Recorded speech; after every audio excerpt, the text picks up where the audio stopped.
then share screen again. Yeah. And can you enter me and put me in forward so I can easily? Okay. Hello. Hello. Yeah. Is that better? Yeah. Hello. Hello. Yes. We don't want feedback either. No. So is that should be okay? It'll be less. Yes. Testing. 1, 2, 3. Hello. Yes. Is that better? Bit Hiya. higher. Hello. Is that better? Okay. Perfect. Thank you, Vicky.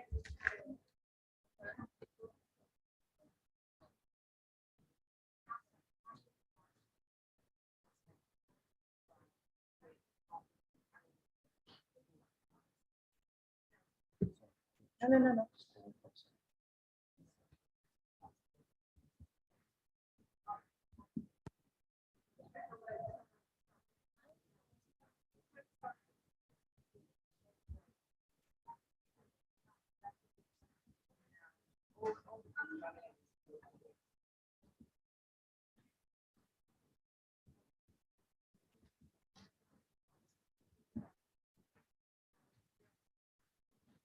Change.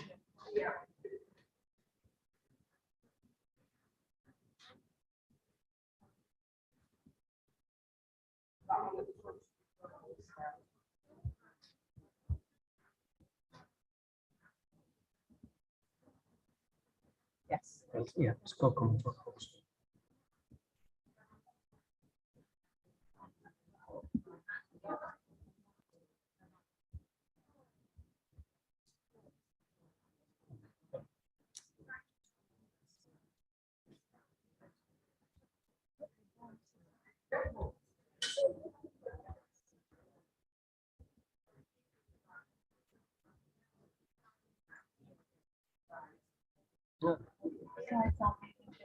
Yeah, they are changing. You just have to click. Yeah, it's this one's here. Oh, okay. Yeah. Sure. Okay. Brilliant. Minimize this. Lovely. Right. Perfect. Thank you. Thank you very much. Thank you.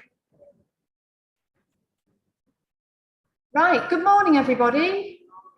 And welcome to International Nurses Day, 13th of May, International Nurses Day itself, 12th of May, but we're delighted to be here at University of Sheffield and Sheffield Hallam Hospital, Teaching Hospitals. And good morning, I'm Professor Julie McGarry, Professor of Nursing at the University of Sheffield and Sheffield Teaching Hospitals. And it's my great pleasure to welcome you here, and also on behalf of my colleague, Professor Parveen Ali, as well today. So we've got colleagues joining us virtually via YouTube, via Zoom and in person, as well as our presentations this morning, likewise. So I'm going to keep this very brief because I know our chief nurse has another appointment to go to this morning. So I'd like to welcome Chris Morley, chief nurse for Sheffield Teaching Hospital, to open the conference this morning. Thank you, Chris.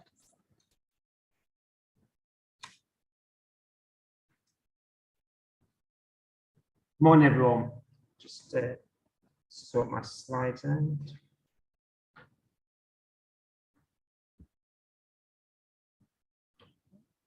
Perfect. Thank you very much. So, thank you very much. I just wanted to start in recognising International Nurses Day by thanking everyone for what has been achieved over the last 2 years. What you've done has been amazing. Whilst your personal lives have been turned upside down, you have coped with an ever-changing landscape of guidance. I thank you all for your care, compassion, determination, and sheer hard work. At Sheffield Teaching Hospitals, we are fast approaching our 10,000th individual admission of patients with COVID. I think that will equate across South Yorkshire to about 25,000 patients. This is a virus that we didn't even know existed 3 years ago. So thank you so much for that. So International Nurses Day. So I know, talking to Sam from Doncaster, different trusts have done different things in Sheffield this year. Sheffield Teaching Hospitals We've had this print commissioned, and hopefully every nurse who works at Sheffield Teaching Hospital will have received a personal copy. If you haven't, please contact your matron, sister or team leader to let them know. But it's our way of saying thank you, a little gesture. I think most people know that International Nurses Day coincides with the birthday of Florence Nightingale. Now in South Yorkshire, we have quite a track record of nicking iconic people as our own. So this is a picture of Robin Hood Airport, as it's now called. It is in Finningley in Doncaster. Not sure we ever know that Robin Hood went to Doncaster, but we're now taking him as our own. And I want to follow that trend by trying to claim Florence Nightingale. So I'm speaking to you today, for those of you who are online, from the University of Sheffield Medical School, which is based next to the Hallamshire Hospital in Sheffield. And I recently discovered that there is a link to Florence Nightingale not far from here. So 20-minute walk away, so just down the road, a nice leafy walk, will take you to Tapton Hall. This is Tapton Hall as it looks now. It is used as a function for weddings and other events. It's actually a Masonic lodge, so it's used by the Masons. Some of staff at Sheffield Teaching Hospitals will be very familiar with it because it is also the site of one of our park and rides. And it is located on Shore Lane, which is near Endcliffe, near a lot of the university buildings. It was formerly the site of the home of Mary Shaw, hence it's called Shore Lane, and Mrs. Shaw was the grandmother of Florence Nightingale. Perhaps you can see where I'm going here. Now, young Florence often used to come and stay at Shaw Hall, and therefore I think that's good enough to say that Florence Nightingale was actually born and bred in Sheffield. So that's my pitch to make Florence one of ours. So the theme of International Nurses Day this year is investing in nursing, which clearly is what Florence Nightingale did. And she did this by establishing the world's first professional nursing school at St. Thomas's Hospital in London in 1860. And by doing that, she ensured that she secured a pipeline of nurses being trained, and she was investing in these individual nurses' learning and development, making sure that they continued to develop and had a good grounding in evidence to start their careers. In terms of investing in nurses, across South Yorkshire and Bassetlaw, we have been growing the number of nurses that we have in each place. Place is the term that we're starting to use for localities. So in this context, it would be Sheffield, Barnsley, Rotherham, Doncaster and Bassetlaw. And hopefully you can see from the slide the difference in the number of nurses in each of these places from September 2019 to January 2022. This is where I put on the number against each locality. That's a sum of principally nurses working for the acute trust in that area and the mental health trust. In Sheffield, it also includes the Children's Hospital. Clearly, there are other nurses in each of these places, including in social care, nursing homes, etc., and also in primary care. The figures for those aren't quite as reliable, so I've not got those figures, but you can see that across each of those places, there are more nurses now than there were 3 years ago. And the numbers, you think, well, then not that big, but you know, you look at something like 68 more nurses across Rotherham, that's probably 2 wards worth, if you want to put it that way. So, you know, it is quite significant. And we don't want to stop there. We've got further plans to increase by a further 411 nurses. So that's gross. People will leave, people will come, but the gross that we want to see is another 411 by September next year. And if we achieved our plans, this would be an increase overall of 13% across the timeline between 2019 and 2024, which, you know, is quite significant. I know in Sheffield we are beginning to feel the benefit of that. Not quite as much as we would have done if we hadn't have had the absence rates associated with COVID, but we certainly are feeling those benefits. But as well as investing in more nurses, we are also investing in individual nurses and their development. And we have had now for 2 years, we're moving into our 3rd year, funding for continuous professional development, which allows us to invest in those individual nurses and other professionals. So in 21-22, so in the year that's just gone, South Yorkshire received £4.87 million for continuous professional development for nurses, midwives and allied health professions. So this is roughly to equate to about £300 per individual, although there's no expectation that we will spend it in that way. So that's, as you can see, a significant sum. You can also see on this slide the wide range of activities that the funding has paid for in 21-22. Further funding is being made available for 22-23. So if you want any more information about how to access courses, how to get the funding, contact your local learning and development department, education department. They should have more information, but that is available, and we're trying to do innovative things in individual trusts, and I guess more and more joining up to do that, so there's offers for people to access. So in Sheffield, we've done quite a lot on something called the LEAD program, which is a range of programs for on leadership for nurses and allied health professions, and increasingly we're doing some work to make sure that that learning is multidisciplinary.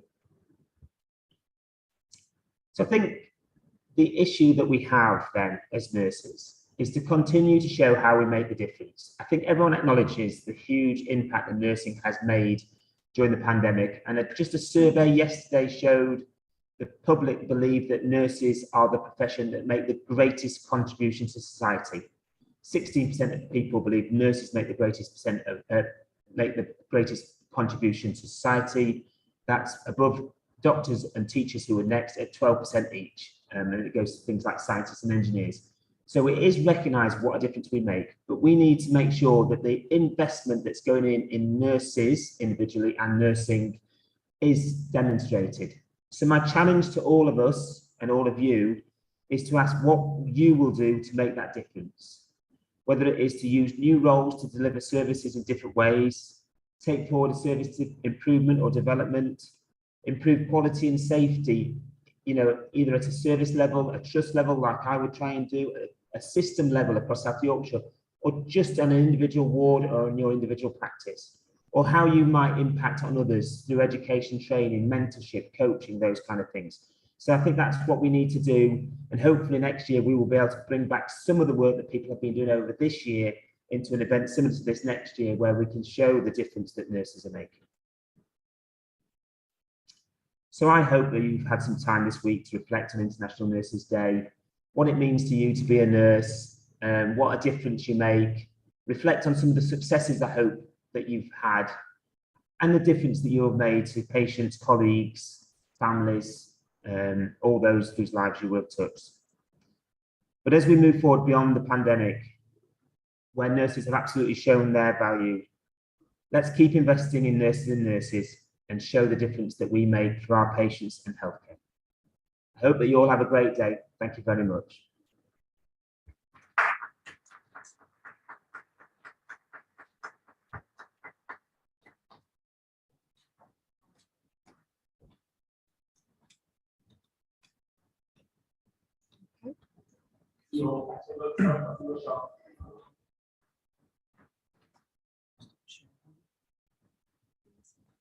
While you're doing that, I'll just say who I am.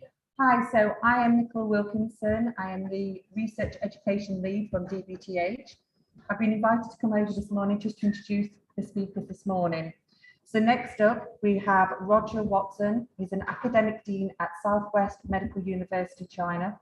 He's a biological graduate of the University of Edinburgh with a PhD in biochemistry from the University of Sheffield, who qualified in nursing at St George's Hospital, London. He has an special interest in the feeding and nutritional problems of older people with dementia. He is an editor-in-chief of Nurse Education in Practice and former editor-in-chief of the Journal of Advanced Nursing. and editorial board member of the Wiki Journal of Medicine. He has an honorary position in Hong Kong, Ireland, and Slovenia. He was a member of the UK 2008 Research Assessment Exercise Subpanel for Nursing and Midwifery, and in 2014 Research Excellence Framework, a subpanel for allied health professionals, dentistry, nursing, and pharmacy. In 2017, he was inducted into the Sigma International Nurse Researcher Hall of Fame.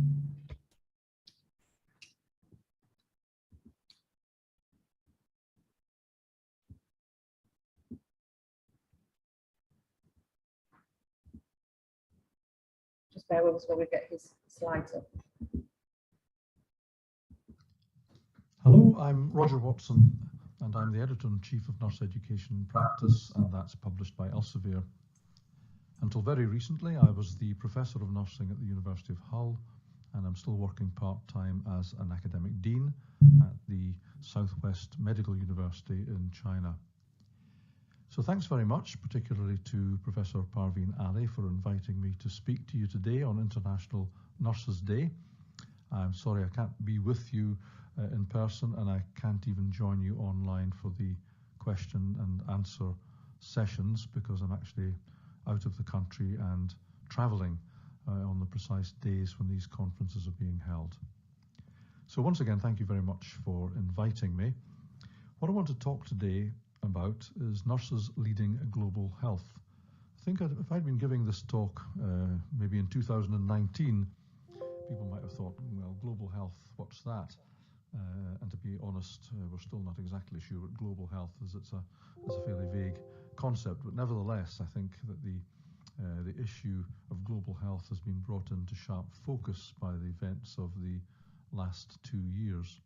I'm not going to talk specifically about the pandemic, but I will obviously mention it as I go through, because the initiatives I'm going to talk about here took place long before the pandemic. I'm going to talk about the GAPFON report, which was led by Sigma, which is an American based nursing organization, but it is international. I'm sure there are 1 or 2 members of Sigma listening. I'm certainly a member, and I know that Professor Parveen Ali is. It used to be known as Sigma Theta Tau, but just known as Sigma now.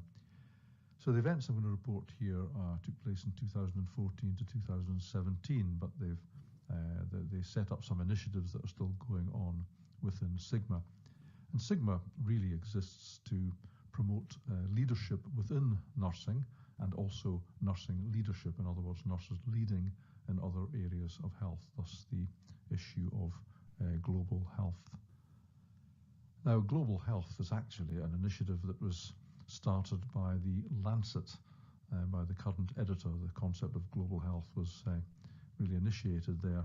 It has its supporters, it has its detractors, but nevertheless, it's an interesting way to look at health. And it doesn't just mean global in the terms of international. It means global in terms of looking after the health of communities, and it also is concerned with health of individuals in a global sense. In other words, a very broad sweep or a very broad look at health. So I'm going to talk about the GAPFON report for the next 20 minutes or so. I don't want to be too long. It's not always easy to listen to virtual lectures, so I won't keep you too long.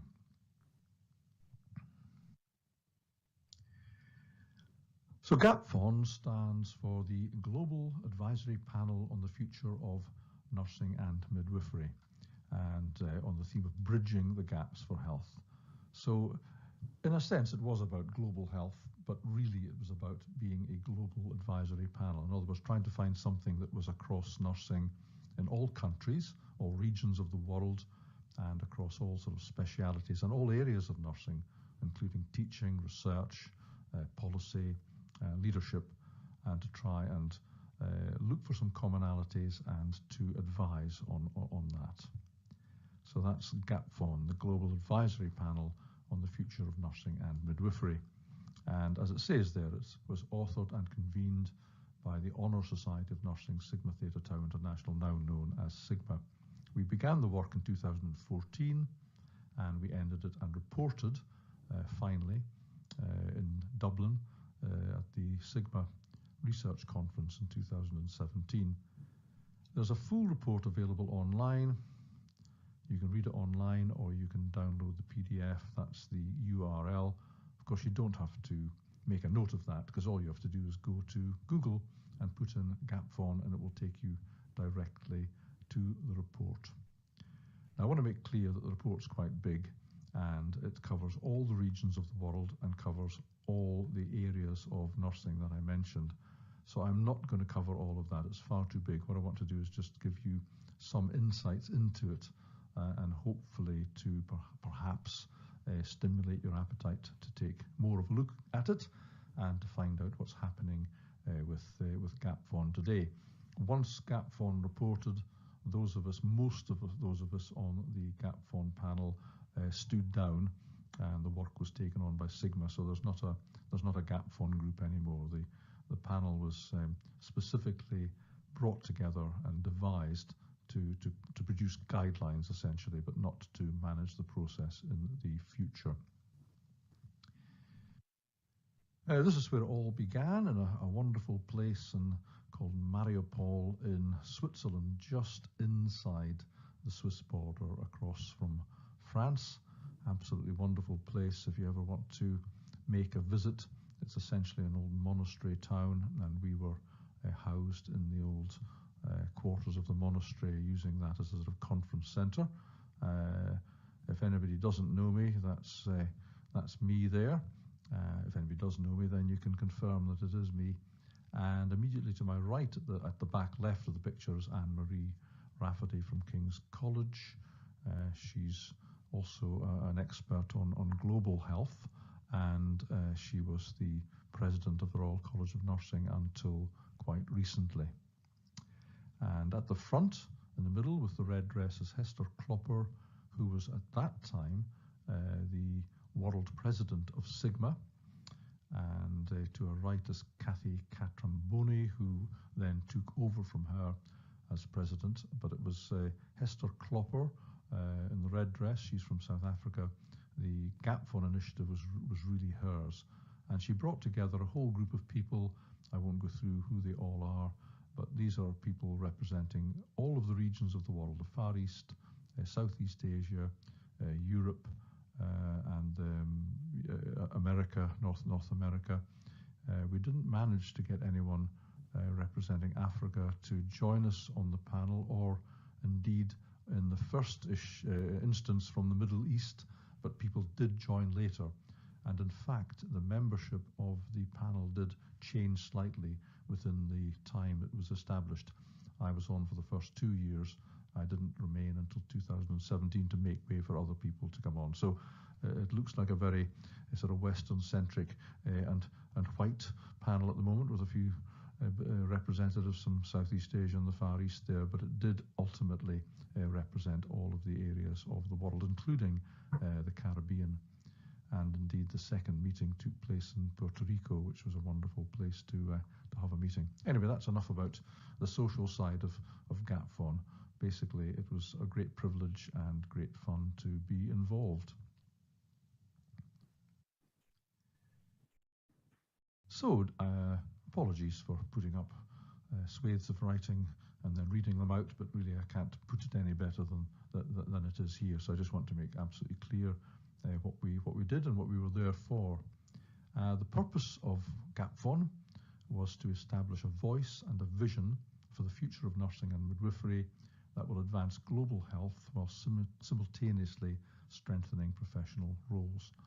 So clearly we wanted to make a contribution to the issue of global health, but we also wanted to help in the process to strengthen the profession. And this is easier, of course, said than done. There are really big differences in the way that nurses are prepared across the world. We've only just got to a situation in the UK fairly recently of having all graduate entry to the profession. That's been almost standard in some parts of the world, like Australia, for a very long time. But there are some parts of the world, particularly in some countries in Africa, where the level of nursing education is quite low and the profession is considered to be very lowly. That's not a reflection on the individual nurses, it's more of a reflection on the place of nursing in society. One of our members at one point was a nurse who had at one point been the Minister of Health in Jordan. And I can barely imagine that happening in the UK, but we do have nurses here at the high table of various government bodies and research councils and things like that. But in some of the less developed and developing countries, the ones we used to call third world countries, it's almost unheard of for that to happen. So there are big disparities. So we didn't want to impose a model on anyone, and we wanted to find out what was happening and how best we could serve this vision, as it were. And as you'll see, the process of gap fund took place by consultation. So here were the gap fund processes. These are the top bullet points. There are more, but I'm not going to go into them all by any means. I just wanted to show you what the most important and the sort of the most immediate things were that we did. First of all, identifying expert stakeholders from nursing and midwifery. I was very privileged and quite surprised to be considered one of those. I think it was for several reasons. One was that I was the editor-in-chief at that time of the Journal of Advanced Nursing, which was a leading journal.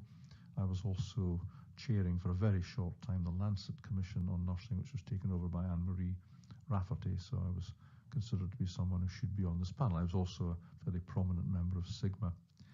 So then, after identifying people, convening what was called a core panel of stakeholders across the global regions to develop the plan. That was what we did at Mariupol and then later on in Puerto Rico. And then to break the world down into 7 global regional meetings. In the report, it will tell you what these regions were. But for example, there was America, that was broken down into 2 regions because it's so heavily populated. It's got Canada, North America, and the rest of America, the Caribbean, and Africa, South Asia, and so forth.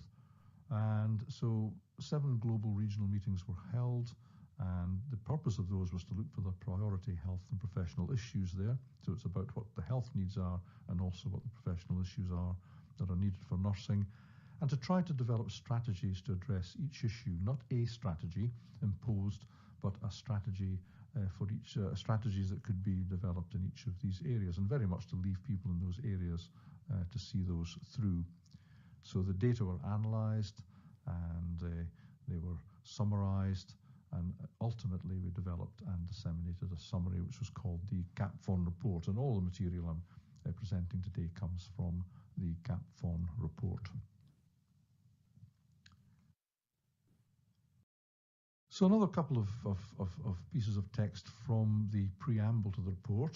Given the imperative for global health improvement and universal healthcare access, nurses and midwives, long recognised as primary patient advocates, are the key stakeholders regarding future planning for the advancement of world health. This is how we see nursing. We see nursing as being absolutely key to this. Of course, there are other professions, principally, of course, the medical profession, but we're, to put it mildly, or to put it bluntly, the medical profession is a very expensive profession. There's a great deal that we know that nurses can do and are doing, not only in our own system, but internationally. In fact, you might be surprised what we can learn from some of the developing countries about what nurses do there, for example. So this was a process of us learning what people did there that we didn't do in some of the more developed countries. But nurses do offer a possible solution to many of the issues that we identified in terms of health within the GapFon report. So nurses are key in all of this. Without nurses, I don't think there's any way that the global health agenda can be moved forward at all.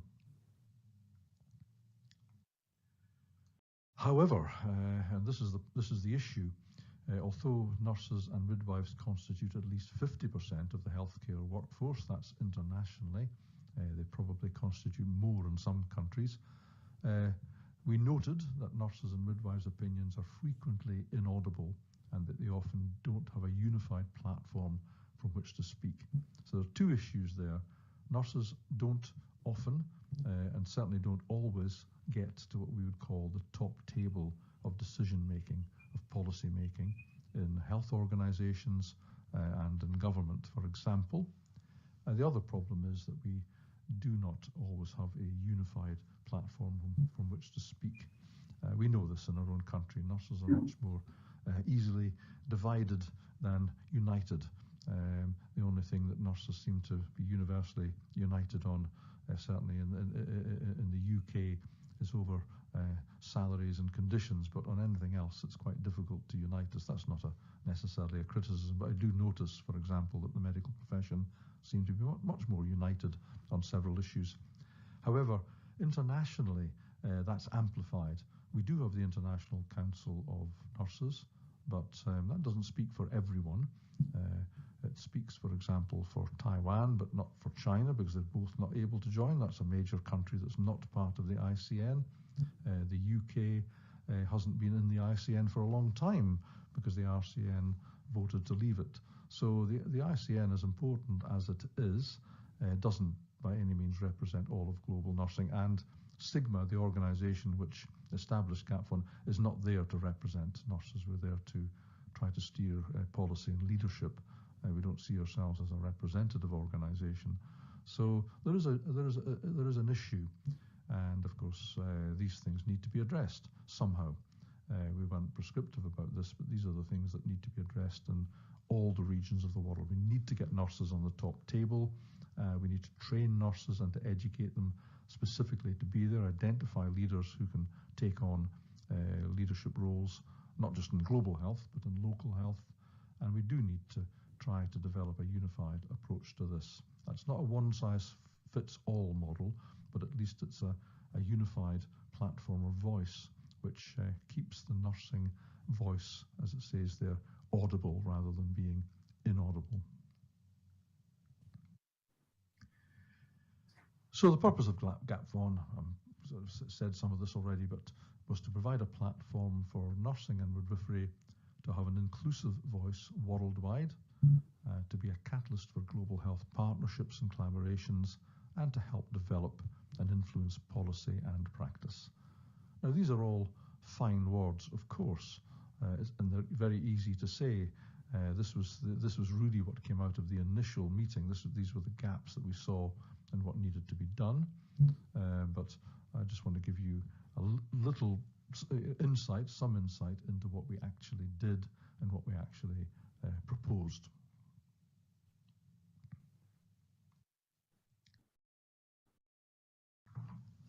So what we did was that we identified priorities under two headings. One was regional health priorities, and the other one, as you'll see, was professional priorities. So first of all, the regional health priorities, and please reiterate and bear in mind, I'm not going through all of these. The report is quite large and detailed, and the priorities, I must emphasize, the priorities differ in different parts of the world, and we wanted that to be recognized. But just to give you a sort of flavor of the things that we came up with from consultation. Again, this was going to the regions and actually meeting with people and asking them there what it was what their priorities were. So we took the data from all the meetings and put them together, and initially we did, I say we did, I was only involved with this for a short time because the membership changed, but what we did was we did try initially to identify what the global health priorities were across the whole world from all of the meetings. We thought it might be useful to see that and then to see how that compared and differed between the different countries. And probably no surprise given what the global health agenda has been for many years. We found that non-communicable diseases and chronic diseases were the #1 priorities.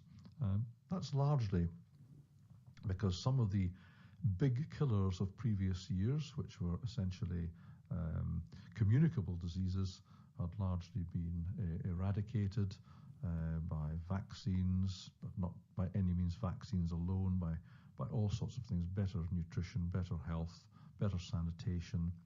So non-communicable diseases have really taken over from communicable diseases. And not only that, non-communicable diseases include things like diabetes, cancer, and heart disease. And these are diseases of affluence and longevity. And both of these things are increasing even in the poorer parts of the world. The more affluent a society is, the more it has access to the sort of foods that will eventually lead to diseases. And of course, the longer you live, the more likely you are to succumb to some of those diseases. So it sounds like there's a bit of a vicious circle there, and indeed there is. However, I'm just be curious to know that had we held the meeting in 2020 or 2021, if non-communicable diseases would have been at the top of the list. I've got a funny feeling that a particular communicable disease may have been at the top of the list. I'm actually glad that we did this before COVID and not during it and not after it, because I think, maybe there'll be people listening who will completely disagree with me. That's absolutely fine. I think COVID was a blip, and I think it's over. And I think it was probably, possibly exaggerated in terms of its likely impact. But anyway, that's a view. But I think it would have been a shame to have the whole global health agenda driven by COVID, because driving our own health policy in this country has clearly been a disaster from the point of view of COVID, from what's happened to the National Health Service, and we're probably not alone in the world. So sorry, I'm interjecting with a bit of opinion there, but I'm just, what I'm basically curious to know that, and we'll never know had we done this now, would non-communicable diseases be at the top. However, now that COVID is largely past and hopefully is on its way out, non-communicable diseases are still a major problem. Then mental health, including substance abuse and violence, then communicable diseases, and something that comes up in areas of the world where we don't live, but there may be people listening who come from areas of the world where disaster preparedness and response is a bigger issue. These are huge issues in, for example, parts of Turkey and in China and in Japan, where they are prone to many disasters, earthquakes, tsunamis, and so forth. And then maternal and child health. So these were the global priorities, prioritized from all of the meetings. But I want to just show you how these priorities do differ if you look at different regions. We also looked at specific health issues and healthy aging, inequalities, healthcare for migrants and refugees, very topical, HIV/AIDS, TB, emerging infections. So we recognised even back then that there were infections that we probably didn't know about. We'd already had SARS in China and Hong Kong. It proved again not to be as infectious as we thought, but it was probably a little bit more deadly than COVID in those who caught it. But we do recognise that, but it was fairly low down the priorities. And of course, in trying to treat infections, antimicrobial resistance. So there were other priorities, which was specific health issues, which were not general issues, which were also identified. So I just want to show a couple of regions. One is Europe, our region, and just to show that the priorities within Europe were identified as non-communicable diseases. Not surprising, given the affluence in Europe. Mental health, again, that's not a surprise. Aging, again, a sort of side effect, if you like, of the success of our health care system. Maternal child health, migrant refugee healthcare issues, and communicable diseases down at the bottom. And those are in order of priority in Europe. I'm only going to show you one more region just for the sake of comparison, but a very different region. So if we turn to Africa, you can see that the priorities are really quite different.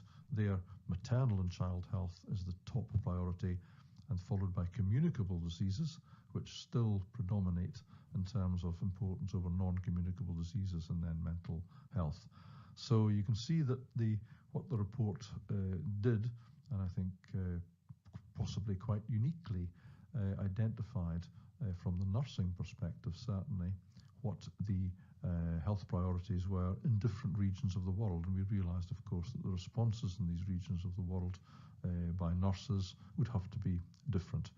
So all of the regions are shown in the report, but I think those are the two most contrasting by a long way.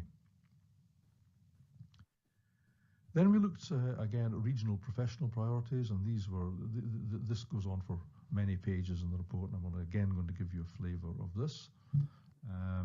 We looked at the Caribbean region, for example, where we saw that leadership was a major professional issue, then work environment and practice, and then policy, including research, and finally education and the curriculum.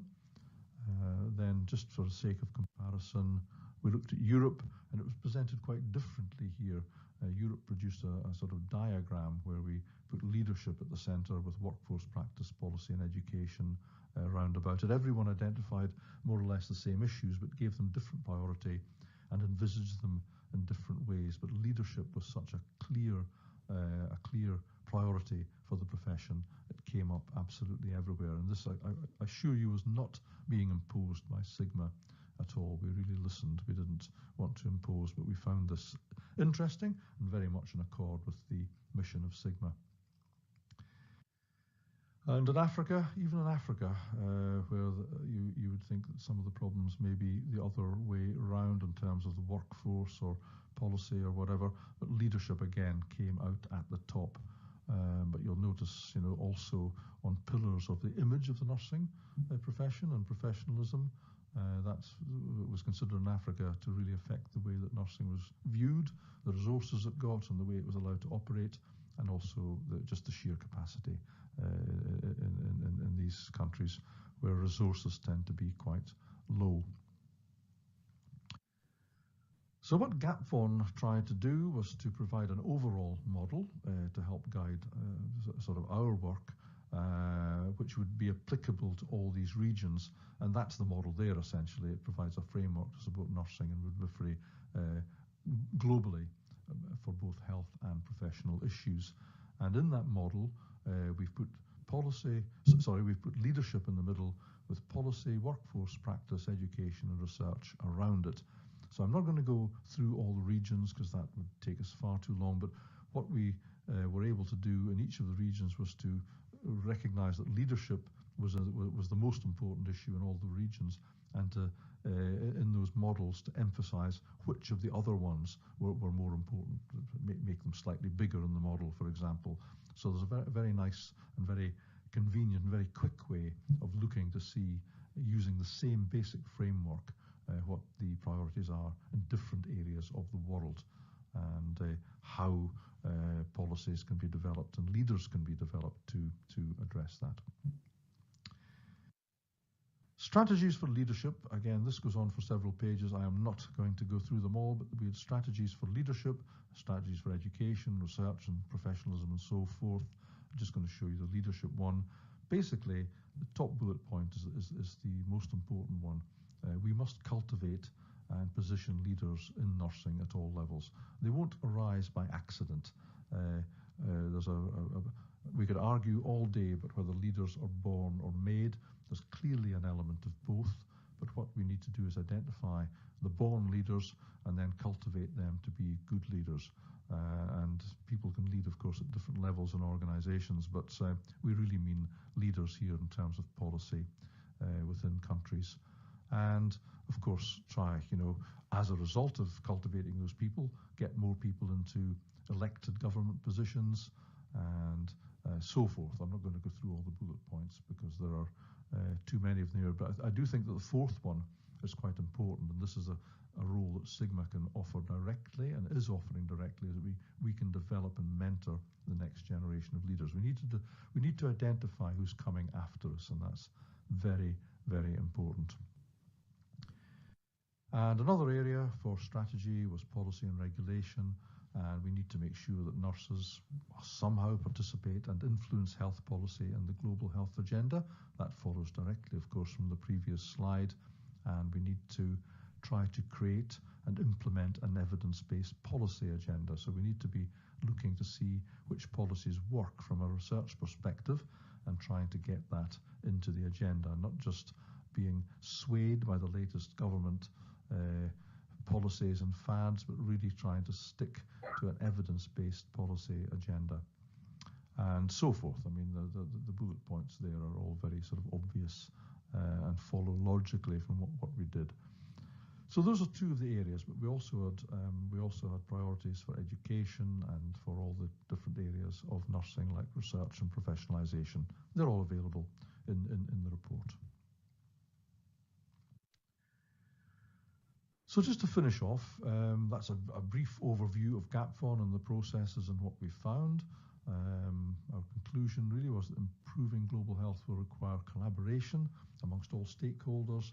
Therefore, organisational partners will be encouraged to incorporate other health disciplines and intersectoral partners to achieve these strategies. We recognise that nursing does not work in a vacuum and doesn't work alone. We need to reach out and work with the professions around us. But we firmly believe that nursing can and should take a lead in that process. So thank you very much for listening.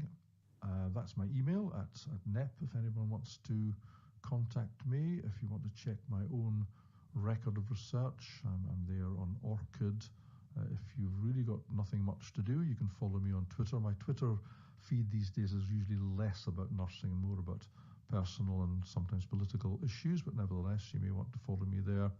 There's also a NEP Twitter page, which is easy to find, and the bottom right is the WeChat link for people from China who might want to follow me there.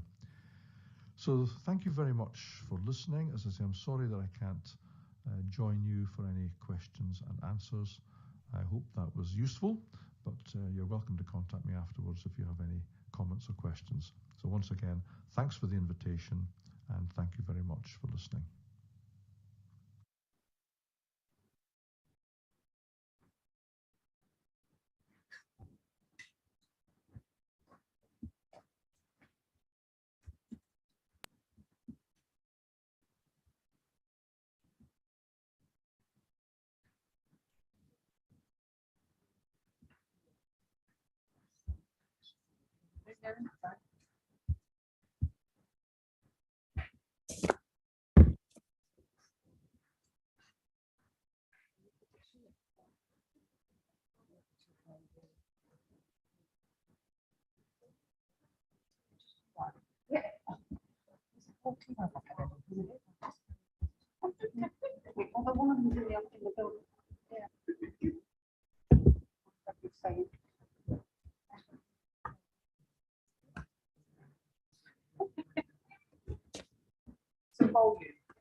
Yeah, apologies, that video recording is actually quite low, so that's why it sounded muffled.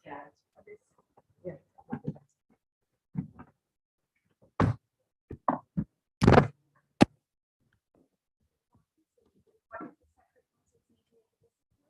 These speakers are not helping either. Sound is not good, so apologies.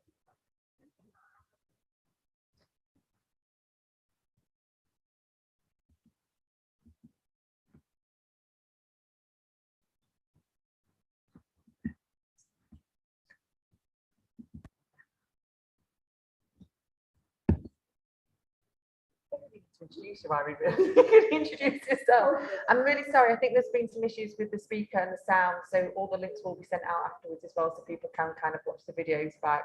I think my voice always tends to travel quite well. I don't know why. Next up, I'd like to introduce Irene. And you don't need any introductions really, Irene. And you're looking at the current barriers for SDH nursing and AHP staffing in implementing evidence-based practice. Thank you very much. Right, then. I'll take the mask off so you can see me. Right. Yesterday when I did this presentation, I looked at it back on YouTube. I realised that I was all over the place. So I'm actually just trying to focus on the camera, but also focus on you lovely people in the room as well. So I'm hoping everyone can see. If there is any issues, then obviously put something in the chat for the people that are on virtual, and the lovely team here will get sorted out. We'll sort it out for us. Okay, great stuff. So, as I said yesterday, I think these events are really, really, really useful in the sense that they show the breadth of roles that nurses get involved in. And the presentation that we've just heard from Roger Watson, obviously showing about leadership in a global healthcare situation, but obviously we get involved in a great deal of different roles within our organisations, whether that's Sheffield Teaching Hospitals, whether it's Doncaster and Barnsley, I said Barnsley, I'm so sorry, Doncaster and Bassetlaw. Slap lists. But you know, it's the breadth of roles that nurses get involved in needs to be celebrated. It needs to be shared. And, you know, I would encourage more people to, you know, branch out from their normal area and think about where they want to go next. So, as I said, I'm Irene Mabber. I work in the Central Practice Development team here at Sheffield Teaching Hospitals. And I'm going to talk to you about a project that was done just before the start of COVID and was finished in the middle of COVID. And it looked at evidence-based practice, and it looked at how nurses and AHPs used research in their practice. And obviously my job title is Practice Development Coordinator, Evidence-Based Practice, so it's quite up my street. Alan Carroll's the lead investigator in this project. He sadly can't be here today. He's got a clinic. He's a working physiotherapist, but we do have Nikki Sharp in the room as well, who's one of the co-leaders on this particular project. Okay, so I'm hopefully going to work out how to do this. Wait, look at that, marvellous.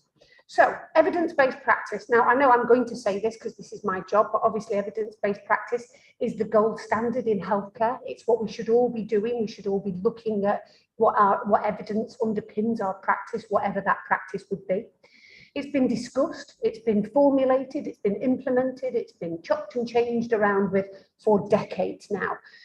No disrespect, but I've been in this post for 18 years, and there's somebody in this room who interviewed me for this particular role. So I've been sort of banging on about evidence-based practice, but it's been going a lot longer than that. Well, obviously there are barriers to people using evidence in their practice, and this particular project wanted to look at that in a little bit more detail. Okay. So a bit of background within Sheffield Teaching Hospitals. There's been a long history of supporting evidence-based practice across all staff. And obviously, wherever you work in healthcare now, evidence-based practice is kind of the norm when you think about policies, when you think about procedures, when you think about guidelines, when you think about doing anything in your clinical practice, you're generally going to have a shuffle at what the evidence says first off before you do anything.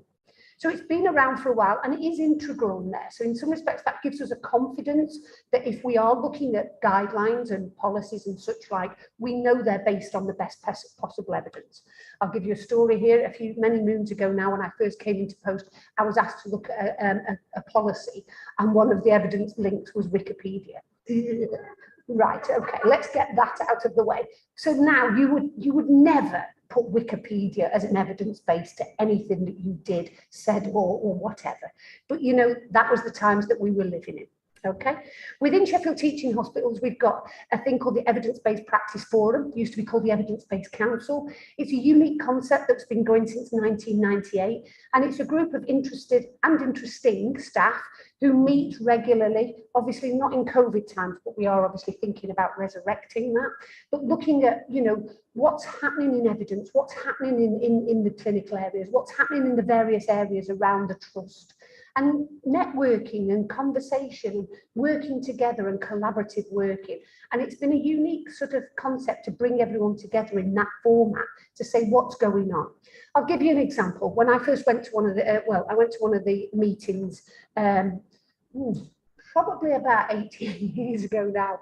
And somebody sort of said, you know, around the table, one of the people in my area, she's doing a postgrad qualification. She wants to know about counselling in the outpatient setting. Does anyone know anything?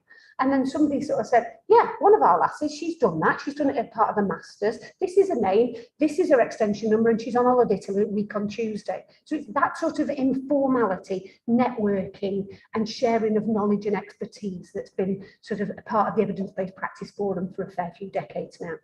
It uses a bottom-up approach and collaborative working, as I've already said. And it's used the barriers scale. Now, we'll talk a bit more about this on the next slide. It used the barriers to evidence-based practice, or barriers to research utilisation, I think is its full title. It used it in 1998 and in 2000. And then this project that I'm talking about now is an iteration of that particular work. So the barriers scale was developed by Funk, Champagne, Weiss and Tornquist. And I will always remember this name because it's imprinted on my very brain.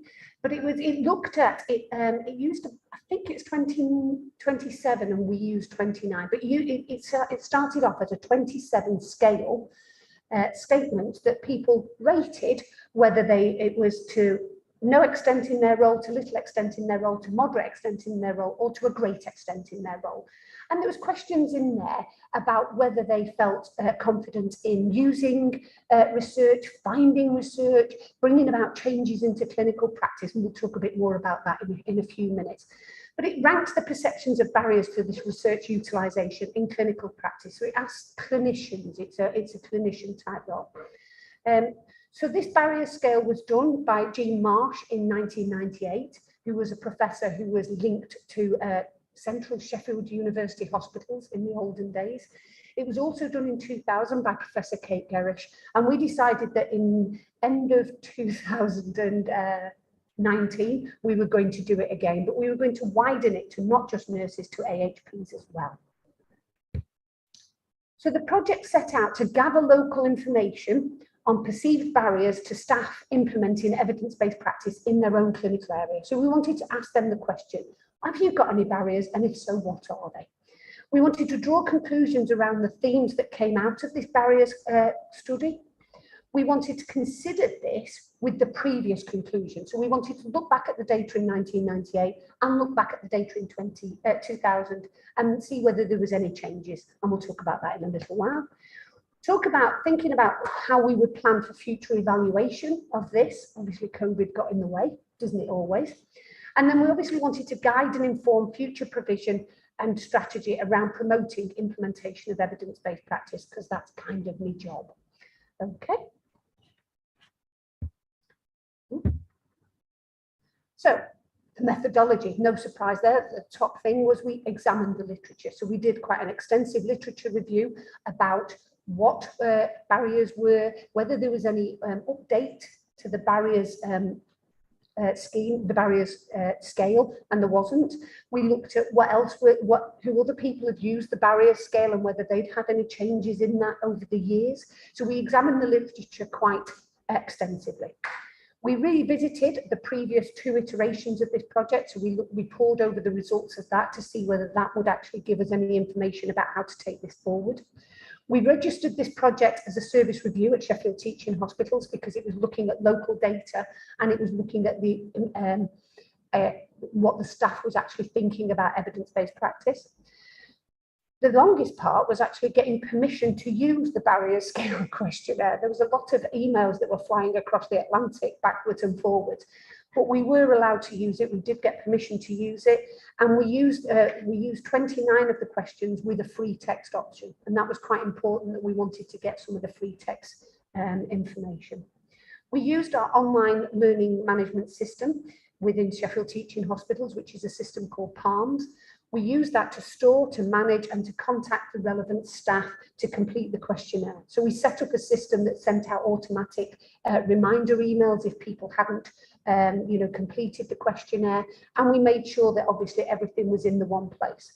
What we realized was that the local learning management system that we used actually helped us analyze the data as well. So it was like a double win on that particular action.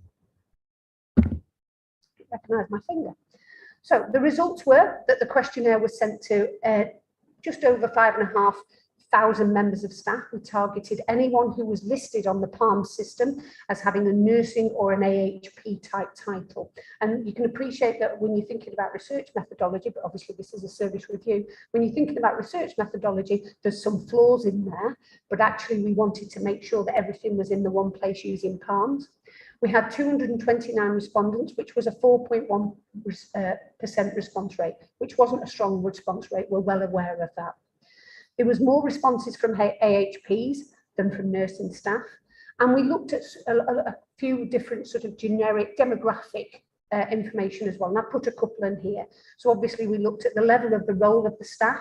So junior, senior, management position and teaching positions, and then looked at the respondents from there. So we got a bit of a skew on that in the sense that we got quite a lot from senior members of staff. Now, you could say that obviously senior members of staff maybe have more time to sit at a computer and do a questionnaire. She said cynically, as a band 7 within this organisation, I can find the time to do that. If I was a band 5 staff nurse on a ward, I may not be able to find the time to do that. So we are really absolutely honest and open about the results that we've got here. We also looked at the length of time qualified. I would say that as somebody who's been in nursing 40 years, yes, 40 this very year, I would be one of those 82. But we wanted to see how, whether looking at whether evidence-based practice was more prevalent in people who'd just come out of university, maybe, or people who had been in specific roles for a longer time. So there's a great deal, I mean, don't get me wrong, the report from this is quite a meaty one. It's at the back of my folder, so if I drop it on my toe, it will hurt. But I will say that obviously there's a great deal of information in there. So I'm just pulling out some nuggets for you today, and I hope that's okay. We asked them to rank, and this is what the barrier study does. It asks people to rank the importance of the statements made. And obviously, it comes that you can come out with a top 10. So in 1998 and in 2000 and in 2019 and 2020, we came out with a top 10. Here's the top 3. The greatest barrier was the healthcare worker does not have time to read research. Okay. I'm sure that most people would recognise that. If we look at how much healthcare evidence is published every year, you would need to sit at a computer for 24 hours a day for goodness knows how many months just to get through it all. Okay, so there's a lot of evidence out there. Okay, the second greatest barrier was there is insufficient time on the job to implement new ideas, and that's quite difficult. And this was just before COVID. The data collection was I think November 2019 to February 2020. So it was just before COVID was breaking out. All right. The third greatest barrier was other staff are not supportive of implementation. And that's quite hard because obviously if you've got a new idea, you want to be sharing it. But obviously that was a perception of the people that completed the questionnaire. So I didn't realise that discussion was going to do that. I do apologise. I've obviously put an animation on it. The discussion is we obviously have to be aware of the small numbers that responded in this study. Okay. The top 3 barriers were the same as when this study was undertaken in 1998 and in 2001. Okay, so that was quite interesting that we've got that clarification that these issues are still the same now. But what are we going to do about them? The top 10 barriers had 8 elements that were the same in all 3 of the years that we did this study here at Sheffield Teaching Hospitals. Other barriers included time. The amount of research is absolutely overwhelming. We've already said that. A lack of awareness of what evidence is out there and perceived lack of authority to make any changes. So what next? We've only just finalised this in December 2021, January 2022. We've just finalised the report on this. We're now in the process of sharing the findings and some of the implications across the trust. We're linking in with other studies within STH who are taking this forward, taking the evidence, taking the data forward in their particular studies.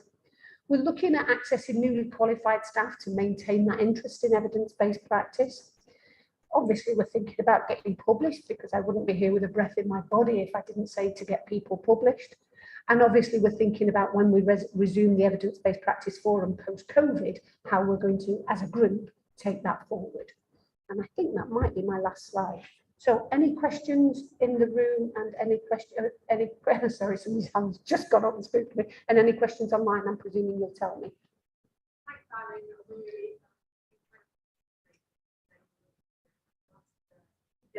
Two decades. What I'm really curious about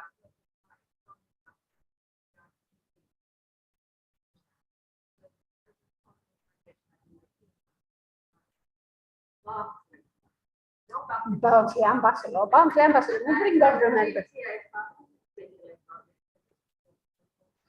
Great stuff. For those who were online, the question was, would we be able to look at this work across the ICS? Because obviously we're all working in an ICS. I can't see any reason why not. It would be quite nice if a pandemic didn't get in the way. Really? Really? Really? Really? And you thought that was my job to describe an ICS? Even somebody in an ICS wouldn't be able to stop that. If somebody, are you going to explain what an ICS is? Oh. Do you know, I thought you were going to come and help me. Right, so let's just, I'll come back to you if that's okay. The ICS is the Integrated Care System, and it's obviously a regional body that is looking at how care is delivered within a certain area, within a certain geographical area. And obviously we at Sheffield Teaching Hospitals, Rotherham, Barnsley, Doncaster, Bassetlaw, we're all in the same ICS, which is South Yorkshire and Bassetlaw, isn't it? If I remember correctly. I should know this, I'm a staff governor. But anyway, so this is ways of actually looking at it. But I think that that's a really good idea, Sam, to actually think, yeah, we've done this as a small study here at Sheffield Teaching Hospitals. How can we look across the region? How can we work it forward? Oh, yes, I'm working with Hartbean and Julie. Great stuff. There was a question up there. Is that all right? Tell me if I'm running out of time.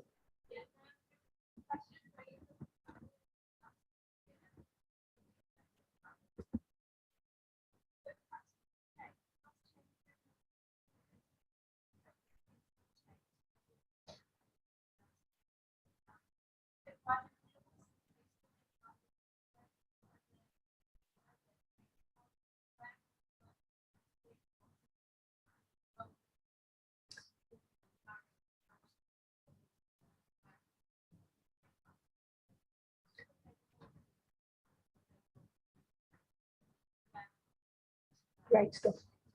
Great stuff. So that question for those that are online was about how practice has changed in the last couple of decades, as well as everything else. And actually, instead of just looking at what are the barriers, to look at case studies to say what has changed, how can things change, you know, sharing it in that way. And I fully agree. And that's what part of the ethos of the Evidence-Based Practice Forum is, to actually look at that and say what works for you, how can we share it. So I think that once that group gets up and running again, I think that that will be something that we take forward specifically to say it's not a stick to beat ourselves with. I don't consider this a stick to beat. This is a statement of fact. This is a statement of what's gone on at that time. But I wouldn't consider it a stick to beat us with. It's a recognition of what's happening. Yeah, solution focus. Yeah, definitely. One last question. I think we're running out of time.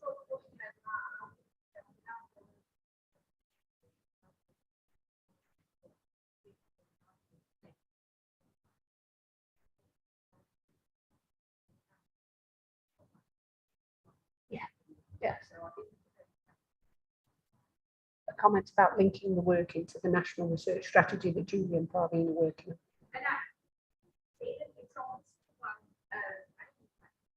Well, I don't know, the people online will tell us whether you need a microphone or not.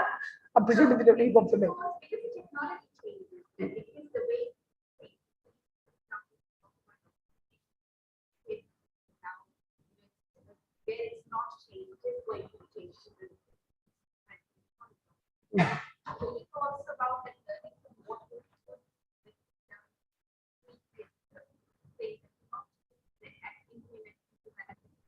Yeah. Yeah.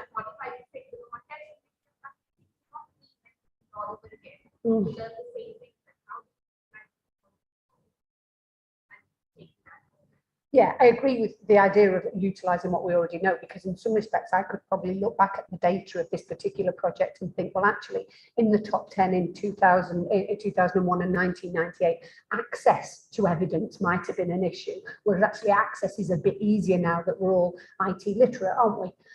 Sorry, I'm winking at one of my colleagues who we had a conversation about IT early on, but we have come a long way. And even though you might think that you only know how to plug a computer in and use a mouse, we've actually come a long way. And if we look back as to where we are now and the journey that we've come on, we can actually sort of see that. But yeah, I really do see it as a springboard for lots of them.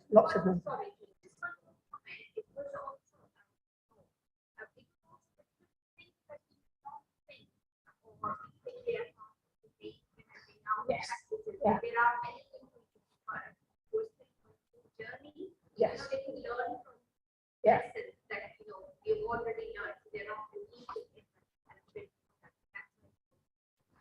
Yeah. It's definitely worth more sharing globally.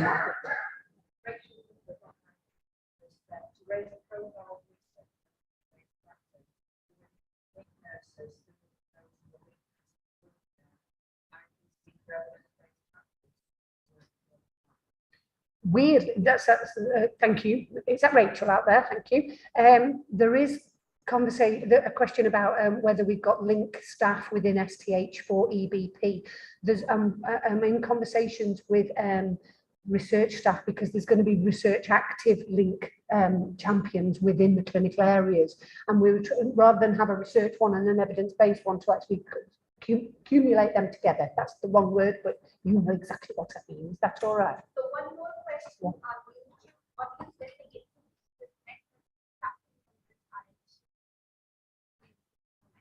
Yeah, I mean, staffing issues are always going to be an issue, I feel, wherever we go. So I think we do have to be aware of that as an issue. But whether it's actually completing the form, completing the questionnaire, or actually sort of, you know, doing evidence-based practice itself and getting research into action. I think this question is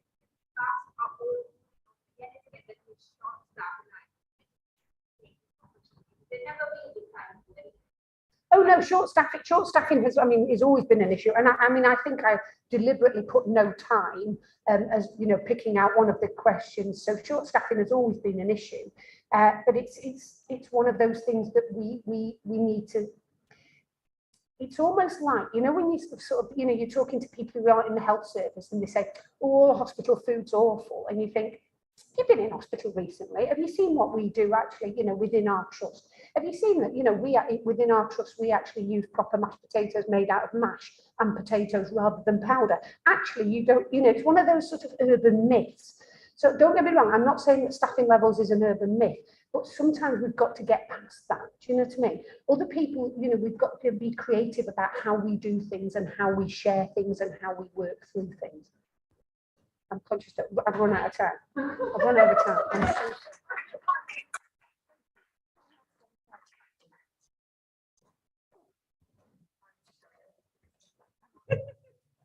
Thank you, Irene. Okay, so next up, we have Nikki Shaw. Is it just you, Nikki? Is there anybody else? Just you. Introducing a sustainable model for human factor education.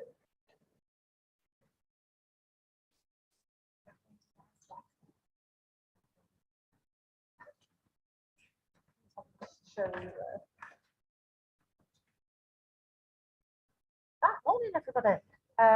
My name's Nicole Sharp. I work in the Learning and Development Department with Irene. I'm sort of here to talk to you a little bit about a project that I've been involved with over the last few months in collaboration with a couple of other people in OD and our Human Factors Lead for the organisation. And how we've gone about introducing a sustainable model for human factors education across the organisation. Right, so we talk about it a lot, but what actually is human factors? You can go on Google and there's umpteen different definitions of human factors. The one that's most commonly quoted is the catch-pole one around enhancing clinical performance and understanding the effects of teamwork, tasks, equipment. It's that whole thing that we work with, yeah? That's just one definition. My very simplistic version of it is about what is it that we're doing to make it easy for our staff to get it right and consistently right. How do we make it hard for our staff to get it wrong? Yeah, nobody wants to be on the getting it wrong side. Okay, so when we're thinking around human factors, why do people take shortcuts? Why do they do that? For a nice picture of a bit of grass. You'll all have been involved in sort of nursing healthcare for several years, and I'm sure bad things will have happened, mistakes will have happened, and often the first thing that comes out of that is, oh, we need to do some more training. Actually, we can train people to walk around the grass. We can put a sign up that says keep off the grass, but people will still go across the grass. Often it's not about lack of training. The training on its own in isolation is not going to make an awful lot of difference. Human factors to me is about working across the board and getting our systems, our procedures, our guidelines right to enable our staff to get it right. Yeah, and sometimes we don't know that the systems aren't quite right until something's gone a wee bit wrong. So why are we doing all of this? we know that actually patient safety is a key priority for our organisation. Any organisation in the land, we want our patients to come in and be cared for and be safe and go home well. Okay, it's a key priority for the organisation. We know that part and parcel of that is around having the right policies, those right systems, procedures, guidelines, all of that in place. We know from an error point of view, there's a massive impact on our staff. If you have been involved in any form of untoward incident, it makes you feel a little bit rubbish. None of us want to feel a little bit rubbish. And in some of those really hard incidents that we have that have left sort of significant patient harm, that has a really, really detrimental impact on our staff.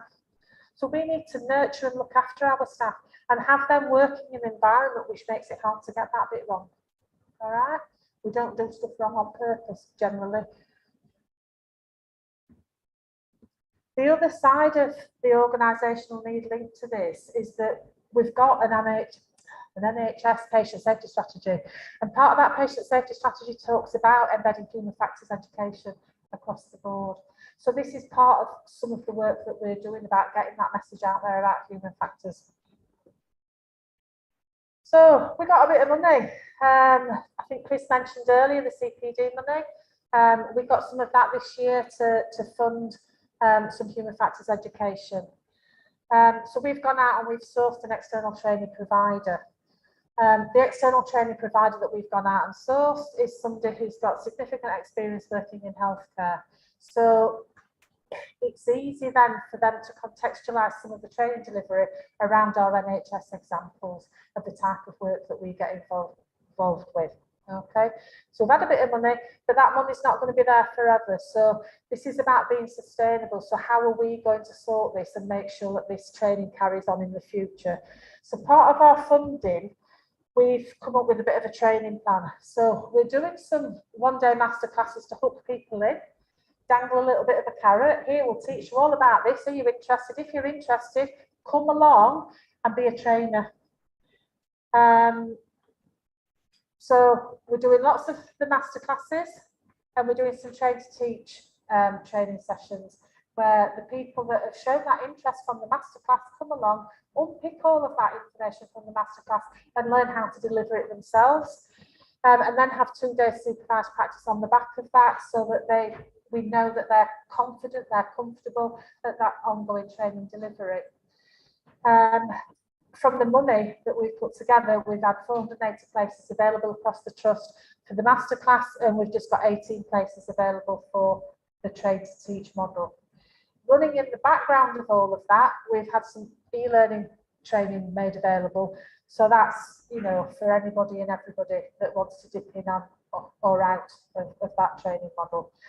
So back to the sustainability. These 18 people that we're going to train to do this, to do the teaching of the human factors, once we've got that faculty of people together, we'll have 18 staff. And if each of those commit to deliver 4 training sessions a year, every session is run by 2 facilitators, it's going to give us capacity for 720 training sessions next year. And I think what we will probably see moving forward is that we'll be able to deviate away from this sort of like standalone one-day masterclass, and we'll be able to do much more bespoke teaching around human factors in teams, where that it's much easier then to sort of see that transition from that learning environment back into the workplace and see that implemented. Now, remember I did that little slide with the picture of the path and the cut through on the path? Yeah. We can do training all day, every day, forever. It's lovely, isn't it, going and learning things? But actually, how are we going to know if we're going to make a difference? Yeah, people come, they've evaluated the training that we've delivered. It's been outstanding, the evaluation, but it's not much use if we don't do something with it. So a big part of the work that we've got to do to sort of make sure this training package is sustainable is to do some evaluation, and that's about measuring the impact of what we've done. What changes have we made? Where have we made some positive benefits around some of the system changes, procedure changes? Where have we hooked people in? So we've still got a little bit of work to do on the evaluation, and part of the way that we're doing this, we've got a project group working together. We've got a human factors lead for the organisation, James Tomlinson, who's one of our consultant spinal surgeons, and Steve Harrison, the deputy OD director, myself and a few others are involved in this project group. Basically put this programme together, and we're now at the planning for next year's sort of training plan, and sort of getting those first faculty together for the train to teach programmes, so that we should have a sustainable training thing for next year and the year after, because I don't think that little CPD pot of money is going to keep coming round and being thrown at us again. Okay, so that's the sustainable bit of it, and then basically any questions, over to you guys. A very quick whistle stop. That's what we've done.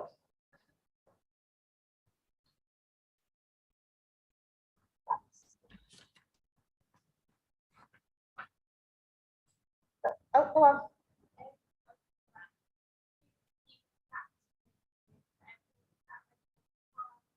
It's on Palms, LD 9030 is the postcode.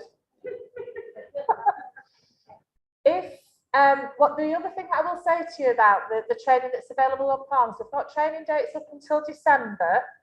I've capped the numbers at 16. When we put the first 120 places out, they were gone within 12 hours.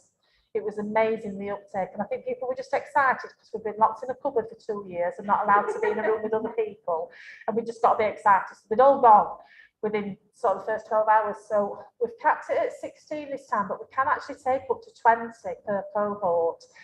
So I've left a bit of flex there so that if there's a team of people that want to come together, I can add them manually. So if you're interested in coming in, the numbers are up to the maximum, just drop me an email and I'll sort you out. Okay, particularly if you've got a team of people that you want to come together, because part of this is about learning together. We work multi-professionally. So if you learn multi-professionally, it's much, much easier to go away and implement those changes. So if you can come with your team of people, but if the numbers are at the max, just get in touch with them, I'll sort it. All right. Again.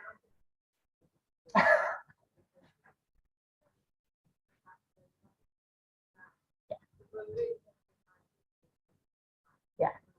We've spoken about this actually, and it is something absolutely we should be doing across the region. We shouldn't be doing stuff like this on it, on its own in isolation. It should be. I mean, like we've spent some money on this in the past in your time over here, but what we didn't have at that time, we didn't have a plan for how we were going to embed it and make that sustainable. We had a pot of money, we did some training, and then that was it. And we didn't particularly do anything with it. We don't want it to be like that this time. We want to see some change. We want to see some changes. We want to see some improvement in patient safety. Yeah, that's really, really key, isn't it?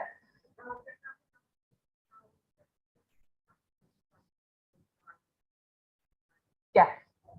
And the evaluation side of it is the bit that we're working on in the project group. So we've got to get some good impact measures that actually the time and effort to measure the impact of change is really quite challenging sometimes. So it's about how do you measure something that's not happened? Quite difficult. So we're still working on the evaluation side of things, but I think as it moves on, it will gather a little bit of momentum. I think that so far it's sort of people are interested, and actually the faculty that we're looking at, it's predominantly a mixture of clinicians and governance people and people in education type roles.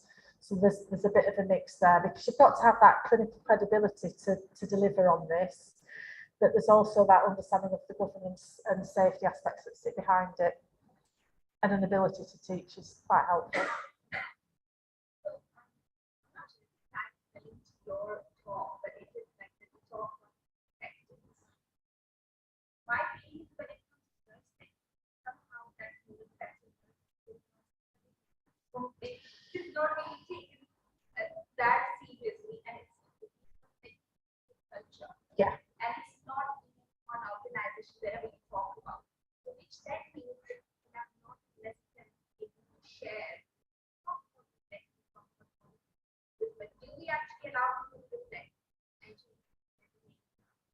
learn from the mistake. And also, and so here, so, what I'm thinking about is to be and perspective of ourselves and our own.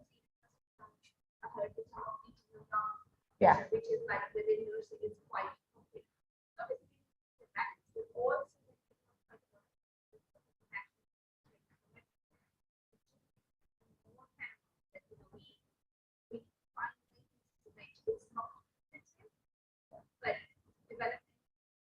Yeah.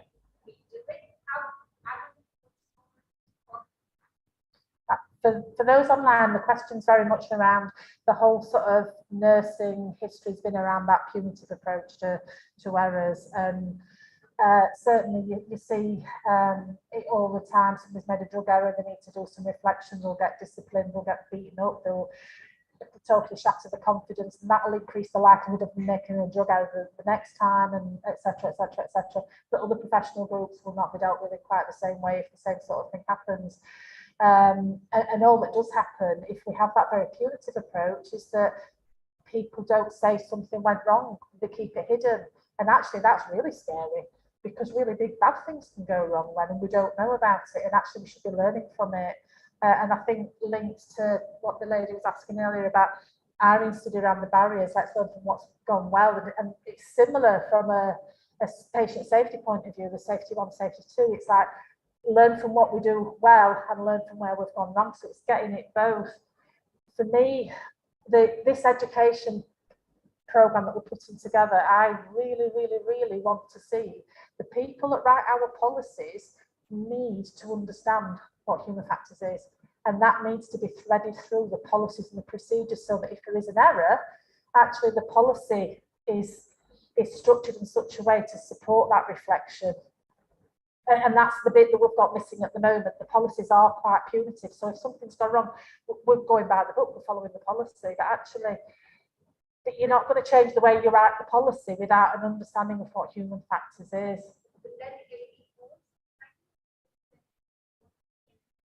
The number of people walking through the car and how that, I mean, sometimes about confidence in not actually what you have done. There's quite a lot of this, like, yeah. So it's how, as a profession, learn to not to make blunders, but to learn from the mistakes and to identify other factors which are enabling. Like, a very example that we get. I was that, it was on the news, which is this thing about the not many people were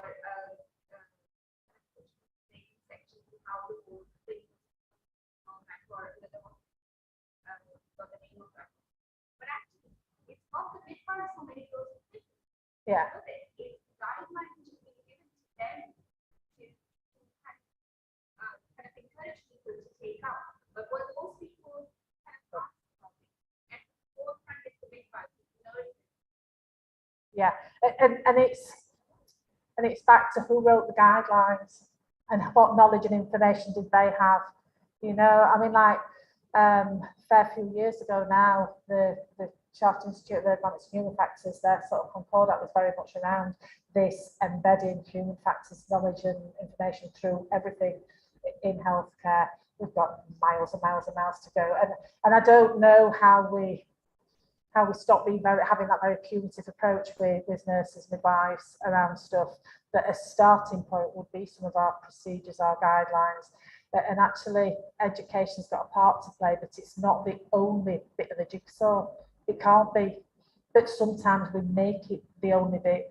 We'll send you for training. Actually, lack of knowledge is not usually what's caused the error. People generally have the knowledge to do whatever it is they're being asked to do. Lack of knowledge isn't usually the issue. That we answer the problem by sending somebody for training. Sorry, you've got me on a hobby horse. Go on.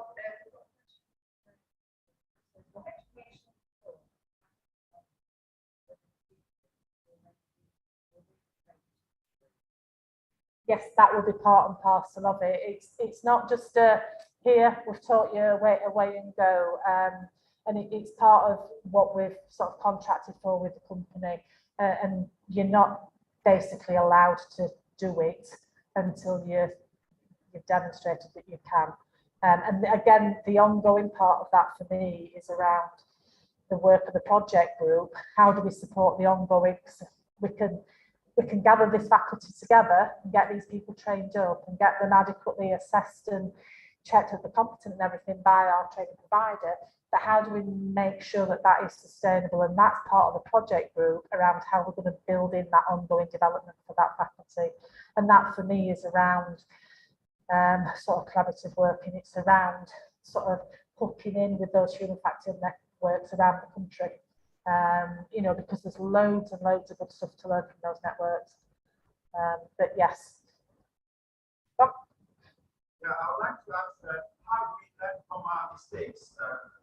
We're going to evaluate the impact of measures ways by which we can go.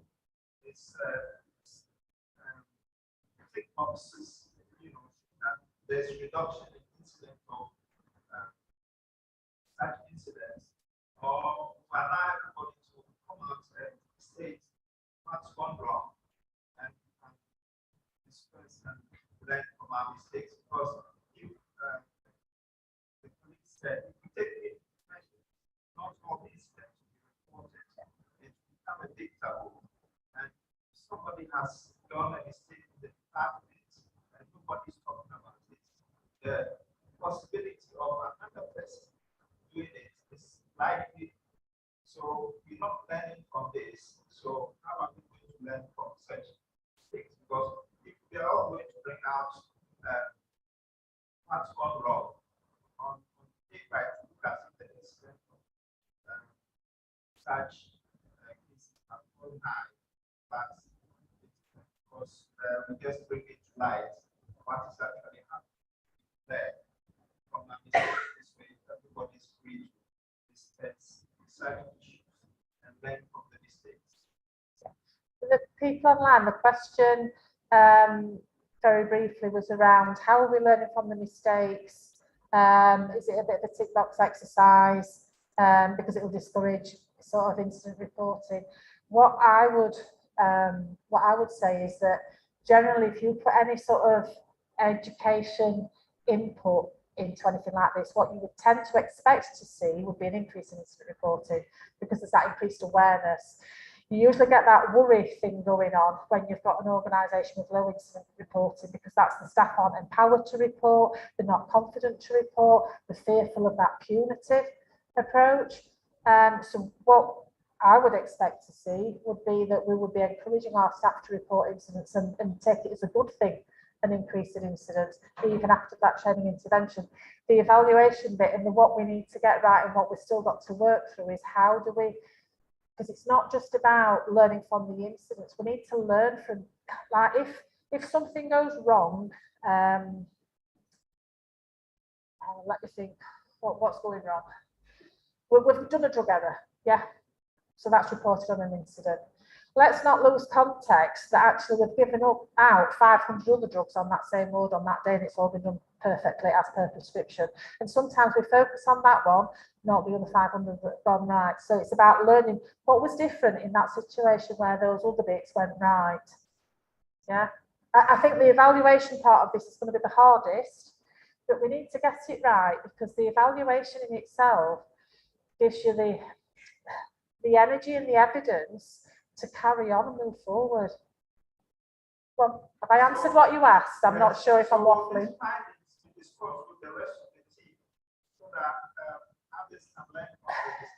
I think we should, and I think for me, like if we're keeping something that's gone wrong, a quiet conversation in the corner with whoever's done it wrong, then actually we're losing an opportunity for everybody else to learn. And if we're keeping it in a corner, just with the one who's done it wrong, then it's back to that punitive thing. And actually, if we look on it as an opportunity for learning for everybody, because actually, if that person's done it wrong, somebody else might have done it wrong last week, or might be going to do it wrong tomorrow because they don't know that actually, if you do that instead of that, it causes a problem. So, is that okay?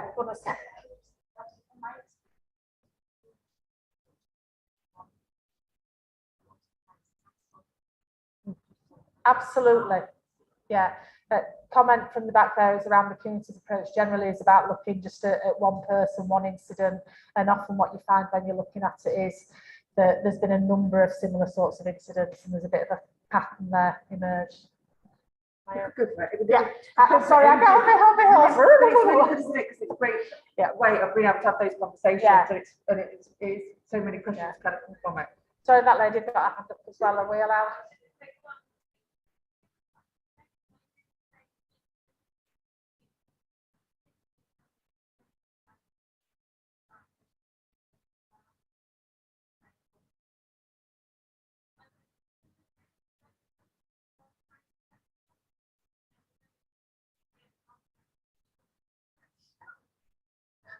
Yeah. And this is where we're working a little bit of silos at the moment, aren't we? The money that we've got at the moment for what we're doing is for STH. However, like Sam was asking earlier, like it's absolutely crying out to be across the SCV. It's not a one organisation only sort of thing. And for me, there is, when you think about the patient pathway, that patient doesn't stay on really for, that patient goes back to their own home, and it goes in a number of different ways, you know, to get there, coming across a number of different professionals as part of their care. So we should be a bit more joined up. Okay, I'm going to start. Is it coffee time now? You're not yet. Oh, That's why we just got one more. But then maybe at coffee time you may get them kind of spoken to quite a few times this year. Maybe send out your details as well so people can get in touch. yeah, I think. Oh, Is it on one of the slides? it might be on the slide. If not, we can share that. Yeah. We can share that. So thank you so much. So next up, we have Beth Colton. She's here, bless her. And you're going to talk about the QR code to engage in staff and training opportunities. Then we have coffee, don't we? Then we have coffee. Okay. No pressure. Can everybody hear me all right? I've got a bit of a dodgy throat this morning. Good. Happy International Nurses Day, everybody. I'm going to be talking to you about how we tried to continue educating during the pandemic. So the background, during the pandemic, education was understandably put on the back burner, wasn't it? There was quite a lot going on and we weren't allowed in classrooms. This is really nice to be back with you all, actually. It's very exciting. And because of that, face-to-face training just wasn't allowed. Classroom training had to be cancelled. And I really missed it. And I think the staff really missed it. And I wanted my staff to feel as valued and appreciated as possible. So I started getting my thinking cap on as to how I could continue to educate them, but without being in the classroom. So we started to use screencasts. Has anybody seen screencasts before? They're good, aren't they? I really like them. And I wanted something that busy staff could watch at their own leisure. There wasn't set times that they had to watch them in. And I'd seen them being used on my university course and I'd learned a lot from them, so I thought they were really good. And in case you don't know what a screencast is, it's basically a voiceover that's on any background you like. I do mine over PowerPoint, but you could do it over a photograph or a web page, anything you want. I record mine on my Mac because it's like the easiest software, but there's lots of other ways that you can do it. So for the first one, I just created a simple PowerPoint. I think it was about chemotherapy spillage maybe. And then I talked over it like there was an audience there. I re-recorded it about 35 times because I kept saying things wrong and I hated the sound of my own voice. But I finally got there in the end and ended up with this kind of short, snappy 7-minute video. And I shared it in our work group chat. And then I just sat there thinking, are they going to like it? And they did, they loved it. It was great. Everybody said it was a really good way to just kind of get education out there. So just in case you do think you've got an idea that you would like to do a screencast for, this is just some of the apps that you can use. You can use Loom, Screencast-O-Matic. The Camtasia app is really fancy and hard to use, but if you're like really technological, that might be up your street. If you're not technological, there's a really, really good blog available on how to make a screencast. Somebody actually asked me if I could make a screencast on making screencasts, but it's already out there, so I didn't need to. So once I record the videos, I save them to my computer and then I upload them to a private YouTube channel. So no random can just watch my nursing videos, thank goodness. And then I share the link with the appropriate people. And YouTube is actually a lot easier to use than I ever thought it would be. To upload the videos, you just press share and click the file that you want. So what are the benefits of screencasts? Well, I've been using them to send to students and new starters before they come, just like a welcome video introducing ourselves and what they would expect from the ward, a bit about how to report sickness, what the shift patterns are. And I think it's been a really good way to set the tone. I even have a little slide like what we expect from you so that they know it's a two-way street when they come. Also, it's been really helpful to Cascade Theory when we weren't allowed face-to-face. So venipuncture and cannulation, I now send a video out, followed by a little quiz. Practical skills, so a really big one was stem cell administration. We started doing that again towards the end of the pandemic. Well, I know the pandemic's not over, but it feels like it's getting there, doesn't it? For the last few months, we've had to start doing stem cell administration again, and people just wanted a refresher, so that video has been really good. Nurses returning from maternity and long-term sick are quite anxious about coming back sometimes, aren't they? So it was good to say, what are you anxious about? I might have a video in my catalogue of videos that can help you with that. They can watch it at their own leisure. The views are recorded on YouTube. And like I said, only people with the link can watch it. So you can use the videos to prove that education has occurred, but you can't prove to say that learning's occurred, because you could watch a video and just, not listen to it. I do think it's really, really time effective. I've saved so much time by doing this. I nearly went viral, guys, because one of my videos was watched 413 times, which in nursing terms is pretty high. The video is 10 minutes long, so it was a total of 4,130 minutes of people watching it, which I obviously couldn't have done face-to-face. There are some cons to most things, aren't there? You don't know exactly who's watched them.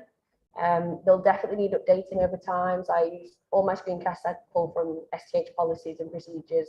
And when they change, my screencasts will have to change. It is hard to prove that learning occurred, like I said, so I often send a quiz along with it, or ask them to send me 10 key points back to prove that they've watched it.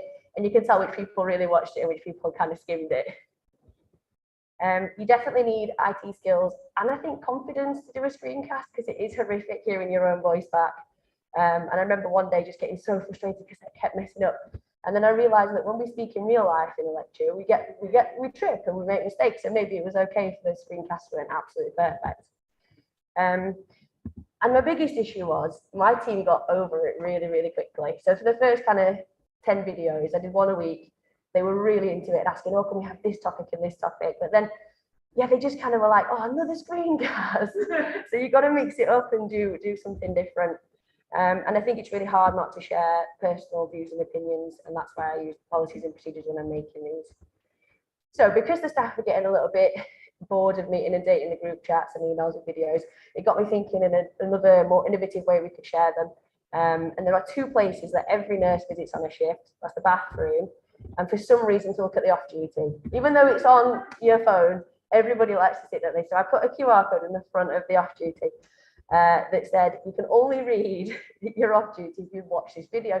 I didn't think people would actually believe it, but a support worker said to me, "You can't look at that until you watch that video." So it really worked, and they got loads of views on that one. Making QR codes sounds really fancy, but I promise you it's not. It's really, really simple. There's loads of free websites that do it, and there is some videos available on how to do that. You simply just copy and paste the long URL of YouTube onto a website that creates you the QR code, and then you copy and paste it, and you end up with something looking like this. When you hover your phone over it, it takes you to your video. So just moving forward, something that we tried in the last kind of month or two was using the screencast in a different way. So I sent out a chemo spillage screencast following an incident and told everybody that I'd be doing a simulation coming up soon in the hopes that they'd panic and watch it. And then I put some hospital pajamas on, covered myself in orange juice and pretended it was a chemotherapy called methotrexate, and then shouted for help, and everybody came running in because everyone wanted to just walk away, but they stayed. And out of 4 nurses, 2 had watched the screencast. And then when we did the debrief and the discussion and the feedback, they said they felt so much more capable to deal with that situation after listening to the screencast kind of a couple of weeks before. And I think the 2 that hadn't watched it went into panic mode and watched all my videos in one go, which is not what I wanted to do. But I was just really, really pleased that sharing that information first and then trying it in practice had worked. That's all I've got to say.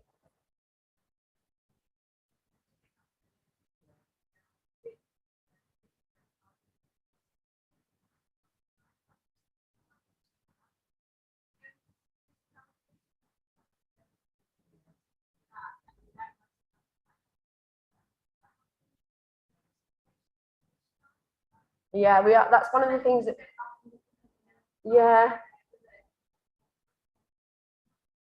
We were thinking about doing it for kind of like long-term admissions before they come, about visiting and just who we are. Like, this is the ward manager, that we'd be looked after by the physio team. I think it would take a lot of time, that one, but it'd be really good if we could do something like that. Yeah. And I think as an educator, I cover 3 wards, and sometimes I feel like I'm pulled in a lot of directions, and it makes me sad that if someone says, Beth, have you got 5 minutes today? And I probably haven't. I can say, I haven't, but what is it you need? I might be able to give you something in the meantime. Watch this video and then send me some questions. And sometimes you say, oh, I don't need you now. It covered what I wanted to ask you. So that's been really nice. Really losing my voice now.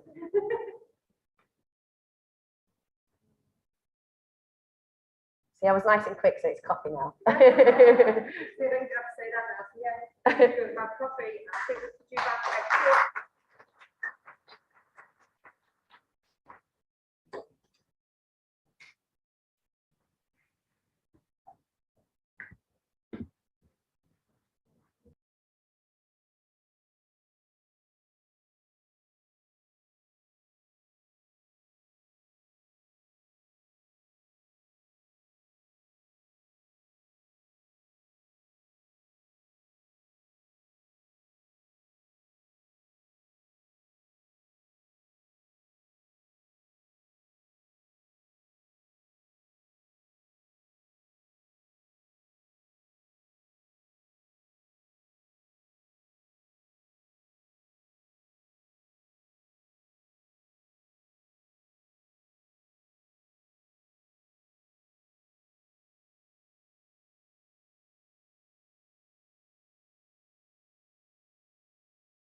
Okay, so Fantastic. Hi guys, so welcome back. I hope you've all had a nice refreshments, coffee and some of the cookies. We're going to the next part of the day. So up next we have Lisa Harding. She's going to talk about delivering Prepare to Care programme at Sheffield Teaching Hospital.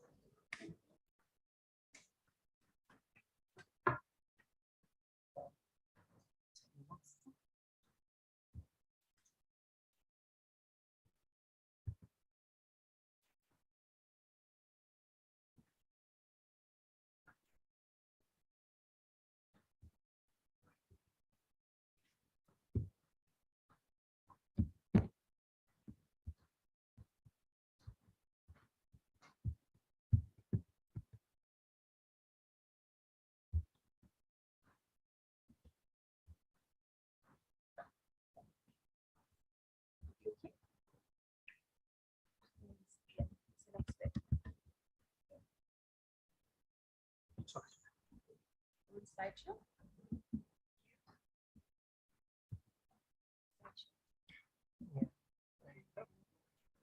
thanks. Okay. That's a lot. Thank you.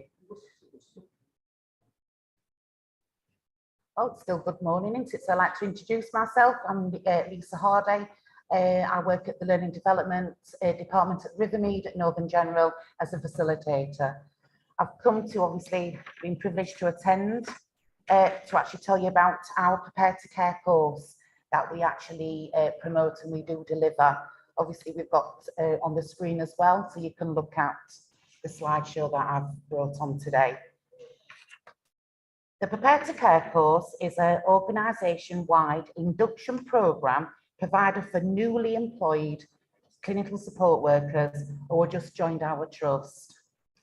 The programme incorporates core subjects which are determined by the central nursing staff and enables us to deliver the 15 standards for them to actually get their care certificate, which is the foundation for where they can go on to develop further. In the programme, we actually ensure that all staff are aware of and can actually endorse and actually promote their caring and compassionate nature to be able to deliver good standard of care to all our patients. Not just the patients and our service users, but also to be able to deliver good communication for families, especially it's been very hard with visitors not being able to actually visit their loved ones. It's really important that we do develop a caring and understanding nature. The learners on the programme are expected to attend a 5-day talk programme and complete 2 workbooks and clinical area-based competencies within their specific directorates. We make sure that we actually can achieve this and they get a 3 months framework. Obviously, you can understand how people learn in different ways. So one of my jobs is actually assessing and supporting the new staff on wards. And it's about actually providing a bespoke learning experience for them to develop and actually transfer a lot of skills that they've actually gained in other jobs to be able to do and deliver fantastic care, to incorporate our powered values. As we talked about the care certificate, it's a national minimum standard of 15 standards, which they will achieve at the end of the 3 months. We incorporate a lot of subjects, health and safety, infection control, making sure that we can actually give them the tools to be able to deliver person-centered care, showing that everybody is entitled to unique individual care to whatever their capabilities are, in a very equality and diverse way. The programme is managed by a registered nurse and also about experienced support workers, which I actually am, and I've worked for the Trust for 28 years, and I've been in the education side for 10. The programme is the beginning of the career journey path that the clinical support workers can actually go on to develop. And we've had lots of feedback and evaluation to show how people have actually developed and gone into the TNA programme, gone on to access to nursing. So it enables them also to actually see a wider job role aspect, what the teaching hospital can provide. A lot have gone into physiotherapy, looked into different areas that they would not normally want to go in, but it's opened a lot of doors for them. So if anybody got any questions about, it's very brief, I'm sorry about that, but any questions about the Prepared to Care programme that you'd like to ask? How many? Well, we used to deliver bigger cohorts, but obviously down to the teaching hospital and the obviously COVID restrictions. So we've actually halved our cohort, but we do deliver 2 sessions a month. So we're getting quite a lot of staff getting in, obviously, which has been valuable for the nursing staff on the ward due to COVID and sickness and things like that. Thank you. Anybody else? Well, I'm going to be around for the rest of the morning, so if anybody wants to come and actually think of questions, you can obviously approach me and I'll be happy to answer them. Oh, yeah.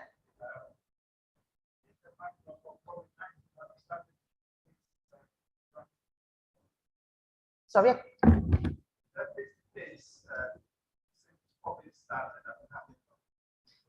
We did obviously have lots of face-to-face, and obviously we try to integrate lots of practical skills as well, which some of the subjects enable to have a basic awareness to be able to seem competent.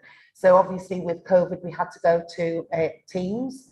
So, and obviously try to keep in contact with our learners actually on the ward. So, but we're just starting to integrate now more face-to-face learning and additional one-to-ones if the students need that. Well, thank you very much. Short and sweet. Just like me.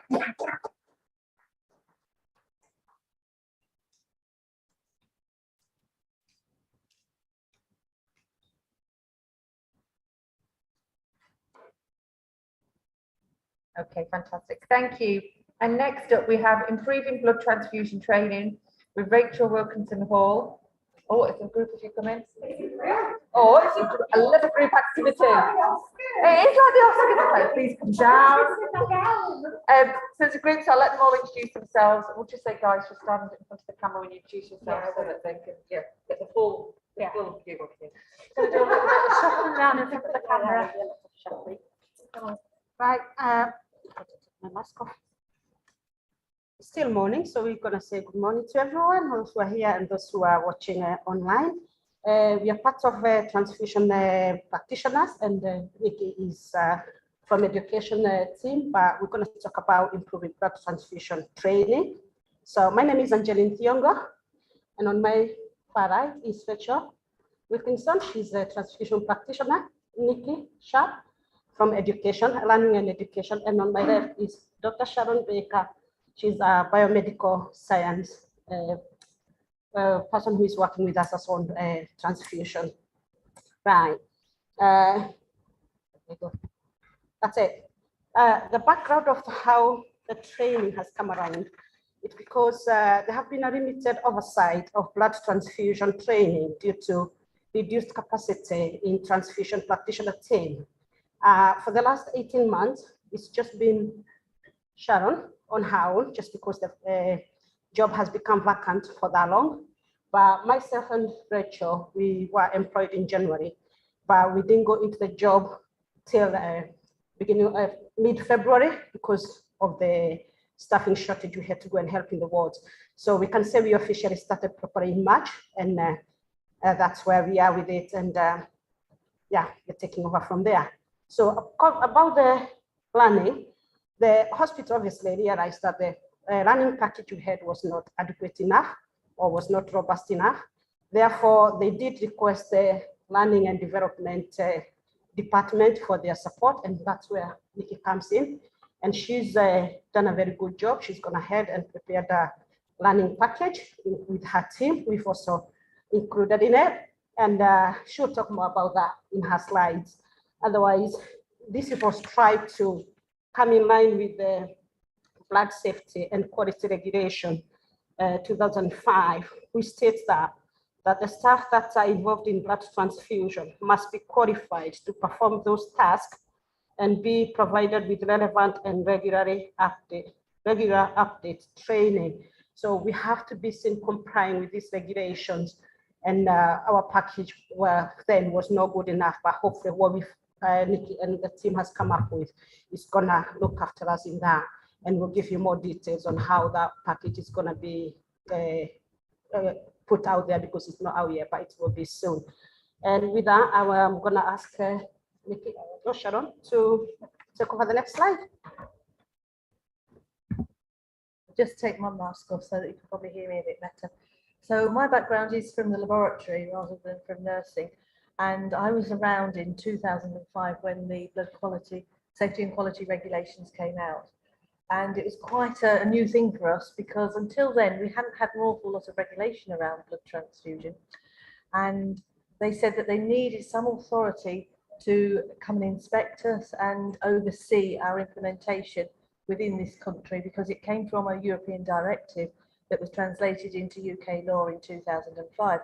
And this included everybody who was involved in transfusion undertaking training and having that training documented and having it repeated at regular intervals. And that, for those of you who've been around as long as I have, you probably know that you get one lot of instructions from one group and another lot of instructions from another. So we got something from the MHRA that said that training had to be undertaken every 2 years regarding the collecting of components from blood bank. But the MPSA actually said that you didn't need to do training for aspects of transfusion any more regularly than 3 years. So we'd already got a dichotomy of what we needed to do. So within this trust, we took it to the nurse directors, and they made the decision that we would do training in this trust every 2 years. The national approach to it was that because part of the education had to be acquisition of knowledge, part of it had to be testing that knowledge had been acquired. So we had to deliver training materials. We had to then do some sort of quiz or some sort of assessment that had been taken on board by people. And then we also had to do a competency assessment to say that they were actually competent to carry out the role. So there were 3 aspects to it. And nationally, most trusts took it on that they would do all of these every 2 years. But within this trust, we decided, well, the nurse directors decided that it was totally impossible for us to do the competency assessments every 2 years. So they were just done at induction. And several years later, in 2016, we were vindicated on this because other trusts said they weren't managing to do it, and we were actually the trust that was doing what was adequate, and that people would just do it on induction, and then they would do it again if there was a break in practice of over the 12 months, or if there'd been any sort of assessment, any incidents around their practice. So that's the background of where we came from. So we did have things out there. We had an e-learning package, but it doesn't really fit what we wanted now, and it wasn't being updated quickly enough because we didn't have enough staff to do it. Right, so when I was asked to get involved with this, it was towards the back end of last year, and it was sort of recognised at that time that there was some gaps in the transfusion practitioner team. Sharon was sort of on her own, and there needed to be a little bit of an overhaul around our blood transfusion training. So I started right at the very beginning, had a look at the training needs outline, which is the document that we use in the organisation that determines which staff groups need which training. At that time, what I did identify was that we've got 9 different staff groups identified on that training needs outline, and that was quite confusing in itself. In that some of those staff groups, we've got doctors that were involved in administration of blood, and another category was doctors that aren't involved, and it was quite hard to navigate your way through unless you're really immersed in the subject. But a big omission on that training needs outline was that the lab staff, who absolutely are involved in some of the blood transfusion processes, weren't involved in that training needs outline. I'm not saying they didn't have any training because they had loads, but they weren't involved in what our organisational plan was around blood transfusion training. And for the people that we had identified on that training needs outline, we didn't have a clear audience that agreed.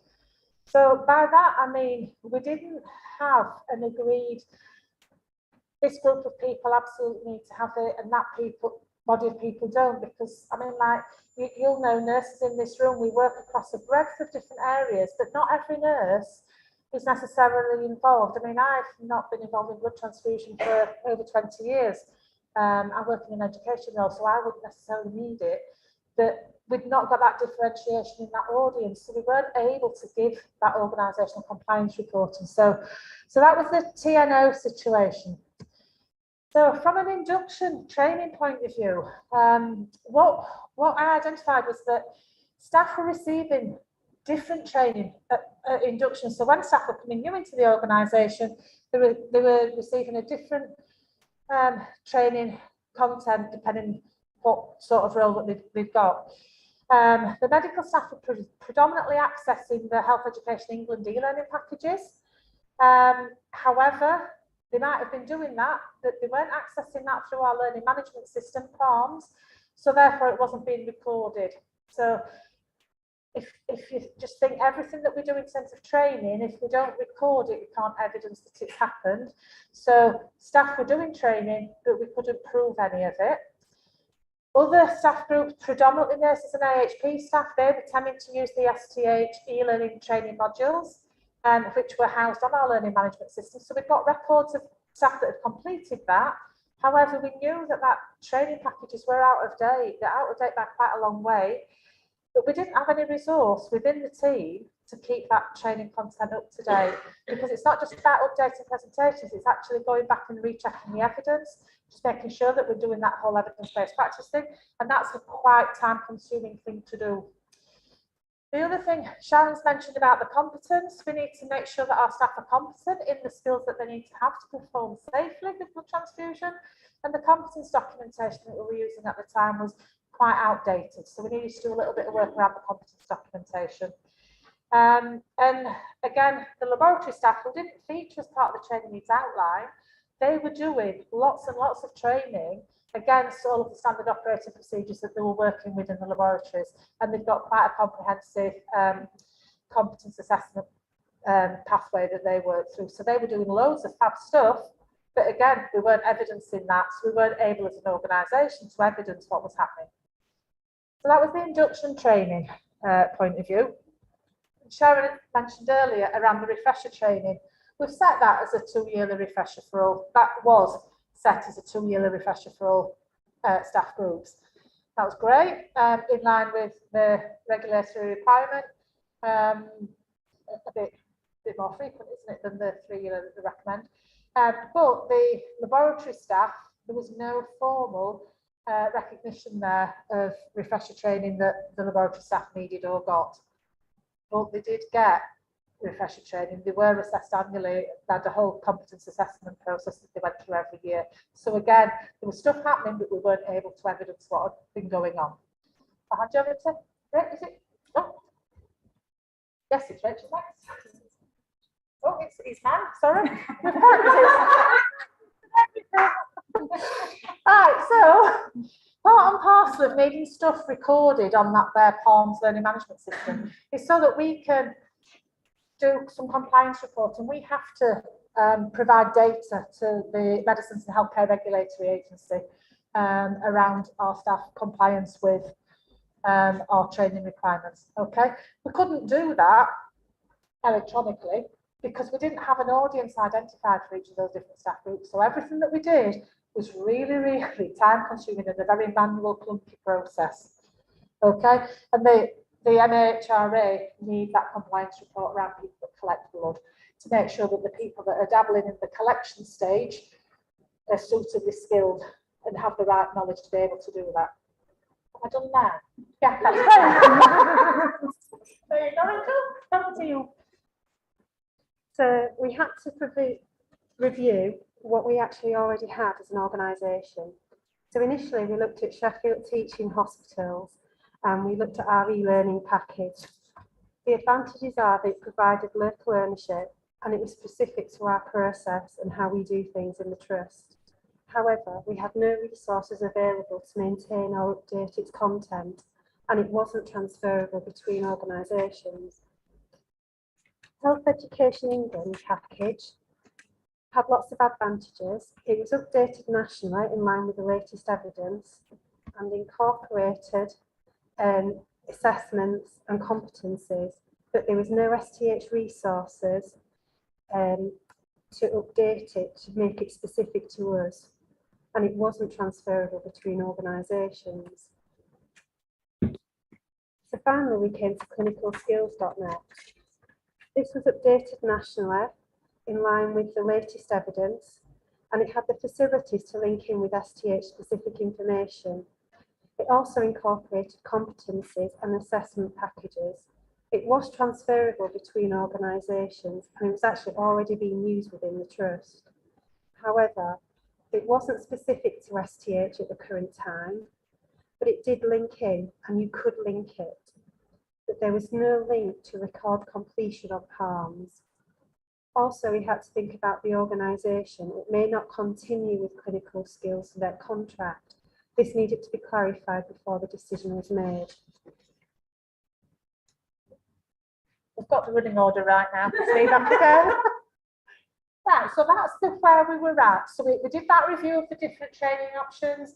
As Rachel's highlighted, our trust own e-learning package with no resource to update it, not transferable, and the national packages that we didn't need a resource for was the option that the Hospital Transfusion Committee went for. So when I presented the different options to them, they said, actually, we want to use the HE e-learning packages and the clinicalskills.net e-learning packages. So we agreed that at the Transfusion Committee, and we agreed the refresher training frequency was going to carry on at 2 yearly. So I was tasked to go away and update the TNO. So I updated the TNO with the different staff groups. It's a very different structure on the TNO now to how it was previously. And we've included the laboratory staff with that TNO so that it's actually every single person that's involved in any aspect of the blood transfusion process are recorded on that training needs outline. For those of you that are familiar with the blood transfusion process, you'll be familiar with the 10 stages of transfusion, which are the sort of safety critical stages of the process. And what we've done is we've aligned all of the training packages to those 10 safety critical stages. So we know that we've mitigated the risk with those high risk bits of the process. Okay, so depending on which bits of the process staff are involved in, they will get the relevant training suitable to their role so that they've got the knowledge to perform safely with that. The big thing that I've sort of worked through for the last couple of months has been about identifying that training audience for all the different stages of the transfusion process. And that's been quite difficult, weeding through sort of nearly 18,000 staff and looking at the Department of Health job roles and working out who needs and who doesn't need. And we've had a lot of support from the clinical directors and the nurse directors to agree and support me with that process. And they sort of said, these staff groups need it, these staff don't in their care group. And the number one biggie was make sure whatever that we do is got to be recordable on PALM, which is our learning management system. So that was the biggie, and that's the one that I think Sharon and the previous team had struggled with for quite a few years previously. So that was the plan. So I was sent on my little way. So where are we now? I just got. The TNO is done. It's updated. It's awaiting sign off. That's going to panel. I think it's next week, hopefully to get signed off and agree the different training audiences. The different training groups that we've structured on there. We've got the medical staff and non-medical authorisers do some modules. The registered practitioners do different modules. The midwives do different stuff. So it's all very specific to the person's job role. So that TNO is done. Okay. The training content is now on PALMs. So regardless of whether the staff are being directed towards the clinicalskills.net training packages or the e-learning for healthcare packages, they will get the notification from PALMs that says you need to do this training, click here, and it will take them to the e-learning for healthcare or the clinicalskills.net, depending on their job role. So that's that one-stop shop, everything's through that learning management system. So at the moment, we're awaiting this TNO being signed off. All the notifications are ready, waiting on PALMs, ready for that launch. So this should be coming out in the next week or so. And we've got the audience agreed on PALMs as well. So that once we get going, we'll be able to see the trajectory of where where we are at the moment in terms of compliance and how long it's going to take us to get up to that 90%, which is our organisational target. And we've been tasked to get there by the March next year. So we need to do a bit of communication stuff. So I'm going to hand you back to, I think it's Sharon. Have I got that right? No, it's Angelique. We've practiced in everything. Because we've had a bit of a mix round here, Yeah. I've just jumped in. Angeline's going to take over in a moment. But I want to say, you know, I'm really grateful that as a biomedical scientist, I'm able to work in a team with nurses, because we would not have made this progress without the nursing input, because it's come from specialist medicine, the money for your work, and we haven't been able to find it from our own group. So going back to what your very first speaker said, where having nurses involved in policy, I think this is a fine example of where at a very small level we've had the nurses involved, and they have given us the empowerment that we as laboratory staff were unable to have. So I think it's a, although we're a bit of a comedy act here today, I think I think the thing is that we have worked well as a multi-professional team, and you know, we are going to see success within this trust. And one of the ways that we're going to benefit, we hope, is that because we have now got an audience, when the laboratory has to present how many people have completed the training, we've always had absolute numbers, and we had to ask the educators to work out what percentage compliance is. Now that we have an audience and we know who should be having it, we can actually marry up the numbers who've actually had it with those who should have had it, and we can present accurate compliance figures. So, you know, it's a real big move forward for us, and we've been struggling since 2005 to do this. So I just want to say thank you to the rest of the team. And I'll hand back to Angeline. Thank you. Thank you. Right, I think we felt we cannot just talk there without having another slice of on that cake on what is the role of the transfusion practitioners. And it's a very very specific defined role, because it can come from either biomedical science or it can come from a nursing side of it. So it can be a multi-professional team, and as our team demonstrates, we have a biomedical science, Dr. Sharon, myself, and Rachel from the nursing background. And our responsibility, we have three main ones. I've put them in three categories, and the main one is to improve transfusion practice by promoting safe practice. And how do we do that? This is, we work through education, which we've really tried to make it more profound and more reachable to every type of the group. We provide transfusion information for patients and families. We do get involved in risk management, whereby it's including writing, implementing, updating, and monitoring local policies and procedures. And at the moment, we are at the process of going through our transfusion policy, which is taken a while, but it's coming to an end, and it's going to be an updated one, hopefully, in the next few weeks. We do monitor and provide feedback on activities related to compliance with best practice guidelines, including audits. So I'm sure you're going to be seeing us most of in the wards, nudging people to fill their audit papers, because that is going to be part of our role, and that is going to help us in improving the care of the patient. And another main thing we are being involved with, or we are involved in, is transfusion incident management through DATEX, which is a main thing as well, and it's a best way of communicating in the clinical areas. And we are trying to pass the message that, or reiterate the message that we need DATEX coming so that we can improve our practice. And that has been, anyway, been discussed when it comes to evidence-based practice. I think DATEX is one of those areas whereby it helps us to improve our practice, but because we get recommendation, or on how to improve our care. And through that,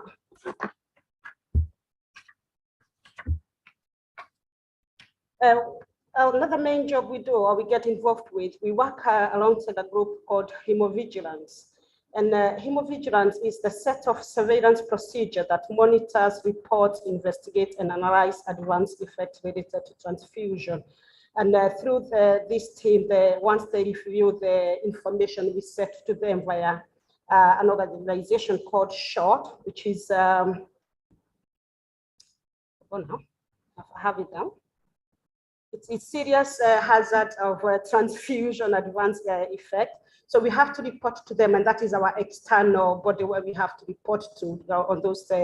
When we get the data, we decide which can be reported internally and which can go externally, and that is an external body which legally we have to report to. And then they'll go through the incident, and then they'll come back with recommendation, and they'll tell us what we need to do to change our practice or to, so that we can improve our patient care. So we have to abide by their rules. So we really need those data coming through, and that's the only way we can be compliant with this body. And the other body we work with or under is patient blood management. And it is an evidence-based multidisciplinary approach of intervention designed to focus on blood at all points in the patient pathway. And that they look at it pre-operatively, whereby they have the strategies of how to look at patient blood-related issue before they come for theatre, and see how they can improve that. And their main thing is to try and see whether that patient can do without getting blood by being prepared before, for example, treatment of anemia before the operation. And our main responsibility with the patient blood management is to try and implement these strategies. They have quite a few strategies there, but our role as nurses is trying to support to implement these strategies. And and that's what guides us on what we do on a daily basis. So yeah, it's so far so good, and hope we do better. Time for questions. Go ahead. Yeah, thank you. I think past 6 years, I've asked this question.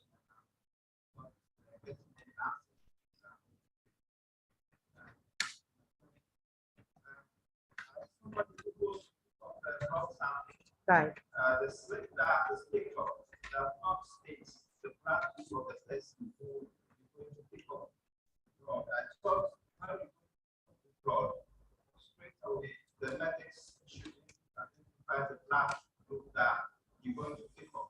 So when I go to the blood bank, there is this blood sample that says this is the blood group of the person.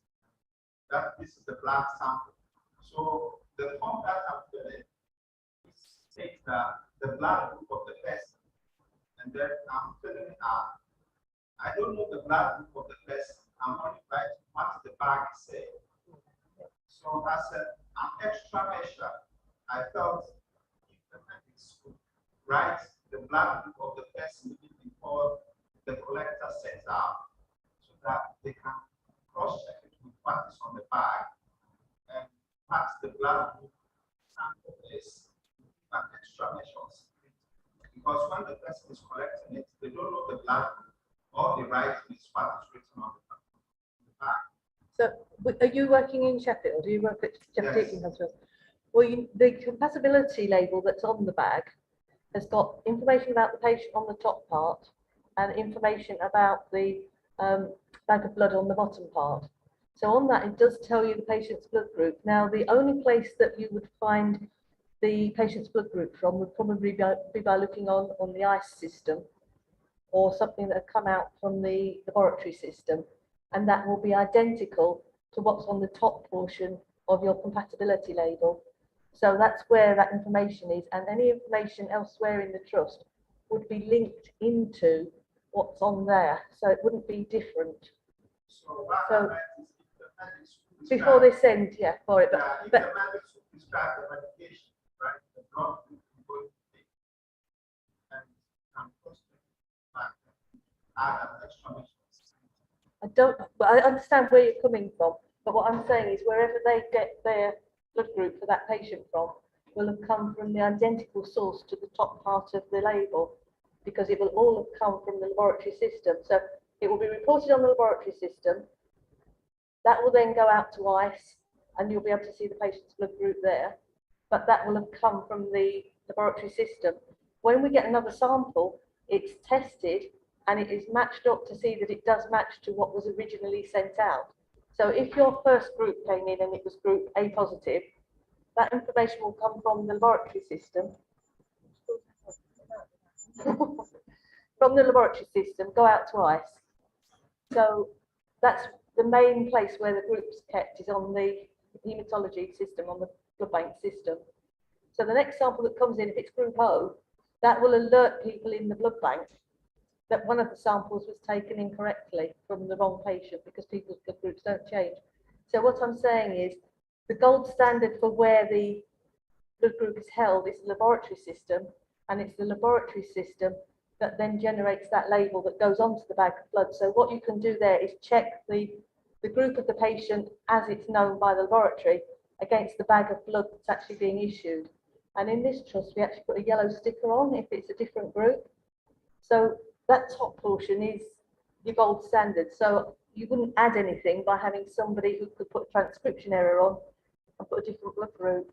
Does that make sense from human factors? Yeah, what Sharon's describing is actually streamlining the process to reduce the potential for that transcription error. Because everything at the laboratory end is all joined up and it's all electronic. It's from our analyzer, it goes straight to our computer. There's no handwritten transcription errors that can creep in there. It's all done through interfaces.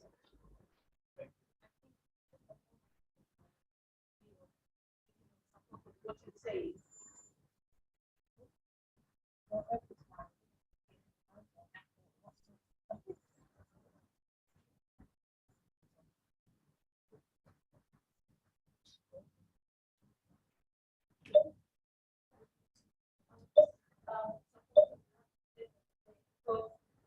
Coming from the time when the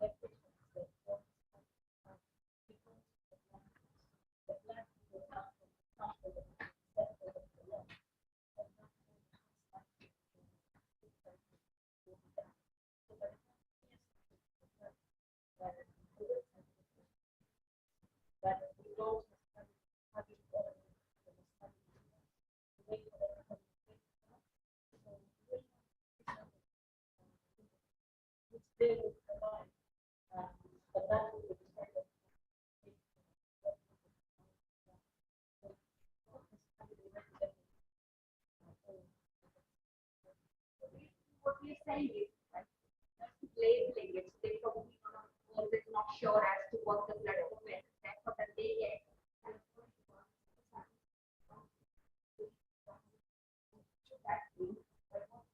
Or are describing that it should be picked up by the level who would have to see what the blood group is. Is that what you're saying? And basically, the fewer steps there are involved, the fewer places you can have errors. So, you know, having just the one check that you do on the top and the bottom of the label is better than having something else that you're checking it against. It goes back to the discussion that we were earlier having, if it is that fear that if I make a mistake, and then we know that the blood groups are written wrongly, then literally, my God, it's going to come back to me. I think that's where we are starting. If you link it all through human factors stuff, and something that was said to me many, many years ago when I first started dabbling in the field of human factors was if you've got a system that's designed to be reliant on checks, people undertaking checks, then it's an inherently unsafe system. Yeah. So if we're relying on people checking stuff, I think it's my username actually. Yeah. Then it's an inherently unsafe system. So actually designing out that potential for that other check and mechanising the process at the laboratory end is actually a safer, more streamlined process. So the laboratory checks are much safer.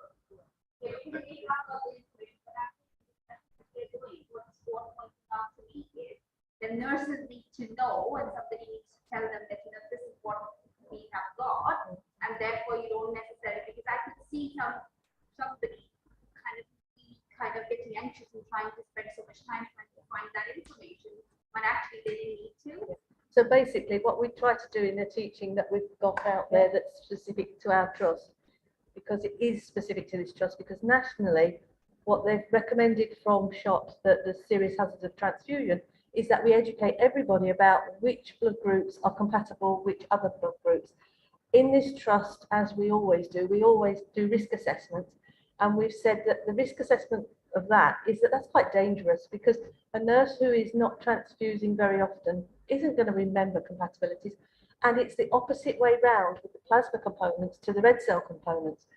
So in an emergency situation, how can we put that responsibility on the nursing staff? And that's why in this trust, we have the patient's blood group in the top bit with all the other patient details. We have the blood bag group in the other part. And if they do not match, what we ask nurses to do is check that it's matching before they administer. If it doesn't match, there should be a yellow sticker that's been put on by blood bank, because they are the experts in what's compatible, and their computer systems and will have also made sure that it is compatible. And there should be this yellow label on that says they're not the same group, but it's okay. If that yellow label isn't on there and those two are not the same blood group, we ask them to ask blood bank and then report it as a datex, because that is a failure on the part of blood bank to do what they should be doing to make your lives easier as nurses out there. Yeah. Okay.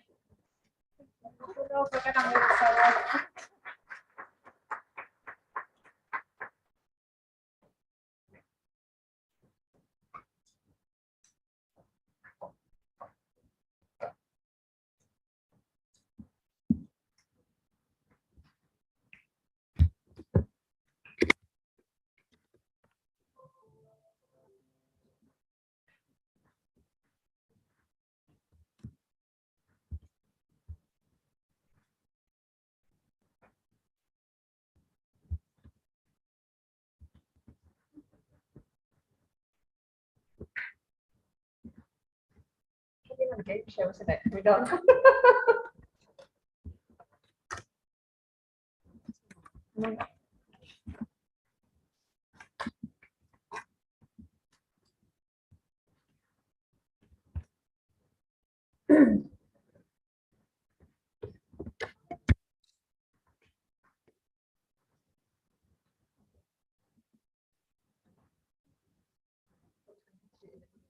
Or something. I've got it more dancing. I've got it more dancing, so that's another thing going on.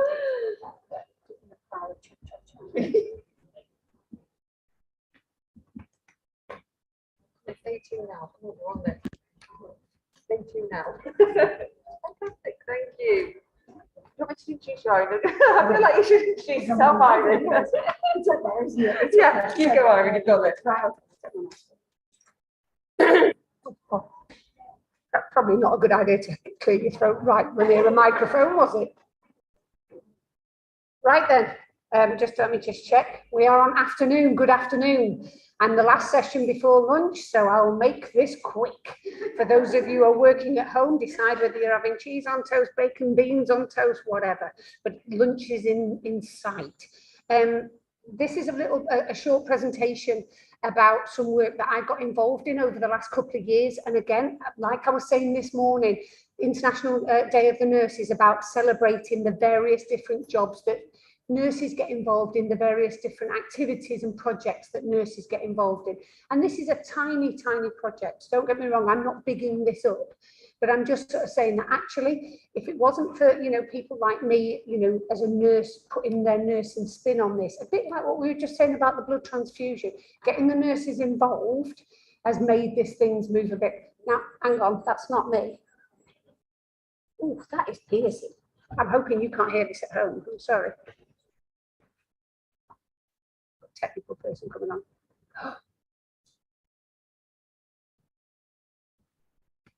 Is that the equivalent of switching it on and off again? Yeah. Okay. Am I too close or am I too far back? Or am I okay? You heard it here. I was going to say you heard it here first. Irene Mabbott taking instruction there. Anyway, so I'm Irene Mabbott. I work at Sheffield Teaching Hospitals in the Central Practice Development Team, and my job is about evidence-based practice, as you've already heard this morning. And I'm going to tell you a little bit about this particular project that I got involved in, as I say, in the last 2 years. Okay. Hello. So I was looking at, I got involved because I'm known, I've got a reputation for some reason for being a bit of a stickler for documentation, in the sense of if something's going out across my organisation, I want it to be right good. I want it to be good. I want it to be readable. I want it to be easy to understand. Okay. And I know I said this yesterday, so I apologise for those that I'm repeating to that heard this yesterday. If I put my name to anything, if I get involved in anything, I want a junior member of staff at 2 o'clock on a Sunday morning to be able to pick it up, to be able to run with it, and to be able to understand what I have done. So yesterday, when I was talking about the Simple Rules Toolkit, it talked about actually making sure it was easy to understand at 2 a.m. on a Sunday morning when central departments like the department I work in are actually closed. Okay, so so people send me documentation for checking, for proofreading. I've been asked to sort of, check on evidence links, but, with evidence-based practice in my title, you'd kind of expect that. But obviously there's an awful lot more about that. And I was realizing that there was a lot of issues that people who were being asked to write documentation for the organisation here at Sheffield were not really sort of, not competent, but actually not confident to do that. So I wanted to help them a little bit. So a bit of background here, obviously documentation in the NHS, a prolific number of documents in healthcare. You seem to be tripping up over a new document specifically in nursing. Obviously, they're launched within the relevant organisation and hopefully referred to and used daily. One would hope that documentation isn't just sitting on a shelf, on a virtual shelf, getting dusty. Obviously, documentation used to be paper, but we've moved much more towards the electronic formats. But we still need to be aware that documentation is essential, but what are we doing? This morning, when Beth was talking about her work in developing screencasts and QRs, I laughed at it to myself when she said somebody wanted me to do a screencast about creating a screencast. And I will say there is a policy within our trust about developing a policy, and there are guidelines about how to develop guidelines. But again, going back to the 2 o'clock on a Sunday morning, if you've got nowhere to start, you need somewhere, and that's not a bad place to start. So, so what are we talking about here? We are talking about policies which stipulate the organisational position or value, procedures, which is a written set of instructions or steps to take, protocols, which is generally a plan specifying procedures in certain circumstances, and guidance, which is a principle or a criteria that guides or directs actions. Now, last week when I was pulling these slides together, I thought, actually, do you know what? I have no idea how many we've got in the organisation. So I asked somebody who knew, and on my little scabby bit of paper over here, forgive me for a minute, we have 318 policies, we have 4,070 guidelines, and we have 2,799 patient information leaflets on our system as we speak. And this is a process where things are kept up to date, where they are archived if they are out of date, but we have got an awful lot of documentation within the organisation. So we need to be aware of the whole process of that, but also to make them right. Now, you didn't expect me to put up a slide and not have evidence-based practice on there, surely. But obviously good evidence, good documentation is written by experts in the field. They follow an accepted format. They're based on the best possible evidence, she said. They are up to date, they're easy to understand and easy to read. They've been checked, hopefully, or looked over before launching, okay? So obviously, if you've got the good, we've got the bad. I wouldn't want you to go away thinking I hate Wikipedia, but I'm not keen on it at all. But obviously, if the bad documentations are the bad elements of documentation are the ones that are not written on, not based on good evidence, they're based on bad evidence. They can be badly written and badly presented. Some of them don't make so much sense and they can be all over the shop, and they can be a bit repetitive and be a bit dull, okay? So we wanted to make sure that we helped people that were actually developing these. So a lot of proofreading used to end up in my inbox, and people would say, Irene, can you look at this? And you'd look at it and think, it's about a day and a half's work, that. Do you know what I mean? From my perspective as a proofreader. So what I wanted to do was develop a system which would support the staff to actually do some of the checks themselves, which not only creates less work for me, I'm not being selfish on this, I promise, but also it helps them learn what a good piece of documentation looks like. So we looked at creating documents within STH, we looked at who the staff were that had been supporting this activity, and there's quite a few of us in learning and development who have been involved in proofreading over the years. And we noticed that the same things were happening time and time again, the usual suspects. So we thought, well, actually, it would be quite useful to support those staff who are writing those, not to stifle innovation or, you know, to trample down and we are the experts. Are we Eckers like? Let's get some support out there. So we wanted to make sure that we could actually sort people out. Not sort people out, support people. Good grief, that sounds really punitive. Nikki was talking about punitive early on, and then I'm saying, right, we wanted to sort them out, did we? No, we didn't. So what we did was we looked at the proofreaders and people who are involved in this sort of practice within learning and development. We collated the usual errors, the usual suspects, as I've mentioned early on. We examined the underpinning evidence because it's my job to do such a thing and we should. And we looked at a first draft of guidance to support our staff. This was shared for comments and suggestions, and we came to a final check guidelines for document writing, which was completed and launched about a year ago now, if I'm not mistaken. And that might seem like a bit of a weighty title, but we wanted people to actually look at this as their final check. All right, this is for them to, you know, to support them to look at their document. So it advises the author to think about who's the audience for this documentation. Who is it for? How long is that audience? And is there any repetition? I'm going backwards and forwards to the microphone, see if it works. And whether there's any repetition in there, okay? If you repeat things left, right, and centre, people will switch off quite quickly. So you really want to be thinking about that as an approach. One of the other usual suspects was the font within the document. Is it the same throughout? Because it doesn't aid reading if you've got different coloured fonts, different size fonts, different types of fonts all over the place. Is it consistent, and are all the alignments correct? Now, this might seem like the most basic thing, but seriously, the stuff that I was being sent and the other proofreaders within LDD that were being sent, these were the usual suspects. The layout, whether it was consistent, whether all the hyperlinks worked, and that's obviously a modern day issue. Abbreviations, have this been spelled out before you've used them, and whether the spelling was okay. The referencing, a personal bugbear, it has to be said, which is, you know, which system had been used. Was it all correct? Was it all using the same system? And was, more to the point, was it up to date? You notice I didn't mention Wikipedia in this particular slide. So the strap line for our completed guidelines at STH, and obviously you'll be aware that we have the proud acronym within STH.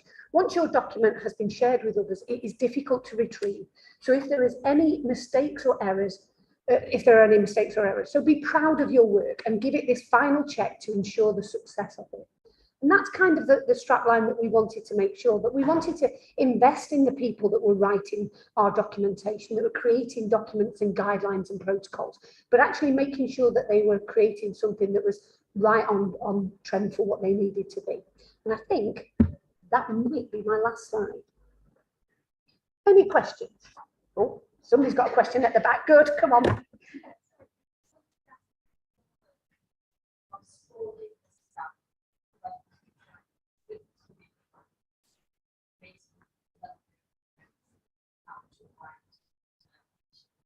Yes. So how do you store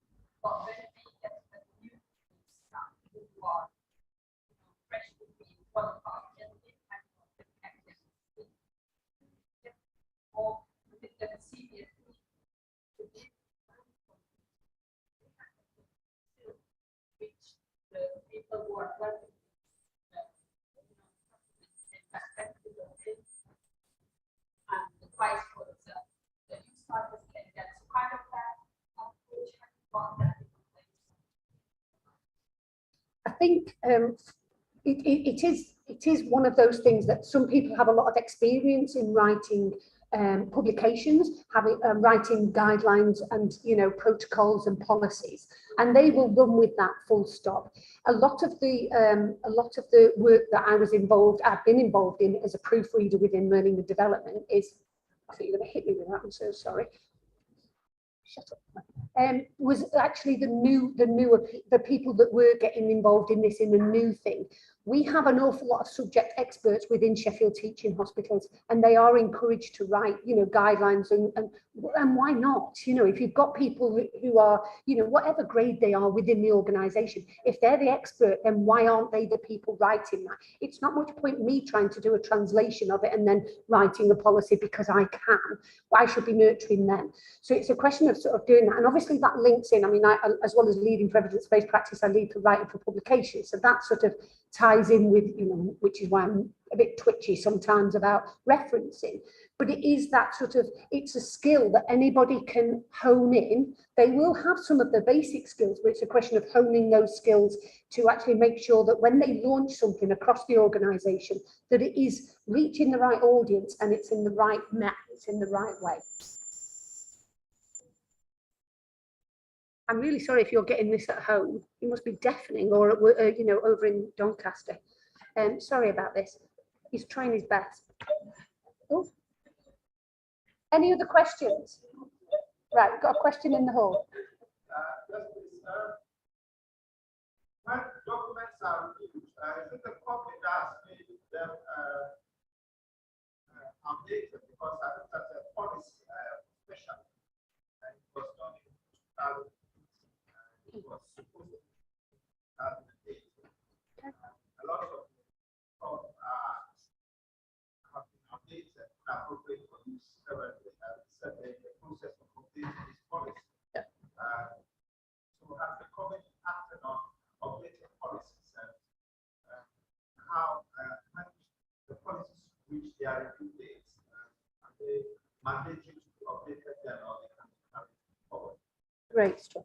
All right, okay. I believe that questions are being translated onto the system, so I don't have to repeat it, is what I'm trying to say.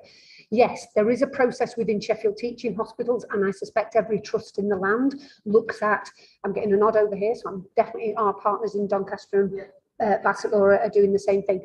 It will have had an effect, of course it will. So for example, I know in the first, between March and December in 2020, I was deployed out of my job and I worked clinically in occupational health for 10 months. Okay, so 2 or 3 guidelines that had my name on it that expired in that time came to my inbox. I did not have time to do it because I was working clinically. Does that make sense? So yes, there has been a bit of a leeway on that because COVID has had an effect. But I would say that yes, it's in the system. There will be a red flashing light on that line that says that policy. Did you say it was the specialing policy you mentioned? So there will be a red light in there, and somebody within the central department in our trust will be contacting the person who's the lead author and saying, this needs updating. What are you doing about it? Is it still up to date? Does it need minor amendments? And can we support you? And they will be doing that across however many policies and guidelines that we've got. Yes, I think hand on heart, we can't lie. COVID has had an effect. I know personally it's had an effect on a couple of the pieces of documentation that I'm now, I had to scrabble and get them sorted out at the end of last year. But it is catching up. But I think that sometimes there are difficulties in that the expert lead might have left the trust. So the person in the central department is then trying to find out who the next expert lead is. Does that make sense? But I think that, don't think it's going to be buried under, but buried under the carpet anyway, brushed under the carpet. Not a chance. There will be a red line somewhere on a lovely Excel spreadsheet that says, boop, boop, boop, this one needs sorting. Okay?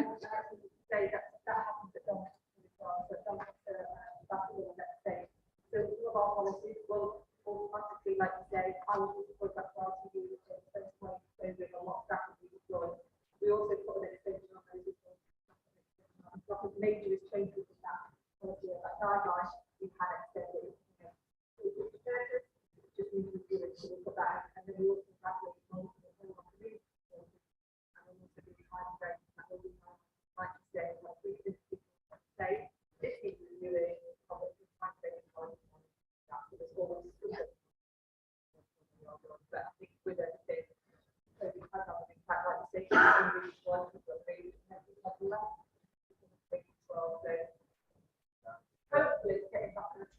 Yeah, yes.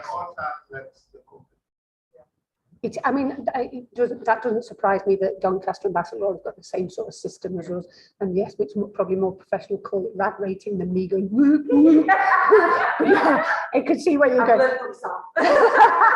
But it is that. And I think that as an organisation, as a foundation trust, as Sheffield Teaching Hospitals and as Doncaster and Bassett Lawyers, we've got to have that. We've got to have that governance. We've got to have that background. But this, the sort of small project that I've just explained was to help people who are setting off on that journey, because if you are an expert, if you are a clinical nurse specialist and you're asked to write some guidance or a policy or some procedure, you can get some help out there. And I think it's really good stuff. I think if you are working in those areas and you are doing sometimes it's becoming very close to your heart. Very close to our heart. So you might automatically know that project, like nothing happens, you felt, but it can be then described to somebody else that has no idea whatsoever, but make it so that they actually relate to it and understand it. Yes. That's the difficult part. Yeah. Because we might read it and go, yes, when you are close to, if I'm writing for publication, for example, I always give my articles to my husband, who's nothing to do with the NHS. Thank you, God. But he will have a red pen and he will write comments like, I assume you know what you're saying by this sentence. And that seems like he's a really harsh man. And for, you know, the people who's actually met him, he's not a harsh man at all. But actually, that's what I need. I need somebody. And if this guide to help people write documents just makes them sort of say, oh, right, okay, that's going to confuse somebody, then actually taking a step back is not a bad thing. It's one of those things like which we always talk about in the evidence-based practice of writing publication. Give it to us, students, when it's time to read for the years. Read it because you've got so much background information in your head.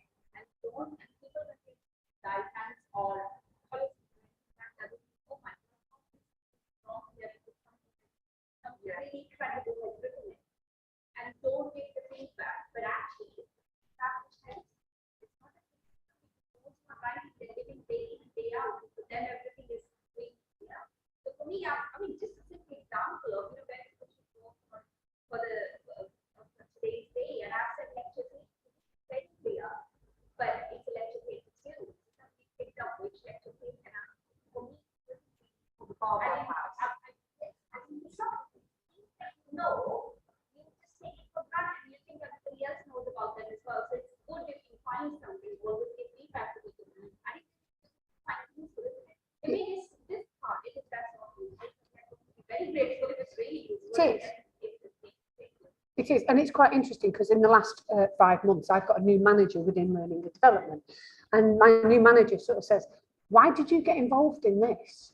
Because I was telling them about this and saying, you know, I'm going to do a presentation about it next week, and they sort of said, "Why did you get involved in that?" And I sort of said, "It's because I kind of believe that, you know, the parameters of evidence-based practice may be traditionally here, but actually it's sort of a bit more flexible. And if I can support people as an EBP person to actually get documentations or even a publication, you know, into a better sort of format, then I'll pencil it in my job description and it'll be fine."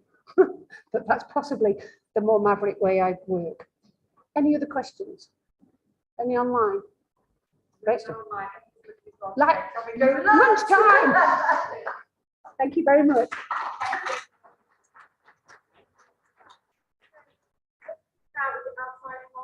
Yes, and I'm going to say, please don't have that. So we'll have to respect me, so they take the thing. We need to have your colleagues or other people to join us.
Hello, Alison.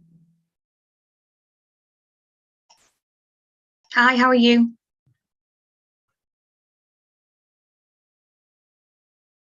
Can you hear me?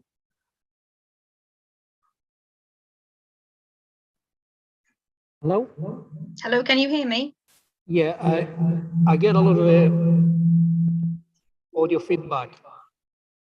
But I've made you a co-host. Okay. That means that you should be able to Share my you screen? can. No, I will.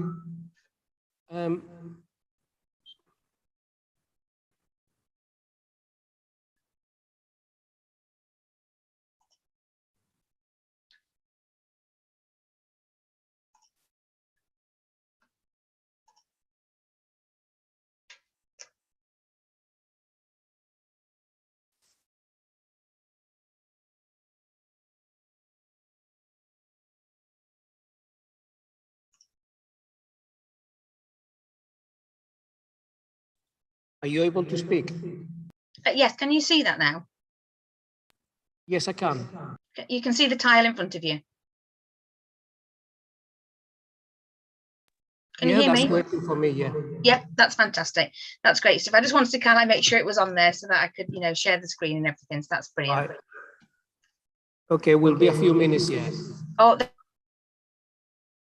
that's fine. No problem. Thank you.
Alison? Yes. I think I might have to share the screen myself because... Shall I just come off stop share? Yes, please. I'll see if I can... No problem. I'll stop share. The only thing is I will need to run the presentation on your behalf. Oh, so if I just tell you, Jose, when I want you to turn the slides? Yes, please. That's all you need to do. That's fantastic. No problem. Saves me having to press a button. Yeah, because I need to share it so it can go live on YouTube. Yeah, that's fine. No problem. Thank you. Okay.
Some reason is not doing that.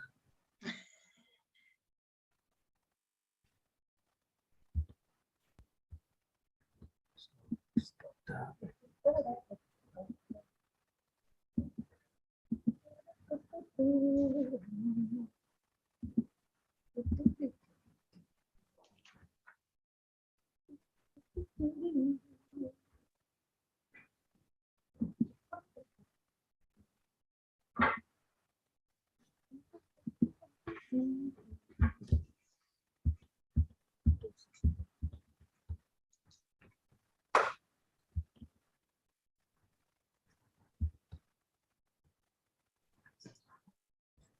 Yeah, but you know,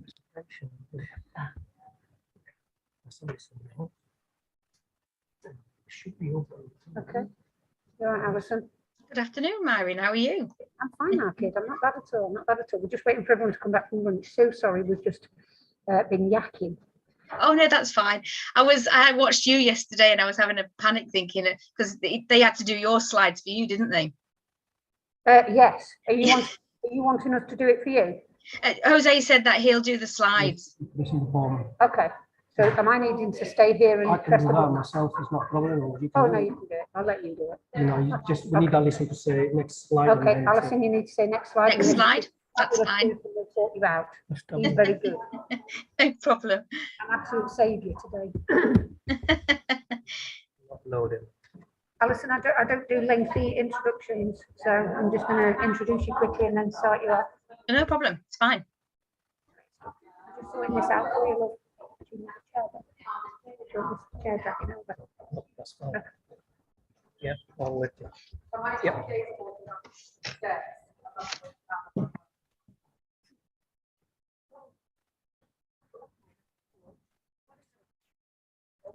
Did you get a phone cleaner? You know, I quite like my retinas. Did you get a phone cleaner? She only said not so. You know that little blue thing? It's to clean your phone screen. Go and get one. But there was a watch as well apparently. I just picked one up. Sorry, we're talking about, for those of you who are dialing in, we're talking about the RCN stand that's giving out freebies, which I believe was at Doncaster yesterday as well. Oh, really?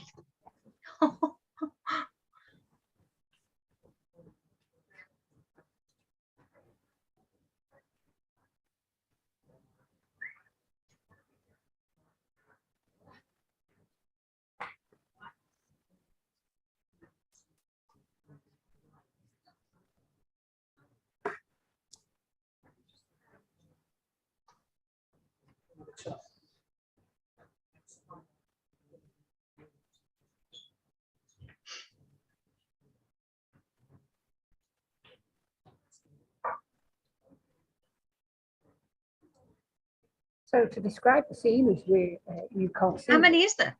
There's about 30 odd in the room. Okay. Well, not currently at this moment in time because they're sauntering in. They're picking up mugs of tea and cake and coffee probably as well. But we're just meandering back. But I suppose that's the good thing about these sort of events, isn't it? When you've got celebrations like this, is the networking approach. And it's really absolutely, yeah. It's really good to A, catch up, and B, find out what people are doing and how you can link up. So. And I think because for the last 2 years, this has not been, we've not been able to do this. So it's actually been lovely that we can touch base like this. Absolutely, absolutely. So we've got 2 big screens at the minute. Excuse me for the other people that are dialing in and wondering what I'm doing. We've got 2 big screens in the lecture theatre, and there's that the little thumbnail of you in the corner above your title. Okay. A thumbnail of me in the corner is probably the best place. Yeah. It's really weird, isn't it? It's like you said yesterday, you have no idea who you're talking to. They could all be asleep for all I know. Well, no, they're not asleep because I'll be here poking them with a stick. No, but it is very strange, but it's quite nice to be able to tell you. I wish I could turn the computer around to show you all what you can see, but as soon as I do that, everything will go wrong. There's a mosquito in it. Oh my God, there is a mosquito. It's on the computer. Get out of here. Oh my goodness. Yeah, I wish I could turn it around, but I know that I will make a mess of it and it will. And we'd also be then filming the audience for the YouTube thing. Yeah. Sorry? You want me to start? Yes. Yeah. We're on Zoom and YouTube. Yeah. I don't think I've said anything that's too risky to you, Alison, that I wouldn't say to everyone else that's online. Recorded forever, Irene. We'll get on. So.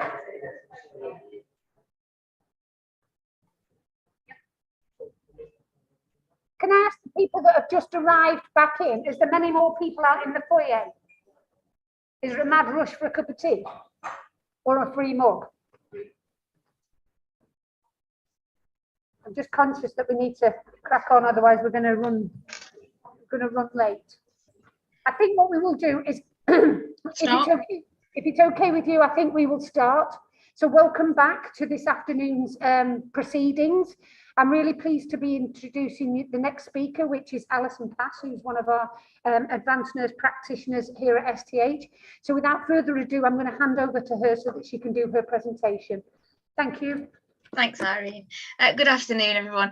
I don't know whether it's a blessing or a curse to actually be presenting first thing after lunch, but anyway, here we go. So my name is Alison Pass. I'm one of the advanced nurse practitioners, obviously based at Weston Park, working for Sheffield Teaching Hospitals.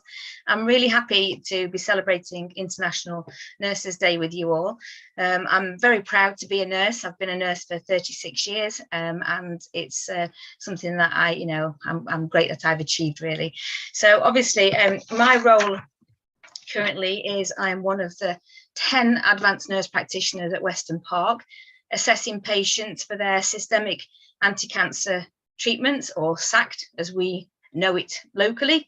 And I work within the neuro-oncology and urology services, but at the time of undertaking this study, I was also working in the nurse-led immunotherapy clinic. The reason for undertaking this study was obviously as part of my Masters in Advanced Clinical Practice, and obviously it was something of great interest to me. So obviously, what did I look at? I looked at what is the patient's preference on remote pre-assessment consultations compared to face-to-face in the nurse-led immunotherapy clinic. Next slide, please. So why did I do it? Obviously, March 2020, we saw a worldwide pandemic that we'd never ever experienced before, and it was pretty obvious, it became pretty obvious very quickly that obviously we needed to change the way, especially within cancer services, that we delivered our healthcare and our treatments to patients. Obviously, cancer patients were vulnerable, not only from obviously having the cancer, but also from the treatment that we give them with regards to how we affect them. But also some patients obviously have got comorbidities as well. And there was a big belief that obviously we needed to protect them from serious illness, if not life-threatening illness. So we moved very rapidly from face-to-face consultations, which we'd always done for pre-assessment, and we moved that to telephone consultations. And so obviously that was to prevent the patients from attending the hospital, to reduce their exposure to the illness and potentially picking up the virus. You know, NICE guidance obviously came up with a risk stratification to say that obviously it was better for patients to stay within their own homes to avoid the risk of obviously serious illness and potential death, really. So therefore we had to change our decisions very quickly to keep patients safe, and this non-face-to-face consultations became the norm. And it was from those changes that I wanted to look at what were the patient's preference. You know, suddenly one minute we're seeing them face to face, and then the next minute it's like, oh no, everything's going to be online, we're going to be ringing you, and you to stay at home and keep nice and safe. So that's why I thought, well, I want to know what did the patients have a preference? Did they like that change? Was it something that, you know, they were happy with? Next slide, please. So how did I do that? I chose a sample of 20 patients who'd been in the nurse-led immunotherapy service before March 2020 and obviously up to August of 2020. I wanted to get this comparison where I could see that what the patients, you know, knew the service before the changes and also during the changes, so I could get hopefully an overarching view of what they thought, really. The inclusion criteria for the study was obviously they had to be 18 years and over. They had to be having either anti-cancer treatment or immunotherapy. They had to be in the nurse-led immunotherapy clinic, and they had to be on the anti-cancer treatment between March 2020 and obviously August of 2020 to make sure that I got that overarching timeline. And they must have access to obviously to remote monitoring. The exclusion criteria was obviously unable to access remote monitoring, unable to hear on remote monitoring, and obviously lack of mental capacity to be able to answer the questions. So I worked in conjunction with the clinical effectiveness unit at Sheffield Teaching Hospitals, and we formulated a questionnaire of 24 questions, and looking at a variety of questions really around satisfaction, comparison of consultations from face-to-face to non-face-to-face, and obviously you know, there's sort of like how they felt about it, really.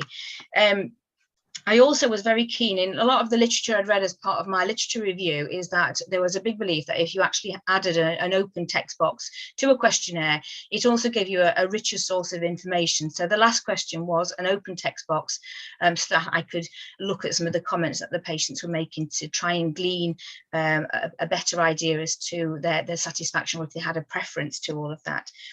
The questionnaire was designed using a Likert scale, which makes it easier for obviously for analysis, and there was and then sort of like that, I don't know what I'm saying there, and then obviously there's a thematic analysis with regards to the open text events of the questionnaire.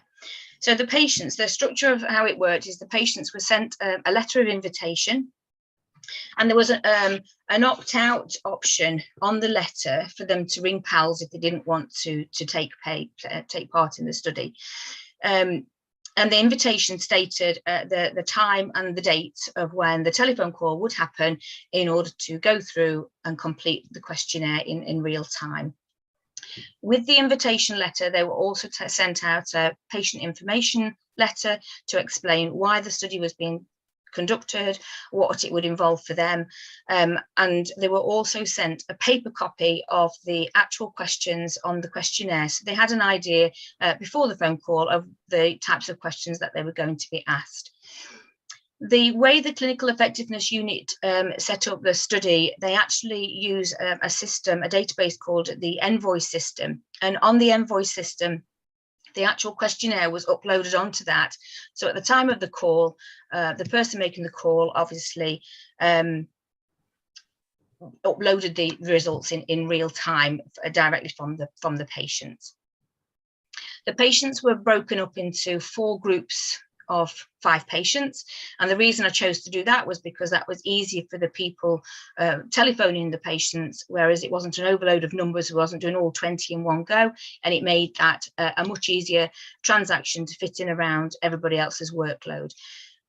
I was very conscious that I didn't want to make the telephone calls. Yes, I selected the patients. Yes, I sort of like organised the cohorts, but I had no involvement in actually conducting the interviews because I wanted to reduce the bias. All the patients knew me. I'd been looking after these patients pre the pandemic and during the pandemic, and I didn't want them to be affected by going, oh yes, that's brilliant, thanks Alison, that's great. So I wanted to make sure that I got an independent view by 2 of my colleagues actually conducting the interviews on separate days. And I felt that would actually help with regards to sort of like the data that was collected. Next slide, please. Oh, it should be satisfaction. Oh, no, sorry, you're right. Sorry, go back to results. So the actual Envoy system was really good how it sort of like collated it. It looked at all the 24 questions and it gave an overarching satisfaction score, which is obviously ranges from 64 to 88%. There was a lot of positivity that came through from the study with regards to convenience. We have really poor parking at Weston Park, and patients liked the fact that they didn't have to struggle with parking, they didn't have to find change to park, and actually it was a lot more convenient because we have patients come into the immunotherapy nurse-led service from all sorts of areas across the Sheffield region. So they found that the convenience was a really high scorer for sort of like positivity. The actual question about whether they actually preferred remote monitoring to face-to-face was a mixed response, really. Some liked it, some didn't like it, some preferred to have it at, say, scan time, or some preferred to have it each time. So there was a very mixture. I'd kind of like got a preconceived idea that I really wanted the patients to go, yes, I absolutely loved that, or no, I didn't like that. And to be fair, it was actually... I was disappointed, but actually when I sort of like, as the more I got through the study and the more I sort of like came through it, I thought actually that's probably a fair assessment of what patients like, to be fair. The free text box gave me a lot of insight into how the patients felt about that change from the remote monitoring and face-to-face. Next slide, please. So these are just a few of the graphs that I obviously formulated. So this is obviously the satisfaction score. And as you can see, this is what the Envoy system did. It gave this overarching satisfaction collated from all of the 24 questions that the patients answered. Next slide, please. So this was the obviously the biggest sort of like comparison I wanted. So, comparison to face-to-face. What did they... was there a preference that they liked, really? So a lot of them obviously felt that it was very good. They liked it. They didn't have any particular negativity about it. Next slide, please. And then this was obviously the crux of the matter. the title of my study was "What is the patient's preference?" And as you can see from the slides, obviously there was very little hard evidence from it to strongly agree or to strongly disagree.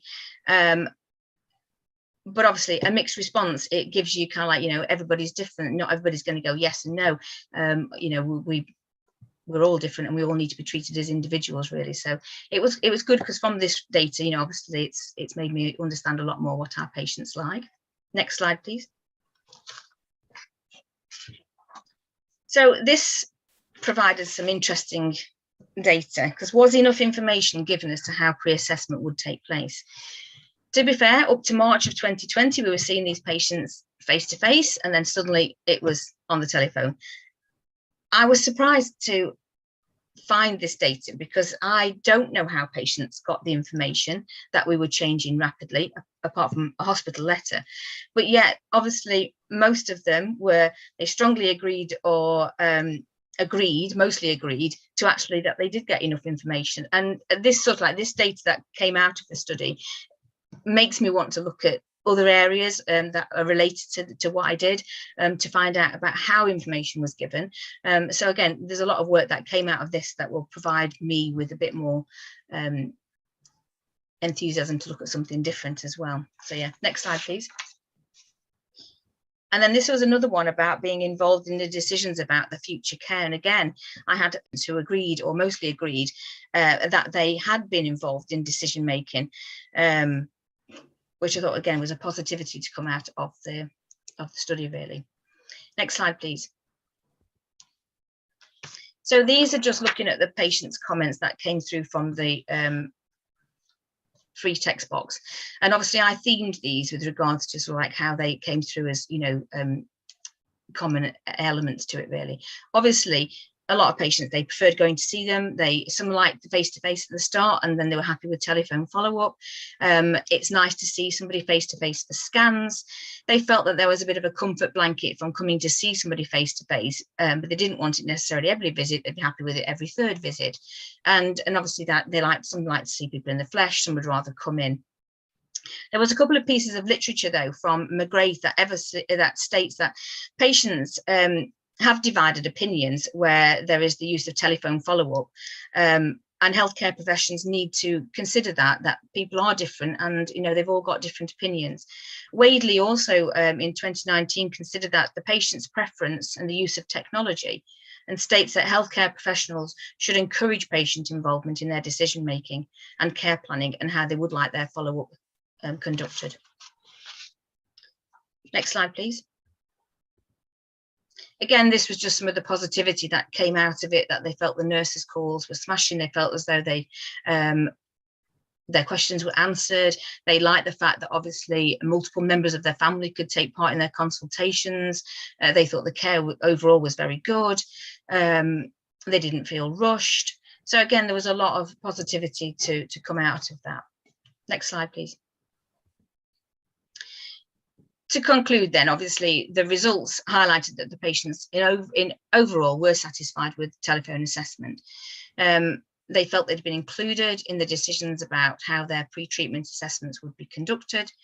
And despite the fact that there was no clear preference as to how they'd like their pre-assessment to be conducted, the participants suggested that they would like a mixture of face-to-face and telephone consultations.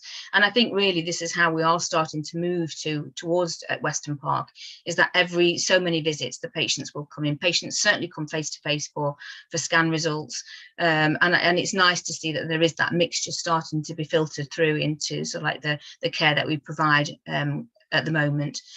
And I think it's important to remember that patients are all individuals, and they have a preference that needs to be considered when we are delivering our services. And what I would like to see is when a patient starts a new program of treatment, is on their treatment plan, is that we actually would state, you know, what their preference would be with regards to face-to-face visits and remote monitoring. That's me done. Next slide, please. I'd just like to say thank you. I enjoyed doing my study, and I've enjoyed sharing it with you. I hope you found it interesting. Thank you. Any questions? Great stuff. Thank you for that, Alison. Any questions? There's a question in the room. I'll just.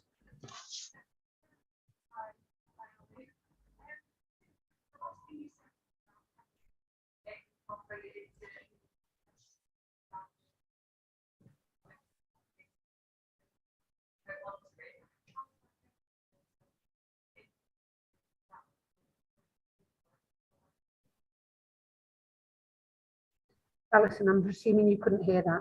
I can't hear a word of that. I mean, no. That's fine. No worries. I'll hopefully translate. So you're saying about how's it going in that sort of translation between going from face to face to a hybrid approach? Is that right? It's and implementing that. So it is very sporadic and it's very clinician dependent.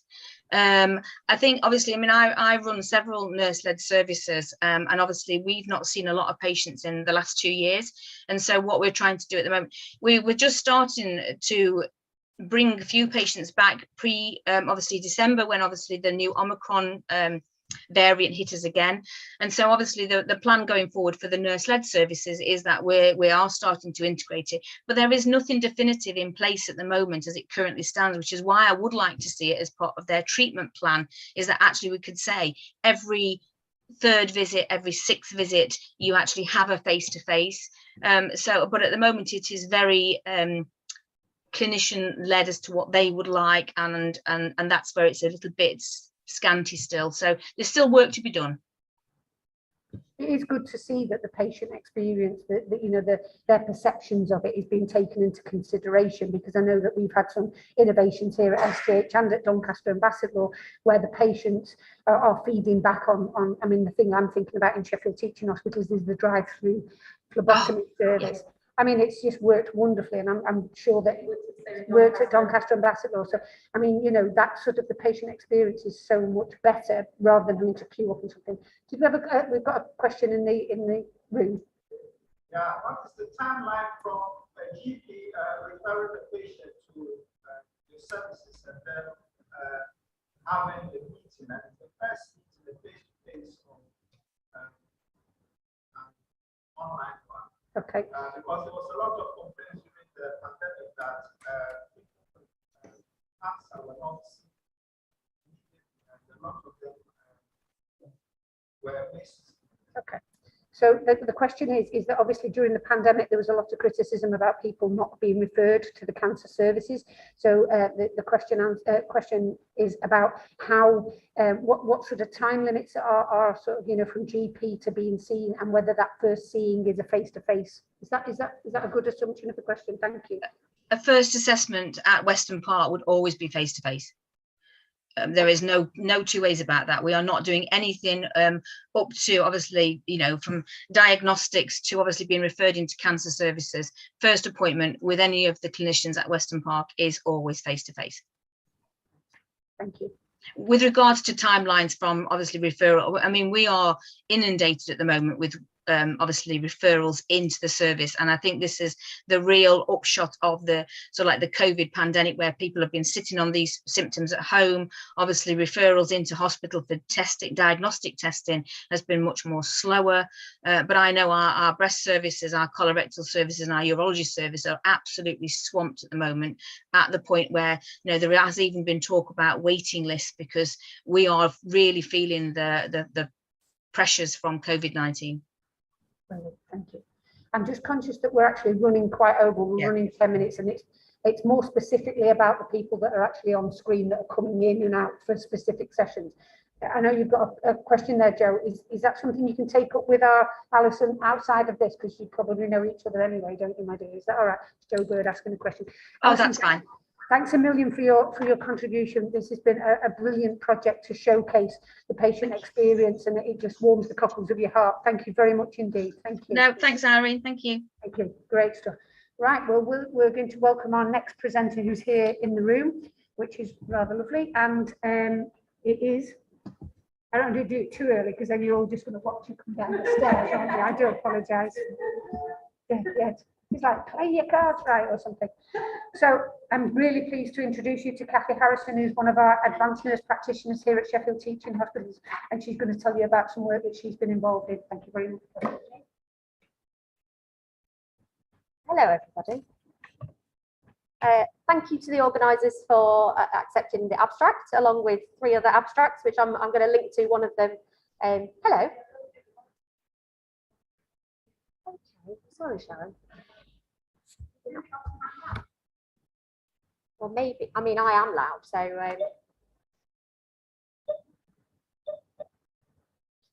Can you hear me now?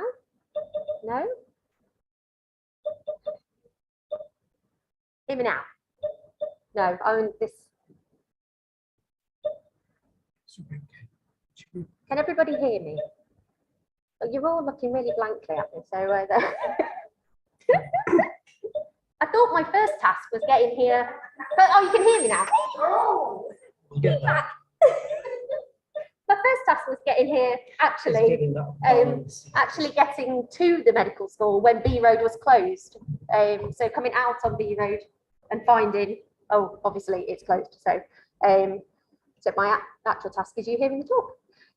So I'm Kathy Harrison. I'm an advanced nurse practitioner in the Haemophilia Centre. Can you, does everything sound all right? Yeah?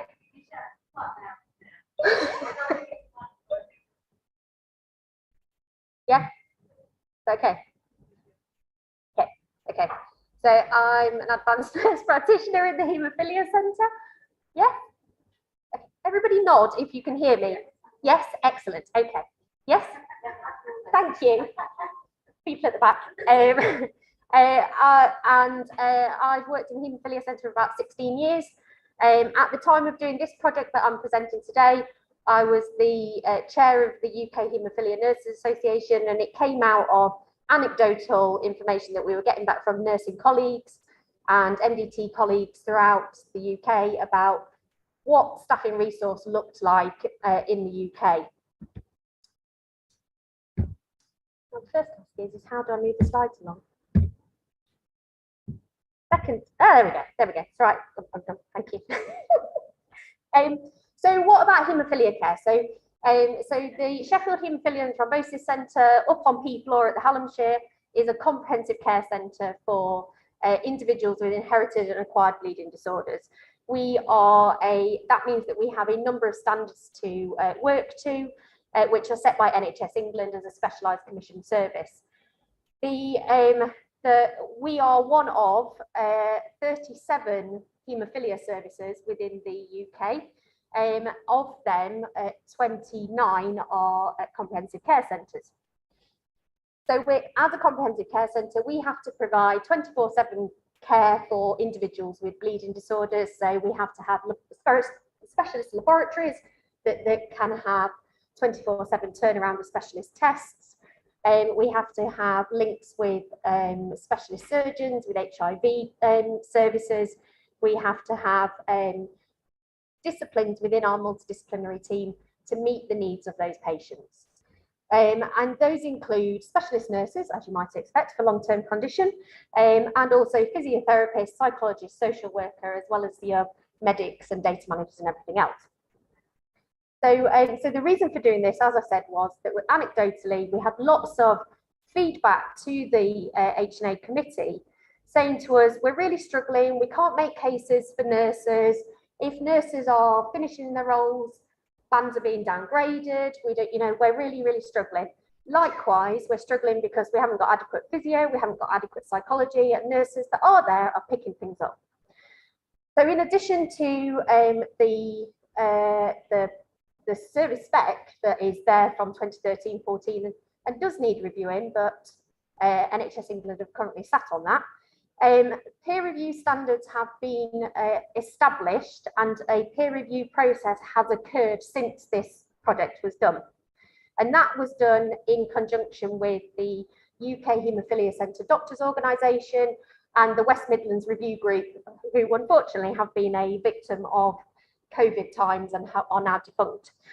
And we worked with NHS England to review these peer review standards and review the outcomes, and we'll go through that as we're going through the talk.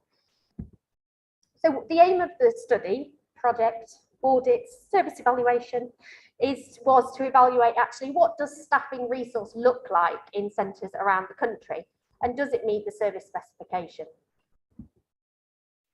So We have a list of members, we have a list of services. We created a SurveyMonkey survey detailing actually how many patients are registered with you, what conditions do you manage in addition to inherited bleeding disorders.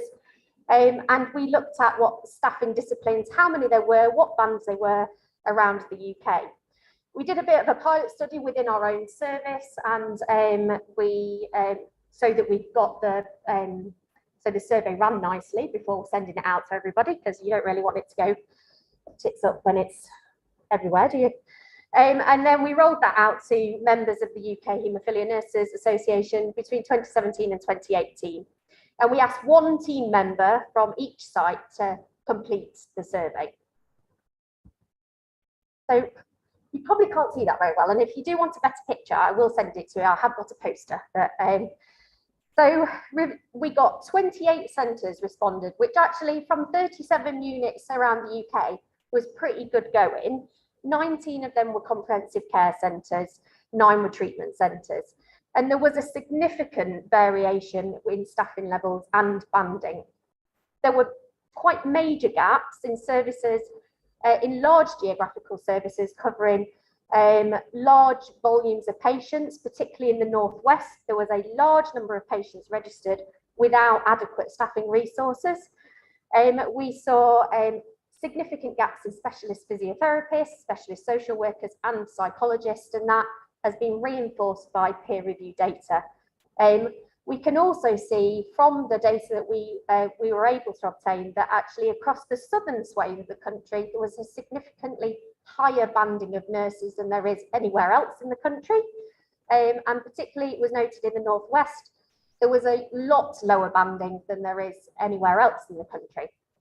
So there clearly was significant variation. To the extent that when we looked at registered patient numbers, the nursing ratios of patients to nurses equated to 147 to 1 in the best services and 341 in the least staffed services. And as I said, banding was significantly different. And obviously that impacts on patient care. And I've told you that already, for the level. So now this is not a very good slide, but this is the peer review report from initially that was done in 2019 and 2020. So the report was issued in January 2020, just as we were about to hit COVID. So you can imagine how much action has been taken since these reports were issued. But the first column from each of the tabs, so the blue, pink, beige, purple. The first one is actually what came out of peer review and what staffing looked like for those areas. And then the second column within that is actually a reassessment, self-assessment in May 2021 of whether that has improved. And we can see there has been an improvement, but you can see all of that red all over the map that clearly shows there is not adequate staffing. Pink is the nursing levels. And reassuringly, there are some very good services there for adequate nursing levels, and there have been some improvements since peer review. So I think there is lots of work still to be done on this. And I think that it was kind of reassuring, I guess, to know that it's not just anecdotal, it's not just us thinking that there's lots to do when we haven't got enough staff, because actually the data was clearly there that there is a significant variation. So as I said, much work to be done. We have done a gap analysis and we can see that matches the peer review findings. We have already started work with NHS England about how to build business cases for building adequate staffing in centres. The physiotherapists are doing a lot of work with the patient groups about getting them on board and actually having patients advocate for themselves if they go into a service and they haven't got that staffing resource there, that they can then go and ask for it, and they can go back to their commissioners and say, I should have this in my service, and they're providing them with the patient information leaflets to do that. I think what was very evident from the peer review reports was that if there was a staffing deficit, particularly from a nursing perspective, that Patient experience was poor, patient outcomes were poor, there was less education for patients, there was less patient information leaflets, there was less governance, there was less guidelines, and there was less SOPs. And I think these are the things that don't necessarily directly get thought about when you think about your staffing levels. They're not the visible things. And I think that became very apparent to NHS England when they reviewed those reports of actually what are the things that are underpinning the service and make things better without being very obvious and visible. And I think if you look at the posters, I don't know where they are. Irene, where are the posters? They're all out there. Okay, so the poster on the value of the nurse specialist was the other part of this study. So that looked at really what was visible and what isn't visible, and what we can record and capture about activity as nurses that we do.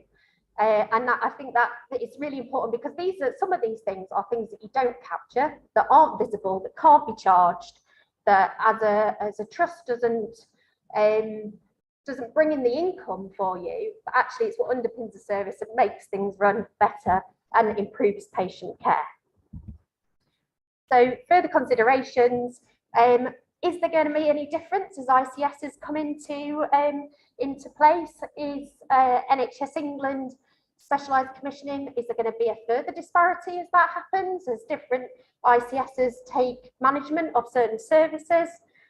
It's really reassuring that the Haemophilia Society are on board and really getting involved with what nursing and staffing resource needs to look like in services.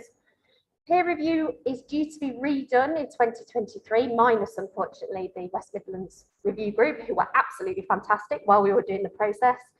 And I think what we need to look at going forward as well is actually what the haemophilia MDT needs to look like. We have a whole host of novel therapies coming into place with these conditions. We've got gene therapy coming into action for our haemophilia patients. And actually, what does the haemophilia MDT look like in the future? It might not look like what it's traditionally looked like. It might look very different. There might be a bit more of a hub and spoke effect with some of the therapies that are going to be introduced. But I think lots of work still to be done. Still very excited. I've talked very fast, so I apologise, but at least you're all English speaking, which is unlike what I've been doing this week. So I think yeah, it's a really interesting area to work in. It's a great patient group. It's it's really important, and that's it. Thanks very much. That was a whistle stop. I'm happy to take questions, although it might not be of relevance to anybody else, so that's fine.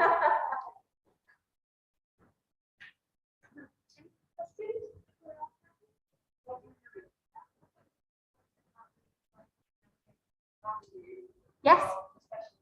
Yes. How did we do it? So I spoke to the very, very lovely Alison Leary, who has an Apollo research tool, which is online, and we talked through how you can look at what your job looks like, basically your job plan for the week, and then I got nurses from around the country to give me their job plan. So basically, tell me what they did for 2 weeks, and then we put it. I worked with our operational manager, and we put it all against the coding for that time. And anything that was codable, we coded. So the financial value of the CNS is how we worked that out, and it works out to quite a lot of money because we look like expensive people, but in practice we have quite a lot of impact to patients. We prevent patients being admitted, so I think on paper, unless you really capture all that data, it's not very obvious of just what you're doing. I think the pandemic has made that more obvious what we do, because historically it might have been that people would see us and go, well, you're not with a patient, so you're not doing anything, as opposed to being 40% on the phone and keeping people at home safe, living independently and not in an inpatient bed. But yeah, it's still hard work at times. It has to be said, convincing people of our value, but but I think it's really important. So, and if I had a long-term condition, I'd want somebody I could pick the phone up to and go, right, what do I do about this? And you know, helping navigate them through services. So having navigate through surgery and things like that. Imagine if you've got a severe bleeding disorder and you come in to have surgery, actually just being able to have some help to navigate that service and have the right treatment, have a surgery plan, and somebody having communicated that to the whole surgical MDT, that actually this is the plan, this is who's going to give it, this is what you need to do on your end in order to make this person safe at the end of the day. So does that answer the question? I'm very happy to, you know, drop me an email or a tweet. Do lots of tweeting. So yeah. Probably because nobody can keep up with me because I'm blah blah blah blah blah blah. So is that right? Yes, lovely. Thanks, Gracias. I think it's always useful when you get a project like that that's examining the role that we know has value within our service. Recently, a friend of mine had some pretty extensive surgery, and my first text to them was, have you been allocated a clinical nurse specialist? And the reply came back, yes. And I was like, yes, you're okay then, because you know that the role. But it's quite interesting to see that sort of examination of the role. Okay. Joe, is Fiona with you, or is it just you? No, not just you. No, there's no just about it. Is it your gorgeous self that's so great? Okay. Well, I'm going to move quite quickly on, if that's okay, because we are running a little bit late and I don't want to hold people up because there's some fabulous stories to tell this afternoon. So without further ado, I'm pleased to introduce Dr. Jo Bird, who's going to talk to you about this fantastic work that she's been doing. Over to you, Jo.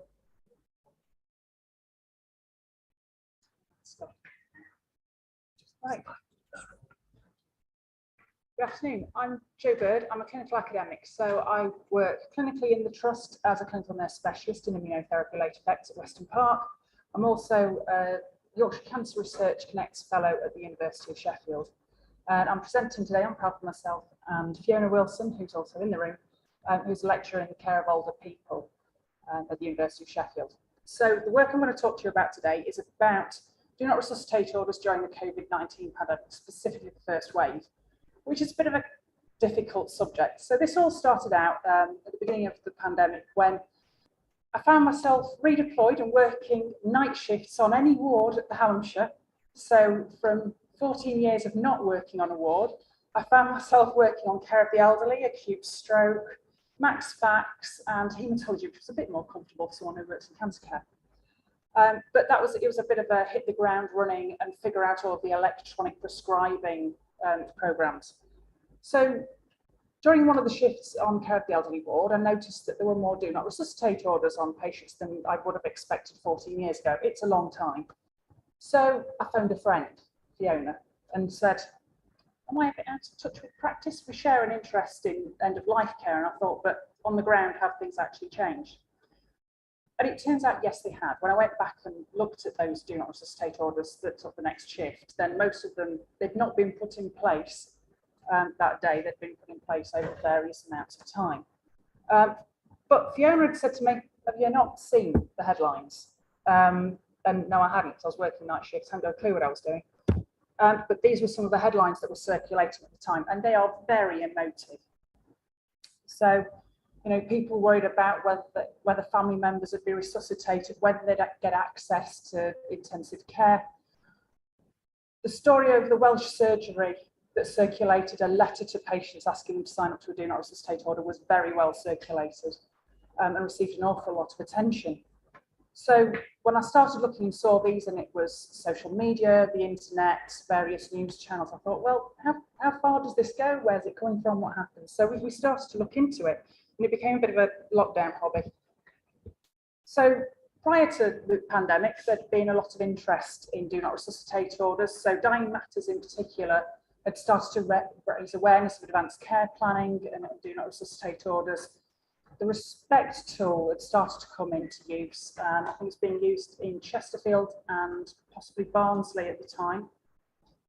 So it was quite timely for the pandemic. And then there was the Tracy judgment that was quite a landmark judgment that meant that do not resuscitate orders cannot be put in place without consulting the patient or their representatives. And CPR Wales was also doing quite a lot of training on do not resuscitate orders. So it wasn't new, but the pandemic certainly brought things to light. So we aim to explore media representations. It's not necessarily evidence in itself for what happened on the ground. It's evidence of the dialogue that was happening in society at the time. And so we looked to examine the understandings of do not resuscitate orders and the impact on end-of-life care, and then look at the potential impact on advanced care planning. So we searched the usual academic databases to look for evidence of commentaries. We knew that there wasn't going to be much in the way of research at that time, because it was quite soon into the pandemic. But then also the Nexus News database, which covers national, regional and local newspapers. We got an awful lot of data back. There were 2,097 potentially relevant articles to go through, which did take a little bit of time. And these were just the articles that were published between the 1st of March and the 11th of May. We chose the 11th of May as the end date because that's when the first lockdown ended and we all thought things were going to go back to normal.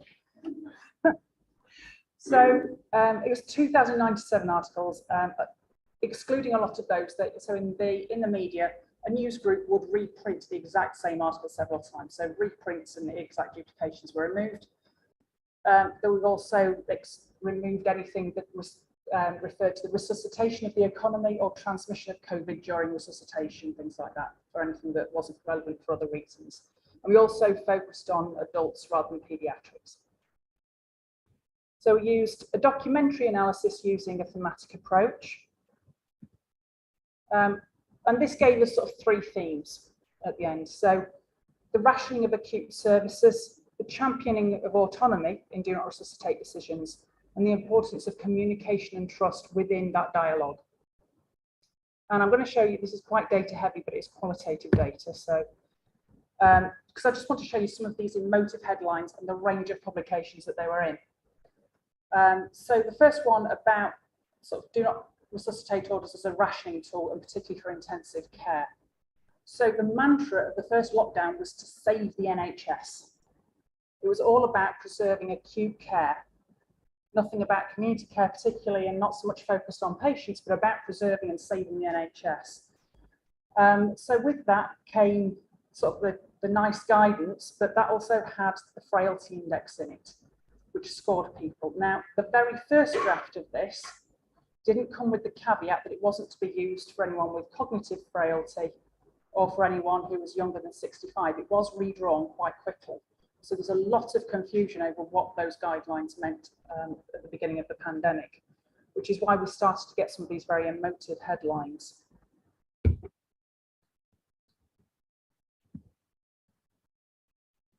And then there were, so within the dialogue in various papers, there were, accusations of a coal-assisted dying eugenics, euthanasia by the back door, very emotive sort of speech about what was happening to vulnerable groups, particularly the elderly, as we saw those headlines of sort of blanket do not resuscitate orders being applied.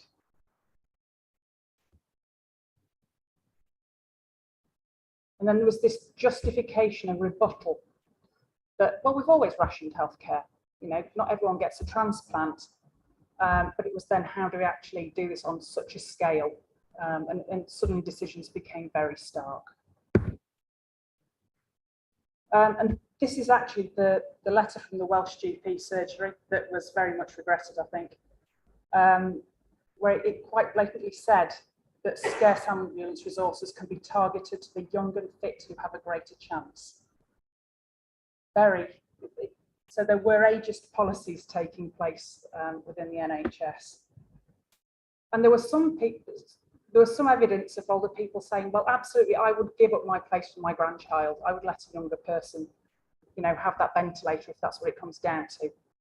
Bear in mind, this is right at the beginning of the pandemic. We don't have any treatments. We've not got steroids. We've not even started any of the clinical trials at this point. We've not got the vaccines.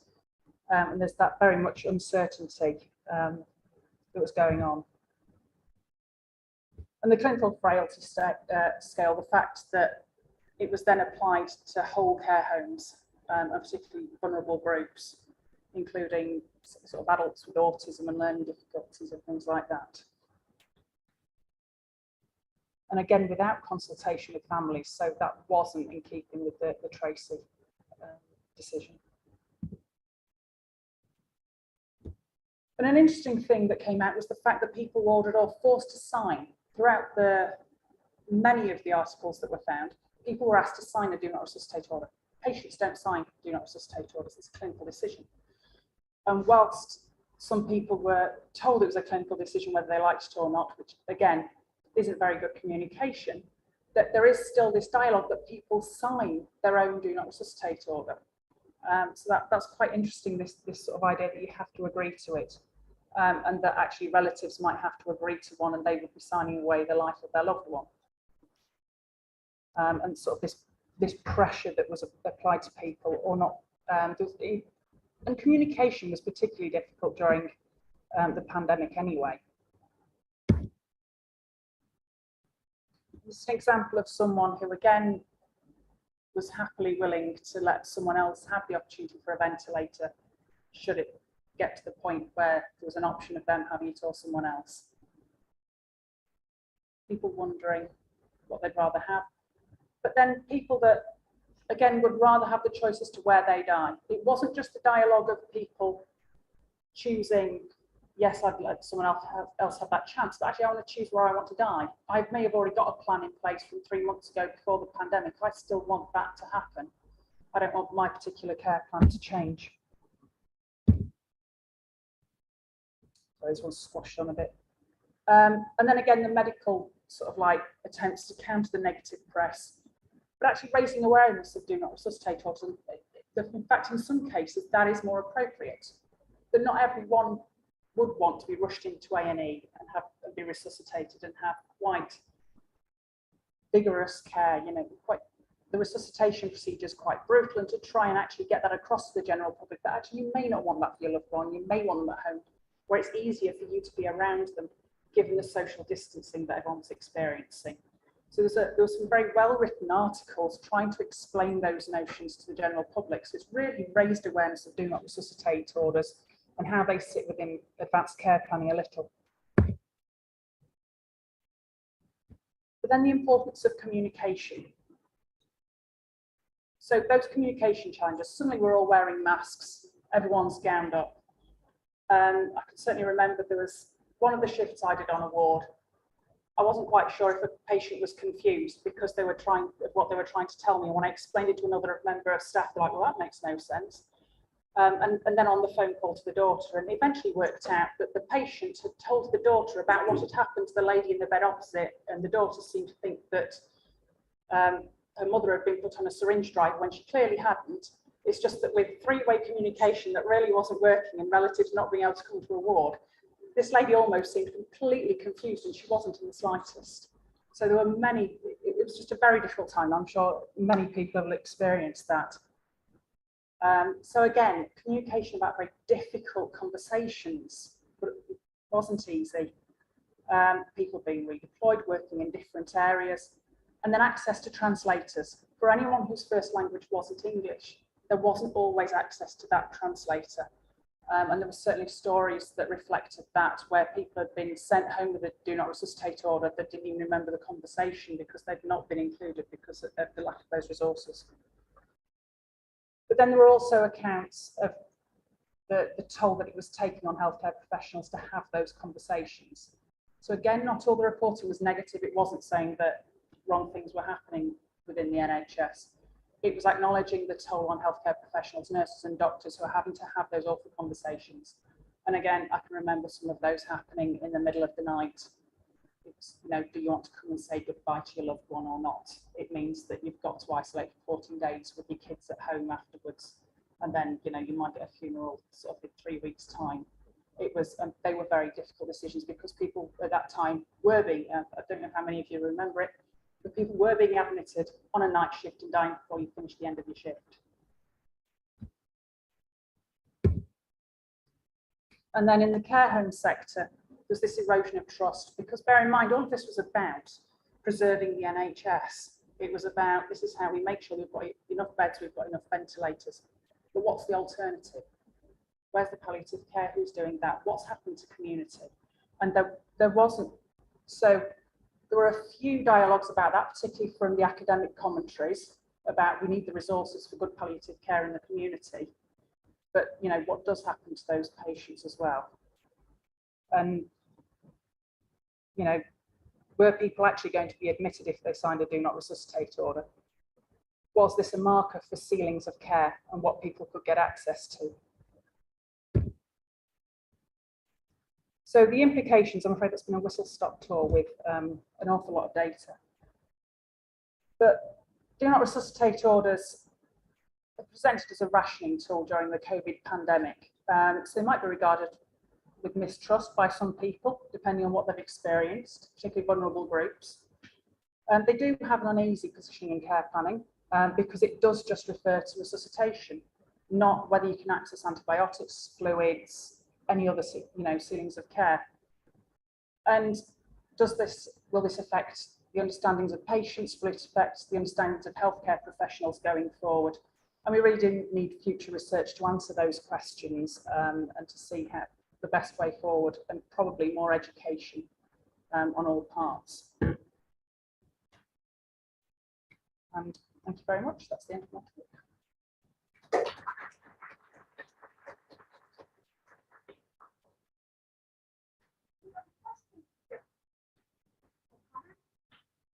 Right.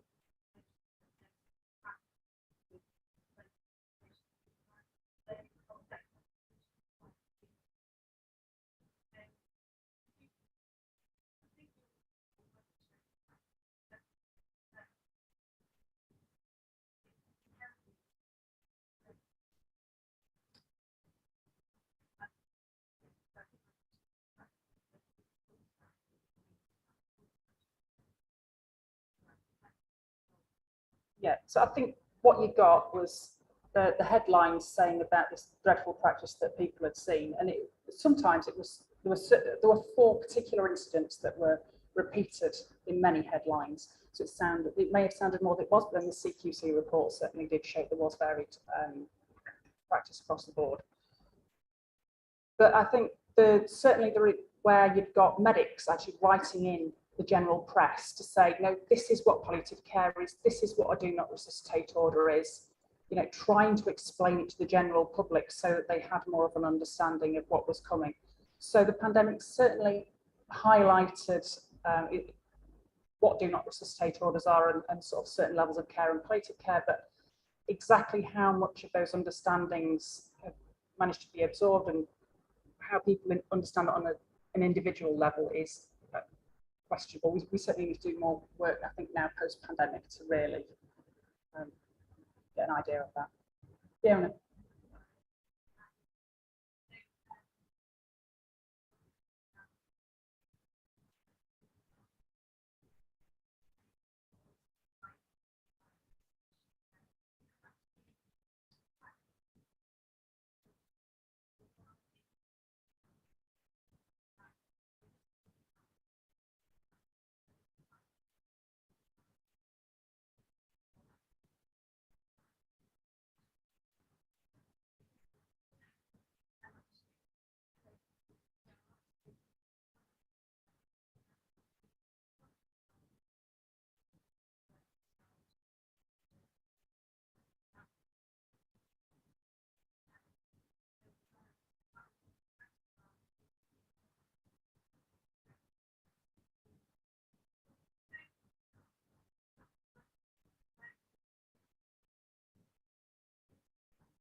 did you see any ethnic differences in terms of the issue?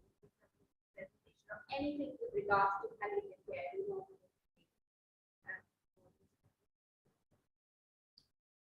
The only thing that came through in the search of the media was certainly the issue of translation. So if you didn't speak English, then the chance of actually getting a translator on the water for those conversations, it sounded like there were definite instances of do not resuscitate orders being put in place without you knowing about it, and the family would find it when you got home, when you were discharged, and it was still in place. The other issue again, I suppose, is about reviewing orders and whether they're still appropriate once you've been discharged as well. I worked with Doncaster, and I was deployed in the first wave back to intensive care. I wanted just before kind of get used to the really hard intensive care, and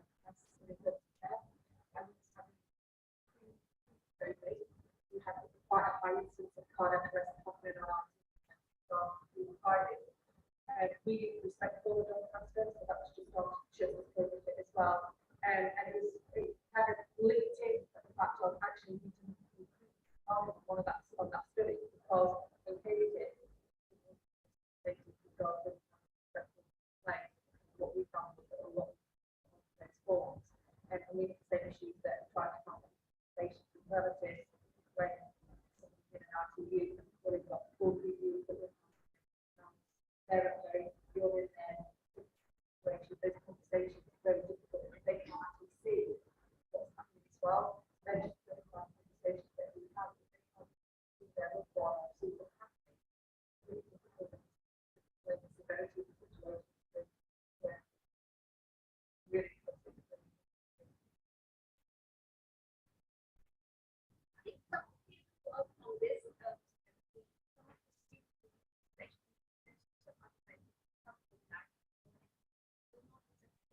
or somebody in medical care. There are mediation practices as to how we do it. So, for example, something is basically do not resuscitate when they die or something like that. It's not that we stop giving them kind of, going to them, giving them medications or giving them food or any of that. That's not that. And this thing also and so kind of medicated. And there are this thing to basically not doing any of that. I don't know that the reality of how much that stuff, but there is some discussion around that. When I was with the whole spectrum of methods, actually, that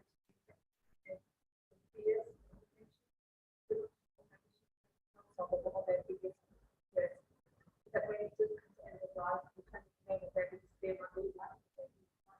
But we're acknowledging that before we get to that, or that might be kind of looked at those another section that they're going to have on.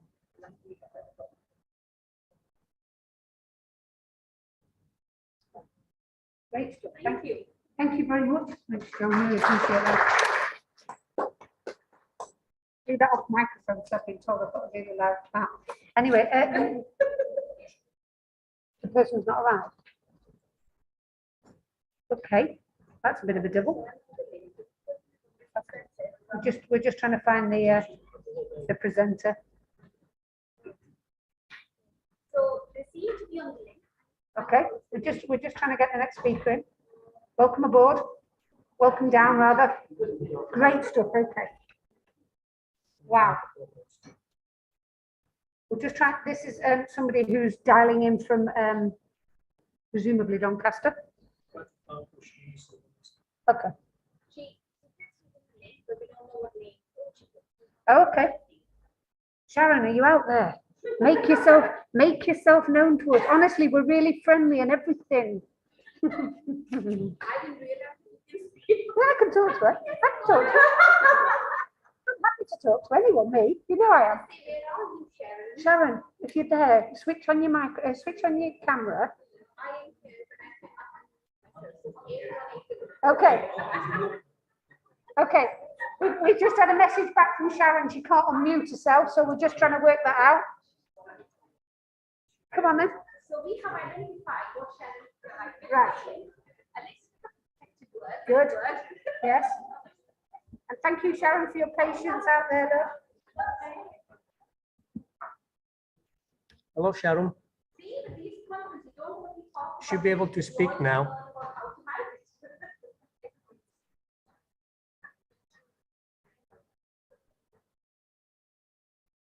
Sharon, are you there, love, or are you still having difficulty speaking to us? We're not hearing anything that you're saying at the moment. I've made you a co-host, so you should be able to unmute yourself. You'll also be able to turn your webcam on. Ah, right. So, can you hear me? Yes. Right. You can hear me? Brilliant. Sharon, we can hear you, but we can't see you at the minute. So if you're waving and stuff, then we can't see it, but we can hear you. Which is good. I prefer to hear. Yeah, that's that. That's you. Your comments, I should start your video. Start my right. We'll try to start my video again. Now, are we on? Now it's. Are we on? Are we gonna? Sharon, we've got an awful lot of background noise now. Is there more people in the room with you? There's only one person. Is there? Okay. There's nothing else on. Good. If we could just do one person talking at once, then is it going to be a dual presentation, love? No, just myself. Just myself. Right. No. Right, we're cracking on it. We're on. We're up and running. Sharon, do you want us to do your slides on for you? Please, if you would, because I'm having technical difficulty. I can see the lights going off and on. That's not a problem. Right, Yeah. we'll get started then, if that's okay. All right, then, brilliant. Right, the next session, so there's more people arriving, which is rather lovely. Oh, hang on. Just something in it. Oh, we've lost slides. Hey, we've got you, Sharon. But there's no slides. We're just going to put your slides up and then we can get started. Is that all right, love? That's fine. Brilliant. Sharon, right, so without further ado, I'm pleased to be introducing you to Sharon Wilkinson, who's one of the lovely clinical educators in the clinical simulation team at Doncaster and Bassett. Oh, my voice is going. Handing over to you, Sharon. Okay. Thank you. And as you can see, we still have technical difficulties, but it happens. So as you gathered, my name's Sharon. I'm one of the clinical educators over at the Simulation Centre. My background is actually operating department practitioner, so happy International Nurses Day. My career first started in 1992 and I qualified in 94.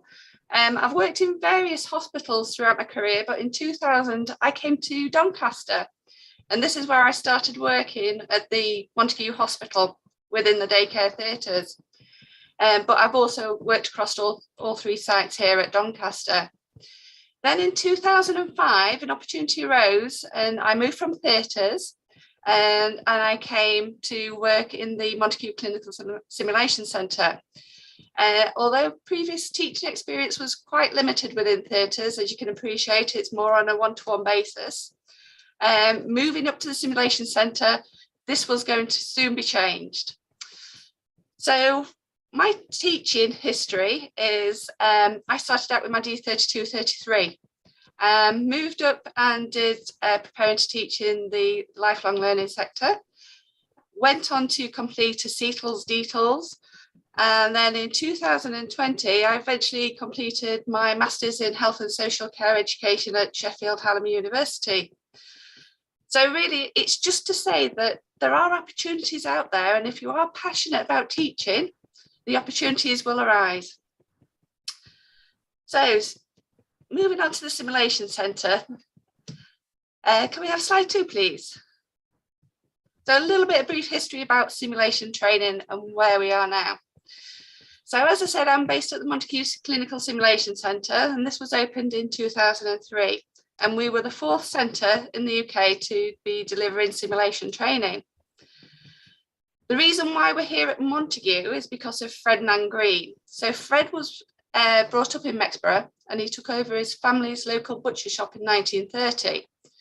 The business expanded and in 1958 his business was actually sold to Associated Dairies and Farm Stores, which you'll now know as Asda.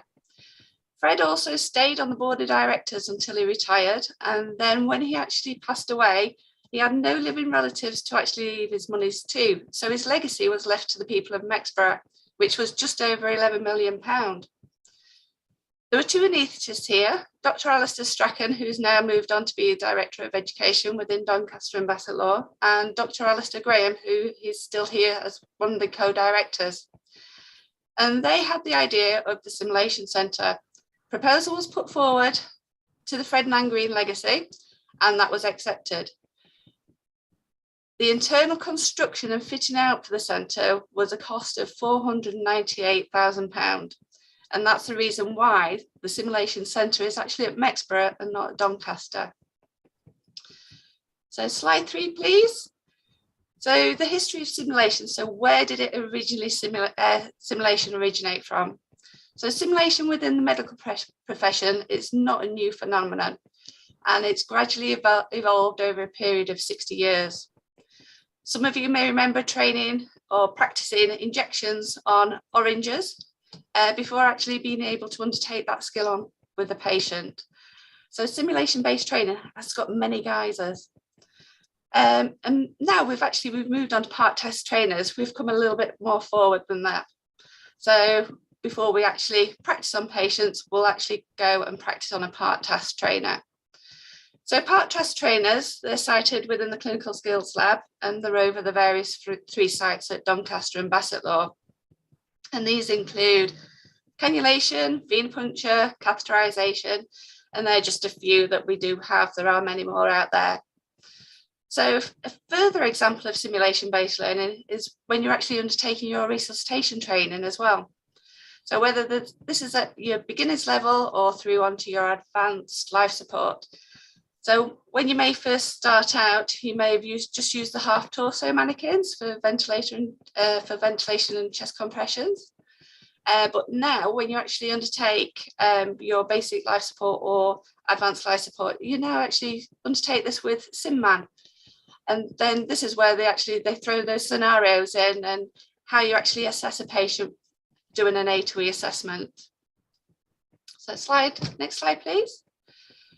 So where are we now with simulation training? So what's simulation training in 2022? So simulation-based learning it's used quite frequently for training purposes within the healthcare setting. This is due to the ability of recreating medical emergencies within a safe learning environment. And these medical emergencies could be simulated within the Montague Simulation Centre, or sometimes we've actually transferred a mannequin into different departments, and we've actually run in situ and bespoke medical emergency scenarios within their own working area. We have run these at Doncaster, out in GP practices, dental practices, and we've even been, because we used to be for the whole of the region, we've also gone the length and breadth of the Yorkshire and Humber region. Next slide, please. So it really is a truly unique training experience. I've also been on the receiving side of simulation, so I really do know what everyone has to go through. It can be quite scary sometimes. But it's not just about the mannequin. Although he can simulate lots of medical emergencies, and he is quite interactive. So as you can see from the list there, he has responsive pupils, he can listen to his chest, you can take a pulse. But it's just not about that though. It's also about merging yourself into that experience, and that enables you to gain the best learning experience from that situation. Because sometimes just by doing something, you're able to reflect on it and learning is embedded. Next slide, please. Also, when undertaking this simulation-based learning experience, we need to know that it's a safe learning environment, and confidentiality is incorporated into all the courses. You may feel vulnerable when participating throughout the day, and to overcome this, we need to say at the very beginning that whatever is said or whatever happens within that situation, it stays there. We've also got to look at authenticity of the simulated scenario, and that is really crucial for the credibility of it. So therefore, designing on theoretical knowledge and combining it all with real life events enhances that simulation-based learning experience. So replicating these rare clinical situations within the controlled learning environment, clinical decisions can be made by the healthcare professional without any added stress. Lots of you will have heard of the Just a Routine operation and how Martin Bromley's wife, Elaine, underwent that routine operation. That was back in 2005. Unfortunately, due to a series of events which happened in that situation, Elaine died some 13 days later when her life support was actually turned off. Doncaster Royal Infirmary has also taken an approach very similar to what actually happened with Just a Routine operation. And this is called Gina's story. So this is an unfortunate, tragic story of how a simple human procedural mistake caused by a tragic incident at the Trust in 2013 and how we can learn from those errors. These stories, if you wanted to, you can actually access them through the Clinical Human Factors group and also on YouTube if you want to look into these further. So scenarios are based on real life events, and this enhances the realism and the authenticity. It should also allow the multidisciplinary team to train together, which again is all part of creating that realistic environment. It helps increase the role awareness within the team, and upon reflection, look upon and question what are the capabilities and who within that team can actually undertake which skill, because not everybody can actually undertake certain skills. Everyone's different. Simulation-based teaching can actually help bridge that gap between the theory and the practice. And also afterwards, when you're actually debriefing, is actually you can then reflect upon your own practice and how improvements can be made. But it's not all about the clinical tasks as well within simulation training. It's also about your non-technical skills as well. And they are heavily involved in how errors can actually occur. Next slide, please. Because what actually has been recognised is that 80% of medical emergencies are due to a breakdown in non-technical skills. Next slide, please. So what are these non-technical skills and what do they incorporate? Non-technical skills can be broken down into two sections. So they can be cognitive and interpersonal skills. So we'll look at cognitive skills first.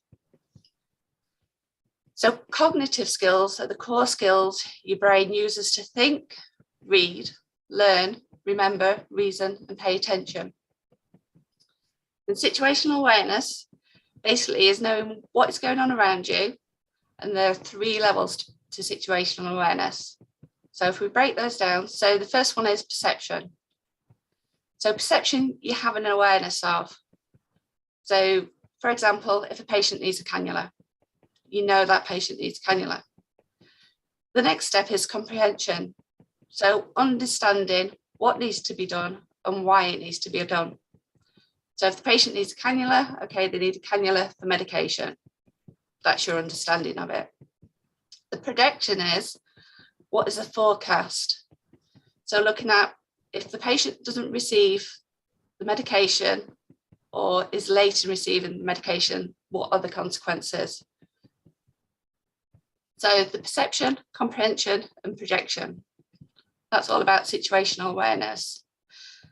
However, there's quite a few barriers to not being situational aware, and these can consist of numerous. So failure of awareness. So again, what are the consequences of you don't really fully understand? The information is not available. It's not being passed on due to distraction. You may have other patients in that area that are more vulnerable and they need to be prioritised. The high task load. So again, working out on the ward, staffing issues, COVID issues, memory failure. We're all human. we all sometimes forget, or there's a lack or a poor mental model. So staff who are actually inexperienced, or they've been put to another area and they don't know how that area works. So then we also then move on to planning decision making. So the skill of making a decision is to reach an outcome or a judgment about a situation, or how to proceed, which is usually based upon experience or new information. The way in which we make our decisions changes with our experiences. So as we become more expert in our decision making, it becomes more instinctive and more spontaneous. So identifying our options and balancing the risks, and then re-evaluating afterwards. So then when we look at the Dreyfus and Dreyfus model, so this is what we use when we're assessing a new skill. So we start at the beginning, where everybody starts. So we start as a novice. We have rigid plans and we stick to them. And as we continue, we then advance onto an advanced beginner, becoming a little bit more aware of the situation, having a little bit more insight into what we are doing and why we're undertaking that skill. Then after a while, we become more competent. So we're able to standardize and repeat these procedures without having to think too much about them. Once we become more competent within that skill, we then become more proficient. We see what is important to the situation, and decision making is more natural. But this is only gained with experience. Then after being proficient, we then move on to being expert. So intuitive of the situation, which is also based on our deeper understanding. Although this can actually change, and we can actually move up and down the model of skills of acquisition. So again, thinking about, if we've been put in one situation and then we've been moved to somewhere else, we've been able to do it somewhere else, but we can't do it in another situation. So as I say, we can move around, we can be a novice in one area, an expert into another. So your interpersonal skills. So when we look at interpersonal skills, this is where we look at the communication and teamwork. So what is communication? So communication in a nutshell is a transmission of a message from one person to another without an error occurring. And this can be due to barriers in communication, which they can be quite numerous. So these can actually consist of language differences. So I worked in Scotland for a few years, and you can appreciate accents are quite broad, and the local dialects, so words I was not familiar with. And I had to keep on asking staff to repeat themselves maybe 2 to 3 times, just because I did not understand them. But then again, they didn't understand my accent either. And as you can imagine, it can be quite embarrassing asking somebody to repeat themselves, and it is really frustrating. Then we can also look at culture. So in some areas, so in Western cultures, if somebody doesn't actually give you eye contact during a conversation, it's considered to be disrespectful. But then again, turn it around and put it into Eastern cultures, they actually see eye contact as a form of being disrespectful. Motivation. So what do you see before you? I found a quote by Jim Rohn, and just for something for you to think about, what he said was, either you run the day or the day runs you. Expectations. So what are your expectations? Have you got clearly defined objectives, goals for that day? What needs to be done? Past experiences as well. So what you did previously, did it work? How did it work? Can it be improved? We are always looking at ways of improvement. And the lack of visual clues as well, especially in this current climate. So thinking about masks, thinking about PPE, facial expressions, eye contact. So 16% of what we say is actually in our voice. So the rest is the body language. So how do we actually overcome these barriers? And this is just a small proportion of how we can actually overcome. So addressing people directly. So call them by the name, or even just look at them directly so you have that eye contact. Be clear and concise. Use non-judgmental forms, so maintain your tone. So sometimes in situations it can be quite fraught, but if people are raising the voices, it can actually make that situation worse. We also say use close the loop communication. So repeat back what has been said. Yeah, so we know that that has actually been understood. And use a clear communication tool. So at DBTH, we actually use the SBARD. So situation, so I am, calling about, concerned about. Background, so what is happening, what is relevant. The assessment, heart rate, respiratory rate, what is the assessment? Recommendation, I need you to do. The decision is, right, okay, this is the plan, this is what we're moving ahead on. So teamwork. So the skill of working with others in a team in any role is to ensure an effective joint task completion and team satisfaction. And also role clarity, who can do what. Then we look at the team leader or event manager. Are they an effective team leader? Do they have the knowledge, experience required? Can they communicate effectively? Are they able to prioritize? Do they know their own limitations? Are they open to input from others? Sharon, sorry, I'm butting in, my love. We've had 20 minutes. Have you very much more, or is this the finishing track? There's just a little bit left, and then I'm done.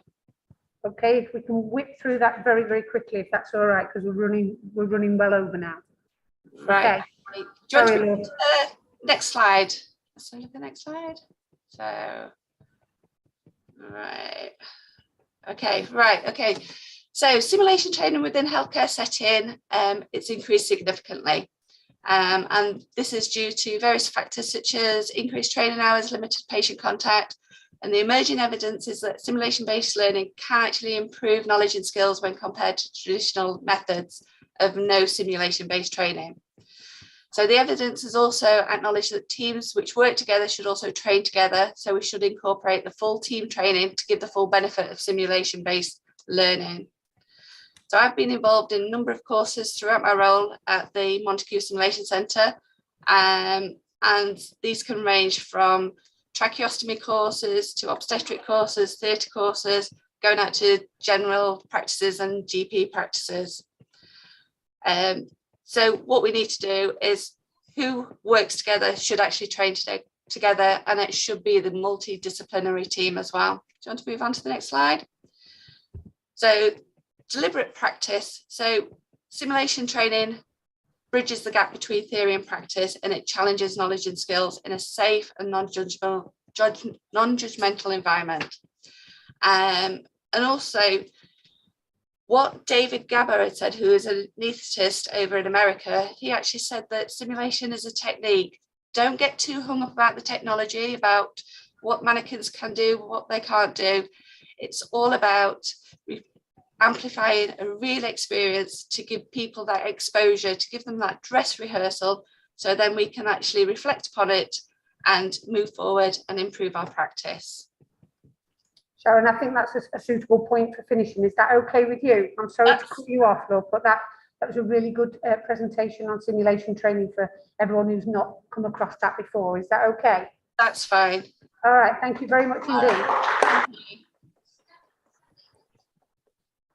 Thanks a million, my dear. Sorry about the technical stuff early on. I'm glad you joined us. Although you look like you're having a disco behind this. I know, it still does. Flashing lights. Okay, thank you. Right, we're going to have a waving at me now. She's going to bring the coat slides. Don't get some paper and be look at the page. Okay. Back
Right then, good afternoon, welcome back.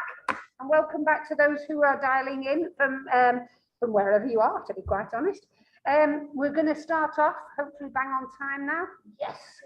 I'm very pleased to be introducing the next session. I'm going to hand over quite quickly to our Gail Mills. Sorry, I'm from Manchester, so everyone's prefixed by R. This is Gail Mills, who's the lead nurse for research and development at Sheffield Teaching Hospital. So I'll hand over to her for this pretty damn good project. You know, from Manchester, so it's all right.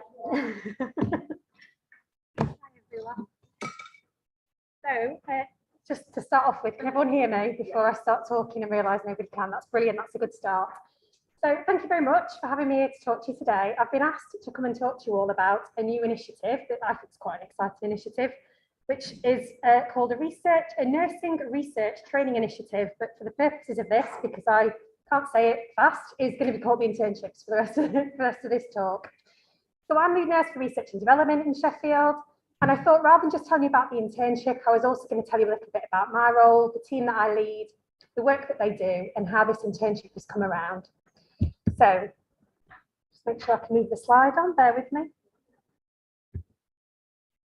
They're not just yellow.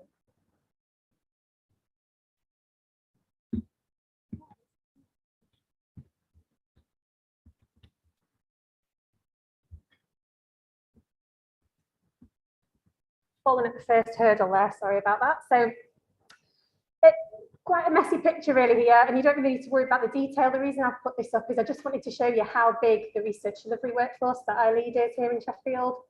So it's spread across a number of facilities. There is a clinical research facility at the Hallamshire Hospital, one at the Northern General Hospital. There's a cancer clinical trials centre at Western Park. We have a team who work all the way across the trust in different directorates, a trust-wide team. And then there is an agile research team as part of the Yorkshire and Humber Research Network. So it's a big team, and I'm really pleased to see a few familiar faces here today. So I'm pleased that some of our nurses are here as part of celebrating International Nurses Day. The reason I put this up here, though, is to say that I'm really proud of this workforce. They do an incredible job, and they have a lot of skills and a lot of expertise in research that I think we can benefit from in terms of broadening the exposure to research across our trust and making sure it is embedded as part of everything that we do. So I'm not the only one who thinks this workforce are valuable. The Director for Nursing and Midwifery for the NIHR, or National Institute for Health Research, also recognises the role that research delivery nurses play. And the Department of Health and Social Care have also acknowledged the impact of the work that research nurses did during the pandemic. So we're referring to a beacon of hope, which I think is fair. There was a lot of research set up during COVID, and it was set up at a scale and pace that, first of all, I've never seen before, and I wouldn't have believed was possible pre-COVID. So treatments for patients were robustly tested and then rolled out into clinical practice. So you can really see the direct impact of the clinical research, and obviously the vaccines that we all know about, because that's partly why we're able to start meeting again and living a bit more of a normal life.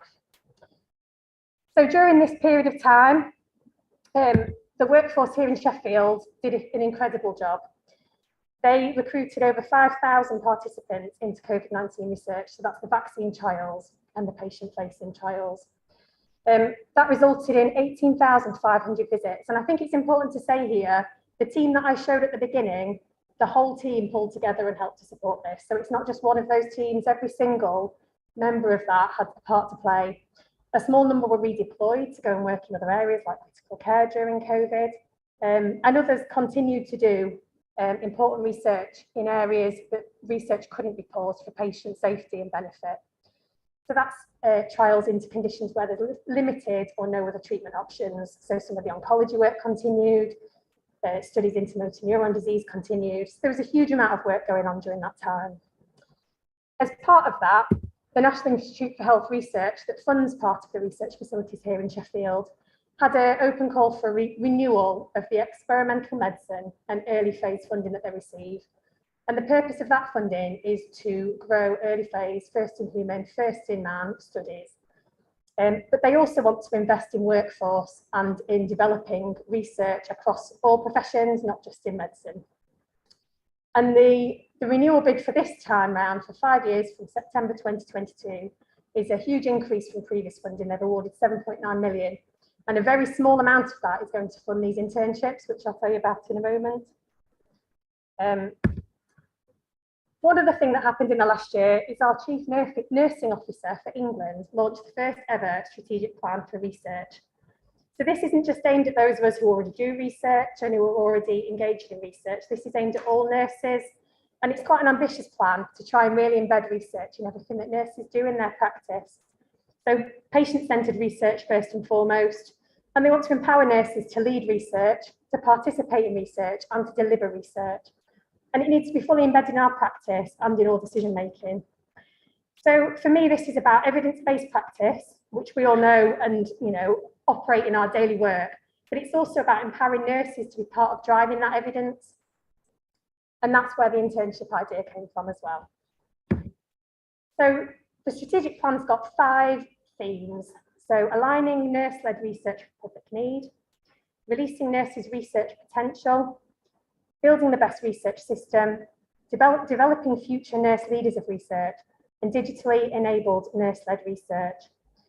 So in Sheffield, we're in the process of writing a strategy to try and look at how we embed this in our trust. And there's a number of people in the room today who are part of the group who are developing that strategy. And we do really want it to be across the board and all aspects of research. So from engagement with nurses, through to nurses being involved in writing their own projects, delivering research, and also support for those who want to pursue an academic career. And so as we write that strategy, part of the implementation plan will be initiatives such as our internships and other ones as well. So the internships. So I think this is quite an exciting initiative. I'm quite pleased to be able to tell you about it. It is still in development and some of it is still in the planning stages. So I'll try and answer any questions that you've got, but I might not be able to fully answer all of them as we're still writing the programme as we speak. So this is really aimed as being a first step into nurse-led research. It's going to be launching in May and it'll start in September. So this is 6 individual interns who will have funding for a day a week to be released from their clinical roles. We're particularly aiming this at band 5 and 6 nurses. And the reason that we're doing that, I think, was illustrated quite nicely actually by Jo's talk earlier, which was around when she was working on a ward on a night shift or on a clinical ward shift, identified a question and wanted to find out more. And I think we've got band 5 and 6 nurses across our trust who are day in, day out working right next to those patients. And I think they're the right people to generate some of our newest research and look at what the evidence gaps are and how we build that as a nursing workforce. So we really do want to aim at those junior nurses. To do that, we're going to offer quite comprehensive support, training and mentorship to ensure that these programmes are a success. And they're going to be 1 day a week for a year, at the end of which we'd be obviously doing a full evaluation. So there is an existing nurse midwifery and AHP internship, which was designed and set up by colleagues in STH. The first programme is ending in the next month or so, and those who took part in that will be evaluating their work. That cohort did attract some slightly more senior nurses, a lot of people who'd had some previous experience of research, which is brilliant. So we're just wanting to add another layer to that really, to complement that existing programme and to try and engage with more junior staff. So 3 of the internships are going to be aimed at nurses who've got experience about clinical research delivery. And the reason for that is that that workforce has got a lot of experience that's relevant already, and what they need is the support and the training to be able to start building their own research questions. And then the other 3 will be recruited from wards, outpatients, other clinical areas. The other reason for splitting it like that is that that group of 6 will have a cohort effect so that they can provide mutual support to each other. So the ones who've got further experience of research can share their expertise and knowledge, and the ones who are working currently in a ward or clinical area might be able to help advise and suggest how their projects might work. So we're hoping that a knock-on effect of this, because the projects are going to be out in wards and clinical areas, is that it will engage other people within that team. So other people will become aware of the project that's going on and might be enthused to get involved or to find out more about that research project. We also want to look at what we do at the end of this, and working with colleagues, including Julie, who's in the audience, we're going to look at how we signpost them to next steps. And this isn't just for people who want to pursue a career in pure research. This is any next steps that they have. So whether that's people who want to go back to what they did before, but with just an increased awareness and a knowledge and a real understanding of how the evidence is generated. We have research champion roles, and we'd be open to people wanting to take those on and go back and really support and champion the research that's already taking place in their area or specialty. Obviously, some people might want to have a career in research delivery, and as I've mentioned earlier, with the increased funding, there's going to be more opportunities for those kind of roles. And some will want to go on to do further nurse-led research or even pursue further academic and clinical careers. So we're going to try and help support that and make sure that we build upon whatever the internship starts. But we hope it'll build some momentum and get the conversation started at that ward level. And I've just put this back on at the end just to say this is only one of the many opportunities that I think we've got ahead in terms of how we really do start to embed research as part of nurses' roles. And hopefully before too long, we'll be launching our own local strategy to see how we embed this further. That's it from me. Thank you very much. If anyone's got any questions.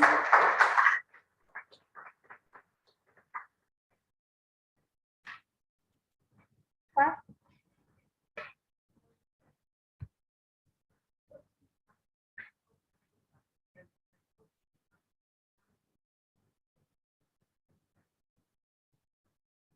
So I think one of the obvious ones is going to be around the release of staff to complete the internship.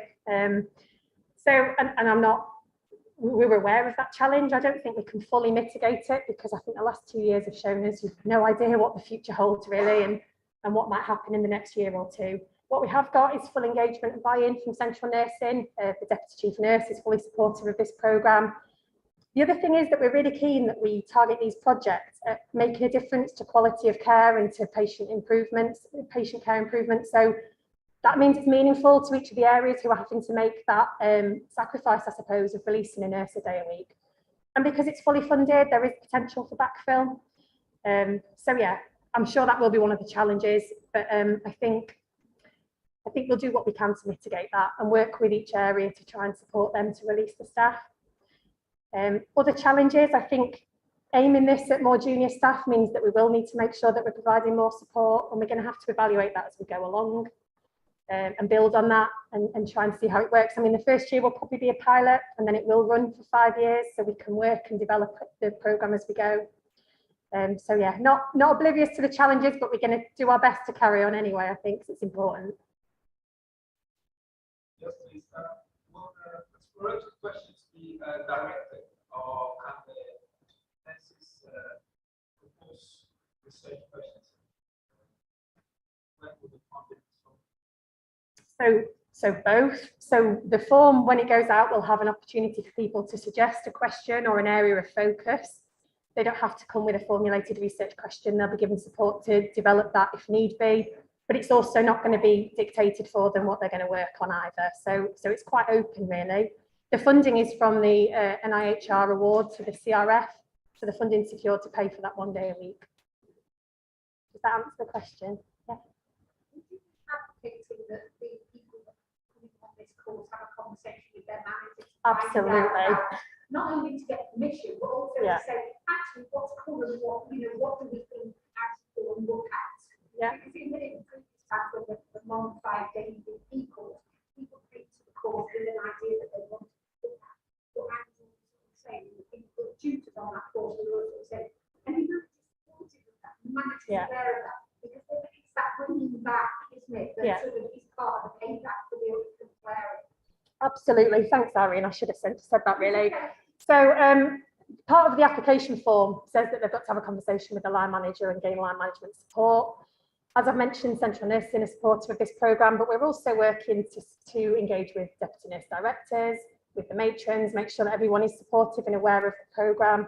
We're also going to be offering support for people to help develop their application form. It's not an overly onerous form. We're not trying to make it an obstacle to even get on there in the first place. We want to just get people who are really enthusiastic and want to get involved in doing some research.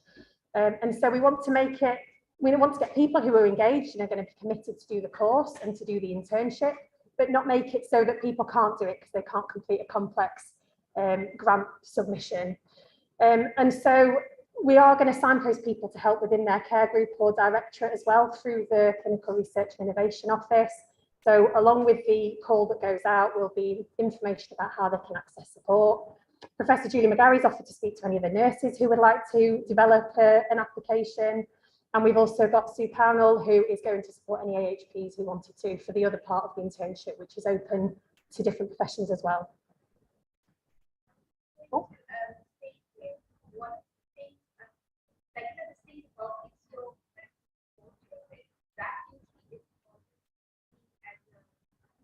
By the person that, oh my God, the next going to be that. But actually, the same kind of different stuff that manages to balance, we looked at trying to see the students with basic courses or masters in it. What do they do? Like, we spend a lot of time in it. And I'm sure that the time that with the piece of education modules. But then what happens with that? These are the practices. Does the practice then clinical areas benefit from it? And say that somebody can get to work and say that nothing happens. So I wonder if how do we actually try and find for managers, not to police it, not to kind of that oh well I'm not but actually try and have a project which has got practical implications. That's how then you embed people and kind of make them continue to work on things like afterwards and then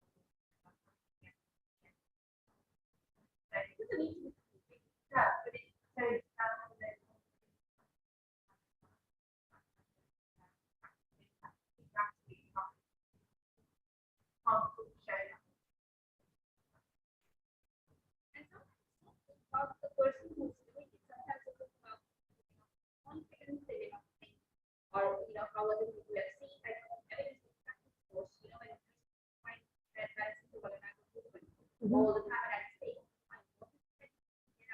as a nerd, and change practice, and you actually say you're doing that and not better well, we can't.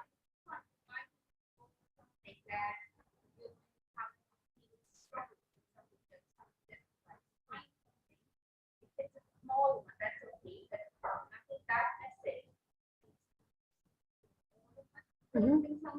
Yeah, I mean, we are definitely gauging this at things that have that ability to impact on the patient in that area. And if people have got their own idea, that's brilliant. We can support them with that. If not, then we've got some ideas which have been generated from areas of concern, areas of risk that we can help support people to develop a project in that's specific to their area and small enough to deliver. But part of why we've tried to do that is because I'm hoping that will help with that engagement for managers because it matters to them rather than it being something that's a passion of an individual and not the whole team. But we'll have to see how it goes and we'll have to evaluate as we go along, I think. And no, I think it's a fair point. Learning from what's been happening. I don't think any of us have, but I think unless we try, we're not going to know, are we? So, okay, oh, another one.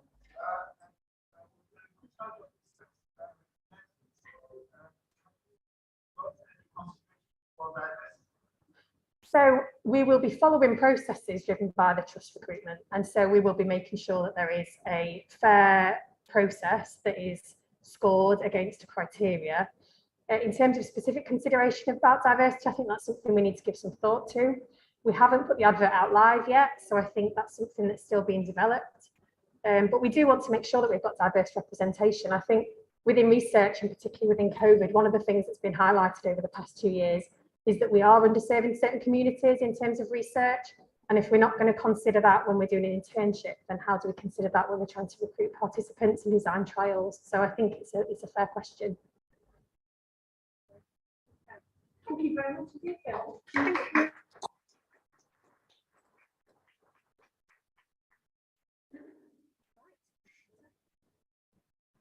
another presenter. Where is Hafiza? Right here. Oh, here we go. Great stuff. The long walk, isn't it? I found it. No, don't let me put you off. Please don't let me put you off. Sorry. Hafiza's walking down from a long corridor. Okay. Okay, I'm happy to hand over to Thank you very much, Irene. an innovative role at Exchange. Thank you very much, Irene. Thank you very much, everybody. It was a wonderful day today, and we had a lot of to take home. And after COVID-19, a lot of restriction and lockdowns to see a couple of people together. My name is Hafiza, and Vadio, and I'm the new research nurse for the South Asian community. This is the new research job has been created from this year to engage the participation of South Asian community in the research. So for Yorkshire and Humber.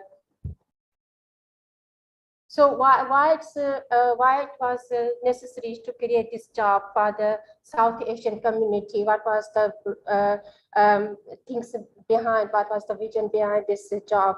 I think I'm the first South Asian nurse in the Yorkshire and Humber, but I'm not really sure. Maybe the first South Asian nurse in the country. So we have to find out that one as well. So when we're talking about the South Asian community, they are the largest group of ethnic minorities living in the UK. They are making the population about 7.5%, and it's good number they are living here. And it's the population significantly increased 4.8% from 2001. When the high-skilled immigrants, skilled immigrants, they moved here, migrated in the UK. The student came here, they got jobs and settled down, and people came from different parts with different perspective. So when you're looking in the health indicators about the South Asian community is quite high and comparatively high from other ethnic minorities, and is alarmed to the health authorities and the research people why it's happening.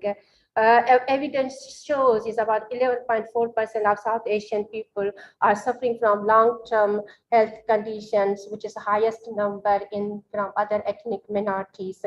And why it's happening? And what are those health conditions? I'm just asking few couple of them, but there are loads in the literature, in the statistics, in the things we can read about it. The cardiovascular disease, health, stroke, and diabetic. These are the most common health conditions. And when we're looking about the 11.4% people are suffering with the long-term health conditions, what is the reason? Why? The reason is that because the South Asian community is underrepresented in the research, but looking in the health conditions is overrepresentative.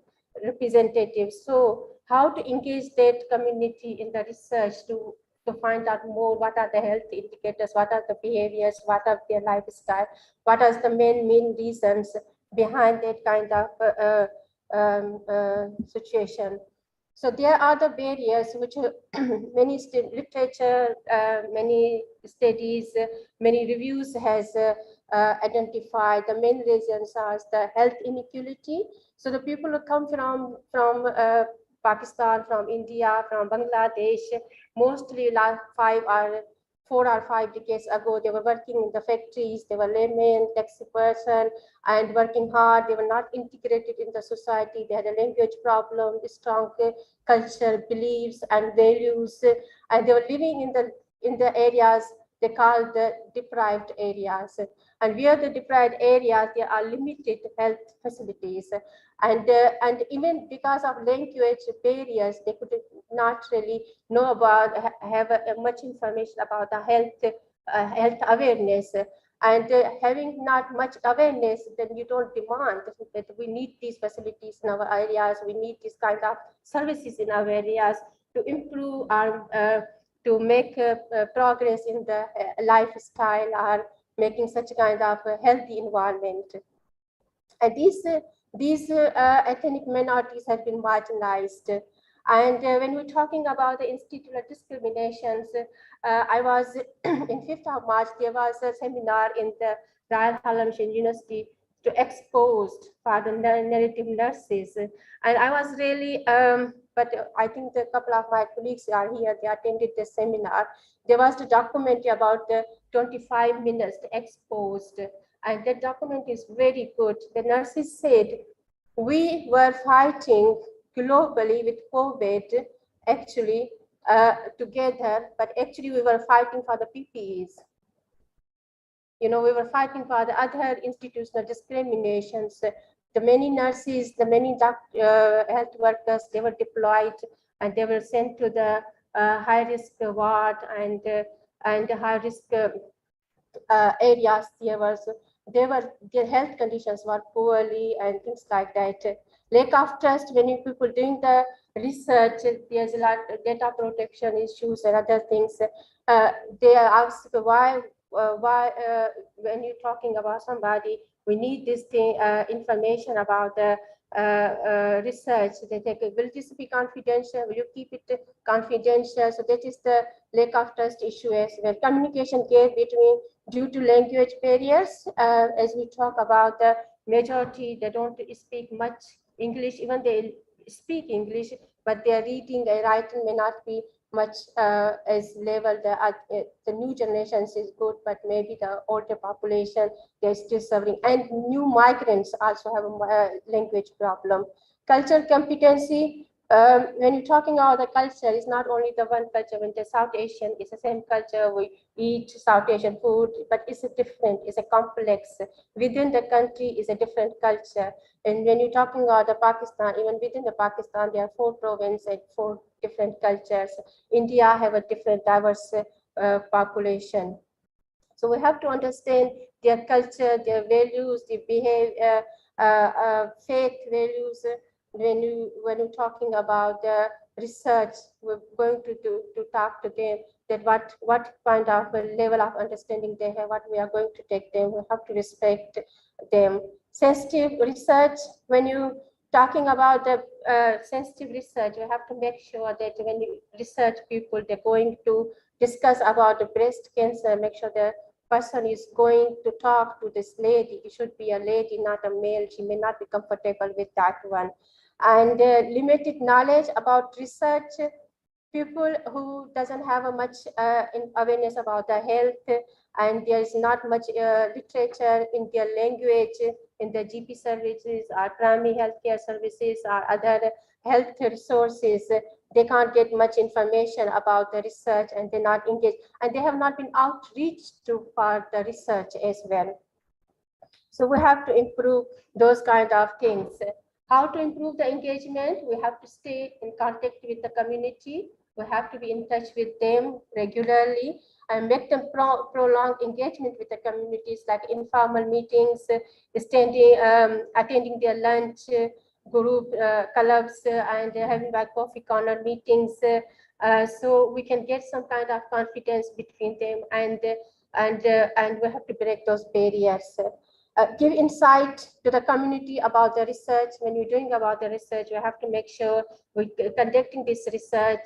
This is the purpose, and this is the consent, and that consent should be discussed with in their own language, so that they can have much more information and more insight about what he or she is signing. And they should be told to them that this is a voluntary consent. You can withdraw anytime you want to. You are not bounded with that, so they know that they don't have to be bound throughout the study. But when we're doing the study, we have to make sure this can go longer, but you can withdraw anytime.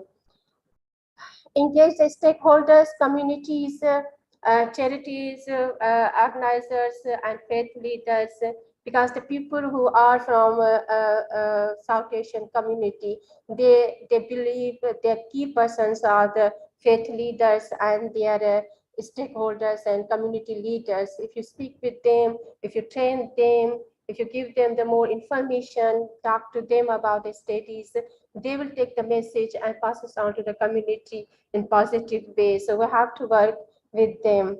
As I said, respect the cultures, because every culture is a different. We have to know, we have to have a little bit information about that. And I'm so glad that recently I was reading the information about EMRI's Ethnic Minority Research Inclusive is a new network. They have made a website, it's a wonderful website there. They have made a module, it's called the Culture Competency. There's a lot of information in there. If you have got a NIHR website, you can go through and watch that videos, and that module is very good. What is the outcomes we are expecting doing this in this South Asian communities? We have to try to make the capacity building to train the people, empower that community, so they can be voluntary, work with us within our community and within our services. We're giving them the skills, we're giving them the knowledge, and we are training them so they can be work voluntary in the community. As I said, trust and rapport is very important. I already discussed with you. And when you, most of the people say it in the research, when you your project finished, you don't come back to us. You know, after 5 years, 3 years, you never come back to see is how their living standards change, is their attitudes change or not. This is, we have to go back to them and ask them what they are doing, re-evaluate their health system, what they are doing. Networking and collaboration is very important. We can do through the social media, through the networking, other groups, organizations, ethnic minority groups. We can work with them, and charity organizations, and engage the community through the different ways to have a helpline conversation or helpful conversation with them. So the rules of the research institutions, there are very limited studies where the South Asian people are engaged in the research. There was one study was done in 2016 when I attend the EMRI conference. Dr. Kate Ferrier, she is the one. She said there was a study in 2016 on hypertensives, and 94% was the white population. Only 6% was the different ethnic minorities. So if any medication is coming on hypertensive, how is going to be work on that 11.4% people are suffering with diabetic, with hypertensive or other issues. So we have to make sure to include those ethnic minorities, to engage them. So the institutions have responsibility to make the protocol, to include the minorities, communities, to recruit of the South Asian researchers, and make the guidelines and make sure those peoples are really engaged. This commercial, non-commercial, CRF, or any other health researcher, they have to make sure this community has been outreached for the research. So.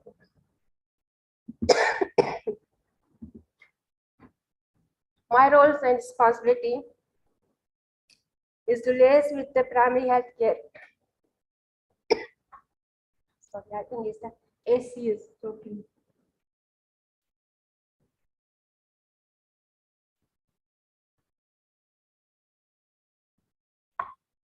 What is my roles and responsibility? Liaise with the primary health care services, GP practitioners, and we started, I have just joined in January, but we have begin to networking with the GP services, especially with those areas where the South Asian community is living.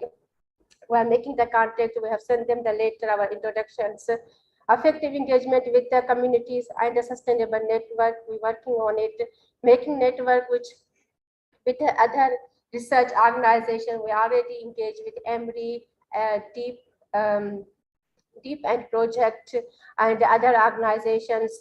So we can work with them and get the more benefit and outreach to that community. Facilitate the barriers, give up-to-date information to the participants about the ongoing research, which is very, very important. We have to let them through the small message sent to them. Okay, our study is in the middle, we are, this is the follow-up. Like we get a message from NHS that your appointment is this time, that time. So this is our study is going through, and you are the part of that. we would really appreciate you. You were there, and we. So here are the references. Some I got from the government websites. There are lots to say, but honestly, this is the evening, and mine is the last presentation, so I'm not really taking your more time. So thank you very much for listening to me. And if there's any question, please don't hesitate to ask me.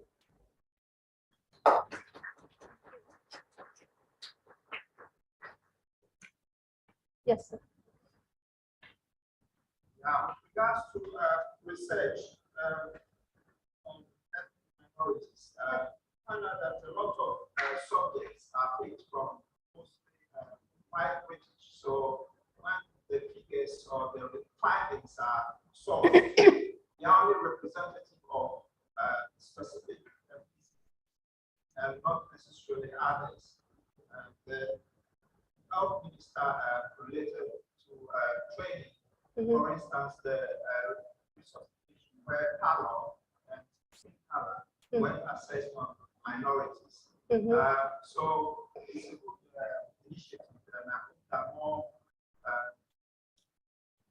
samples should be taken from ethnic minorities. Because one time, one of the clinical chemistry registrars approached me and said the reference values for certain chemicals were different for certain minorities, but we just whitewash every minority into black, ethnic, and minority category.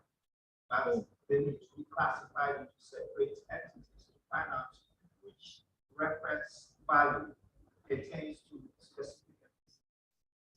For instance, we could say the salt has a minimum consumption of specific amount, but it could mean that it's different for different ethnic entities.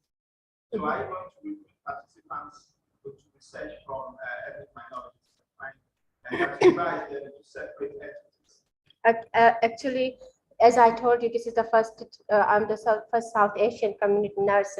And we had yesterday meeting with the EMRI group, which is a network, is established after COVID-19.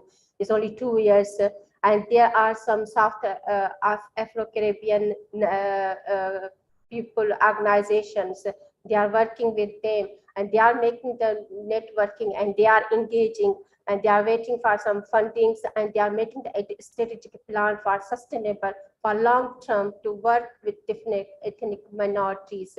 So obviously, I'm not the management person, I'm not the funding person, I'm a person like you and me. This job is created for me to facilitate to those ethnic minorities which has been deprived or not been engaged, to engage their participation. But obviously the high authorities, that's what I said, that they have to make a protocol to inclusive those ethnic minorities.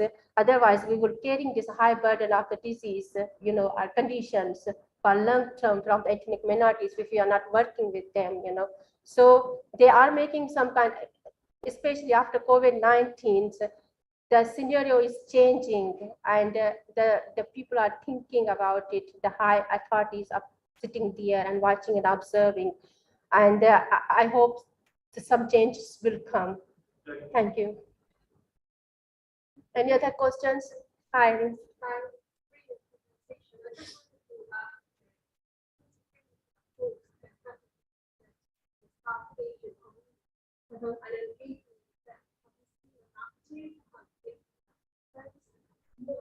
As I said, it's only the 5 months that I have joined this job, and this job is new. We have got the roles responsibility in here, but day by day we are learning. We are making the network. When you go for a study, when you do survey, when you work on the ground, obviously then we can do the what kind of activity is. Because we are in the early stage, we can't really say that what's going to be the outcome, but we are positive, we are hopeful, and we're working on it. I think we will get some good results. Thank you.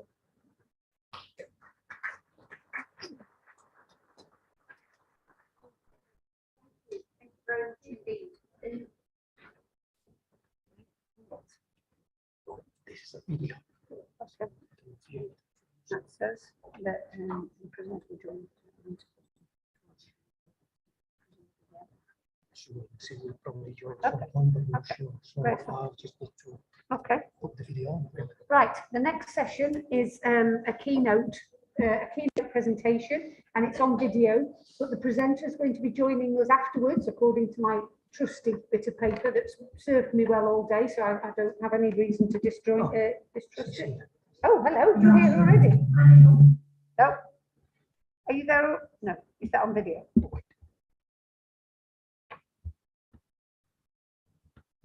So, yes, 6.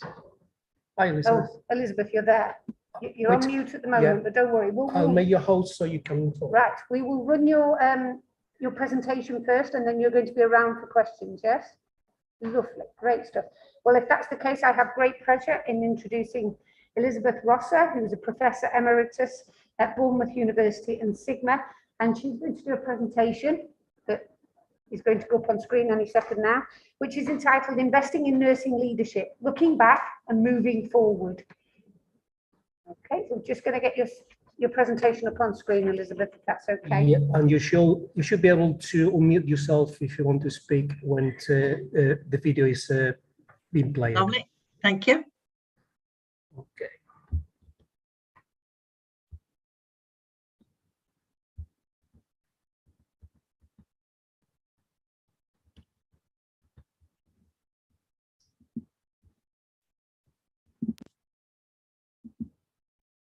Good afternoon. My name is Elizabeth Rosser, and I'm Professor of Emeritus at Bournemouth University. And the title of my presentation is Investing in Nursing Leadership, Looking Back and Moving Forward. And it's my absolute pleasure to be with you this afternoon. International Nurses Day. Well, it always amazes me to identify that nurses right across the globe are celebrating this very day in their own way, just as we are today. What is International Nurses Day but the birth of Florence Nightingale, celebrating her birth and the legacy that she leaves behind. That is the first school of nursing and the foundation of nursing as we know it today. The theme of this year's International Nurses Day is set by the International Council of Nurses, and it is, I quote, nurses, a voice to lead, investing in nursing and respecting rights to secure global health. So a little bit about the background. The World Health Organization published a report on the first state of the world's nursing and identified the criticality of the nursing workforce to achieving global health.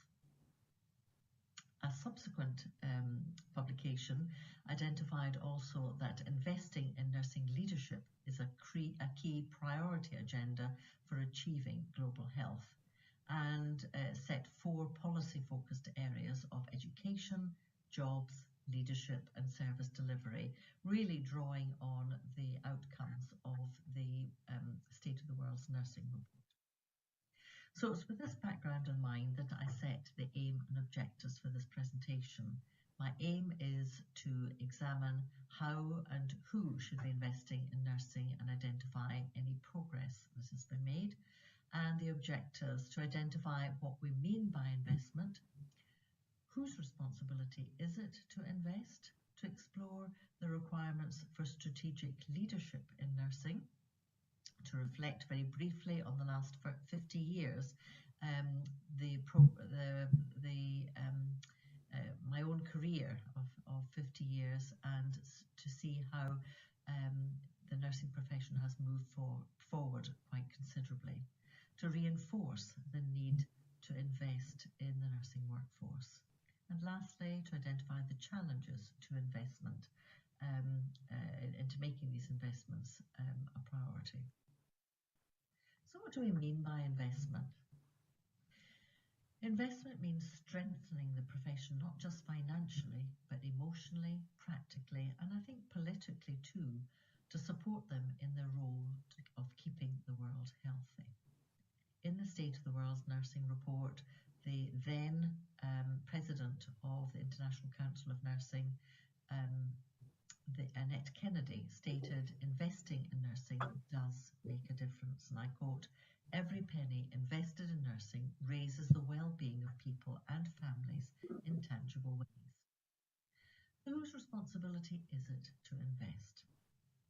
Well, the World Health Organization charged governments in this report to invest in education, leadership, and the practice context, recognizing that they have a responsibility as regulators and employers, firstly, to strategically coordinate, plan, fund the recruitment for a sustainable nursing workforce and its infrastructure. And secondly, to decide on their remuneration and rewards. But they're not the only ones who are charged with responsibility. I believe health and care organisations also have responsibility. There's plenty of evidence of inequities, lack of flexible working, poor pay, and a lack of compassionate leadership in the health systems. And therefore, it behoves health and care organisations to invest in the nursing workforce to enable retention, which is a real problem currently. Nurses themselves also have responsibility to invest in their own education, in their own skills development, to create clinical innovations, and to use their collective voice through nursing associations. But I also feel that nurses individually should actively seek out opportunity to have their voice heard. And then the society. During the pandemic, frontline nurses were very visible on social media, on the media per se, and society certainly valued their work. So I wonder, do they also have a responsibility to respond and contribute to nurses' sustainability? So, in essence, investment is everybody's business. So, the need to invest in strategic nursing leadership. What is or who is a strategic nurse leader? Someone certainly who looks to the future and has a clear vision and is in a position of senior responsibility. To be a strategic nurse leader, I believe you need to have a sufficient education to give you confidence to lead, to enable you to interact with other strategic leaders of a similar education. You need to be politically astute. You need to be able to understand, interpret, and use data to influence discussions, whereas nursing in the past has often relied on their emotions. We certainly, as nurses, need to use an evidence base in our discussions and in our debates. But as strategic nurse leaders, we also have a responsibility to listen to others and know when to follow. We can't lead all of the time. We don't know everything, and therefore we have to listen to others who are more knowledgeable than ourselves in certain areas. So investing in the future leadership workforce, you're very aware that emerging nurse leaders learn by example, not just by formal programs, but they learn from how to influence from us as educators and us as practitioners. They need to learn the use of digital technology to influence, and this in turn will assist them to engage in policy. At a post-qualifying level, we need to invest in advanced level of practice and the education of advanced practitioners so that they can lead locally, regionally, and nationally. And as educators, we can help practitioners learn to lead through innovative strategies, not just in the formal programs, but through action learning sets, mentorship programs, and coaching programs. You will be aware that 89% of the nursing workforce is female, but only 25% of senior roles in the healthcare organisations globally are held by nurses. So I'd like to take this brief opportunity to reflect on the past. When I trained to become a nurse, leadership, the word leadership wasn't really talked about. There certainly was a hierarchy. We knew exactly who was boss in the system, and there was plenty of them. But traditionally, leadership was held by matrons and by ward sisters. In 1968, nursing students were required to live in nurses' accommodation. It wasn't permitted to live at home or elsewhere. We were required to undertake split shifts from 7:45 to 1 o'clock and then 4:30 to 9 o'clock. So only 3.5 hours break in the middle of the day, really with very little time to engage in anything meaningful. Some nurses had to attend classes after night duty, straight after night duty, or to work a late shift from 5 until 9. Our uniforms resembled 19th century domestic workforce or the religious life. And you can see here in the top photograph, this was me proudly presenting my newly qualified butterfly cap. And it was huge. It went out in a huge butterfly at the back. And then as a staff nurse, I had what we called pillowcases that we sat on our head that come out and went into a large flute at the back. Very difficult, both of those, to manage judiciously patient care in and out of curtains, screens. Nurses in 1968, I understand, were permitted to marry. They weren't permitted to marry before that. And I have a friend now who trained about 10 years ago, 10 years prior to me, at Edinburgh Royal Infirmary, and she won the Best Nursing Practitioner of the Year award as a student. Married straight after qualifying and was never permitted to work. Nurses worked and trained at the same time. Practice, when I was qualifying, was task orientated. So a pair of nurses would be engaged in making all the beds in the ward, or doing the backgrounds, rubbing patients' pressure areas, or bathing patients. So everything was revolved around the tasks. It wasn't considered emotionally favourable to get too close to your patients. And in fact, if you were seen talking to patients, you were very firmly encouraged to get on with the work. Then we moved from task orientation to team nursing and then primary nursing. And it wasn't really until primary nursing when nurses were encouraged to have some sort of autonomy in patient care, recognising their authority in looking after individual patients, that nurses really began to develop.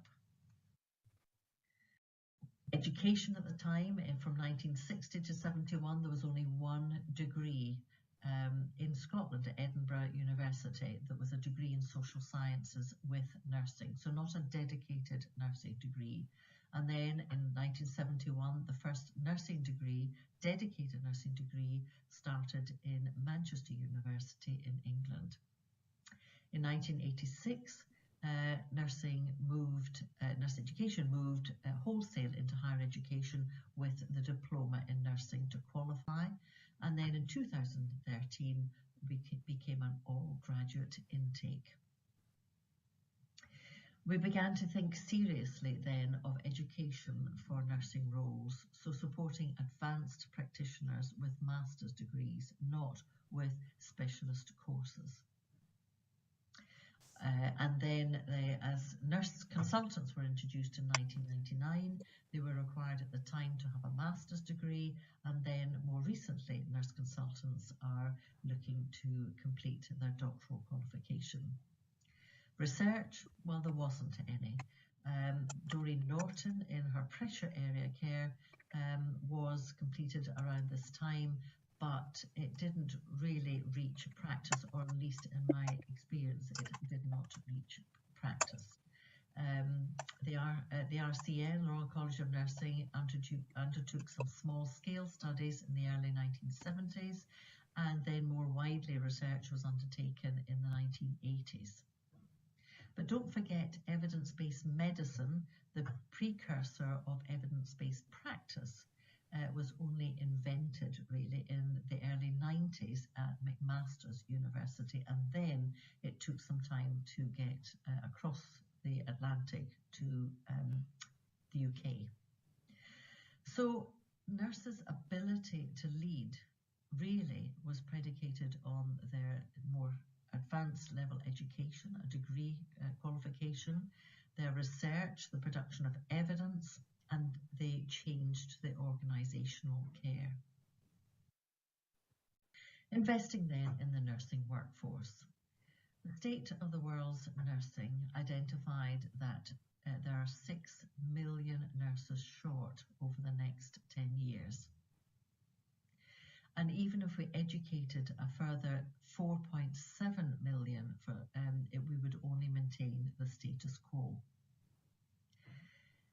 80% of nurses are found in countries with 50% of the population. And this means that 20% of nurses are in countries with the other 50%.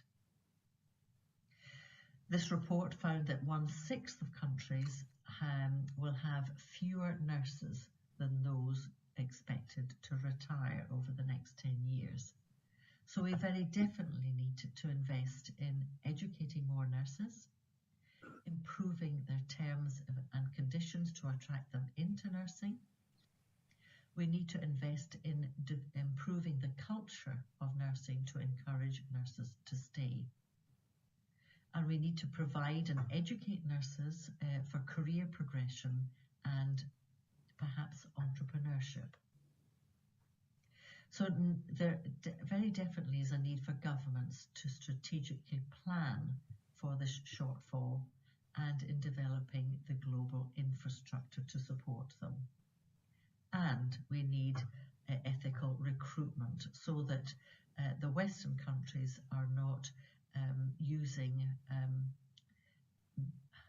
unethical means to recruit nurses from developing countries or resource-poor countries who have insufficient nurses to support their own health systems. So, are we progressing? Well, the International Council of Nurses identified a very conservative estimate of 115,000 nurses dying during COVID. Nurses are burnt out and their intention to leave have increased by 20 to 30%. On a positive note, there has been an overwhelming global response to the World Health Organization report in a positive way.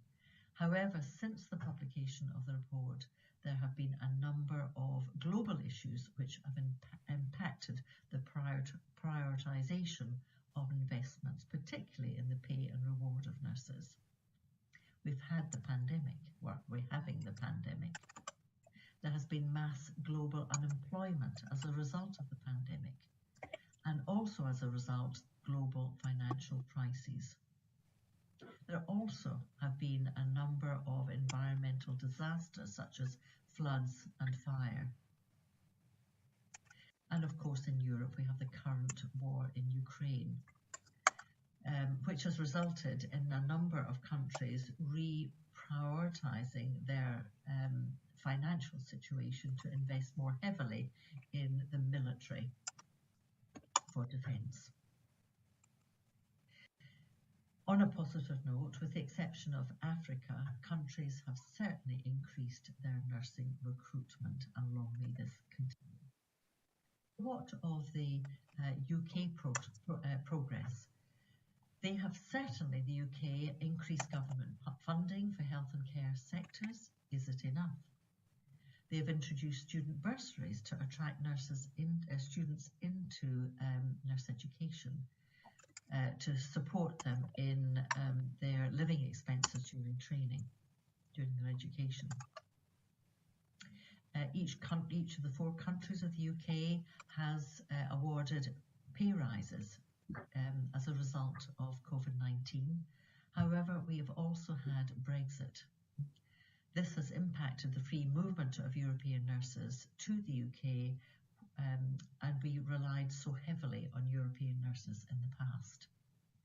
The current government's manifesto was to increase international recruitment by 12,000 nurses and by 50,000 nurses by 2024-25. However, investment in nursing and nurses is complex and much, much more needs to be done. In conclusion, we found that investment in nursing and its leadership are essential to global health. Success, however, does depend on governments valuing nurses in their strategic planning to cope with shortfall, in treating nurses fairly and preparing them to lead.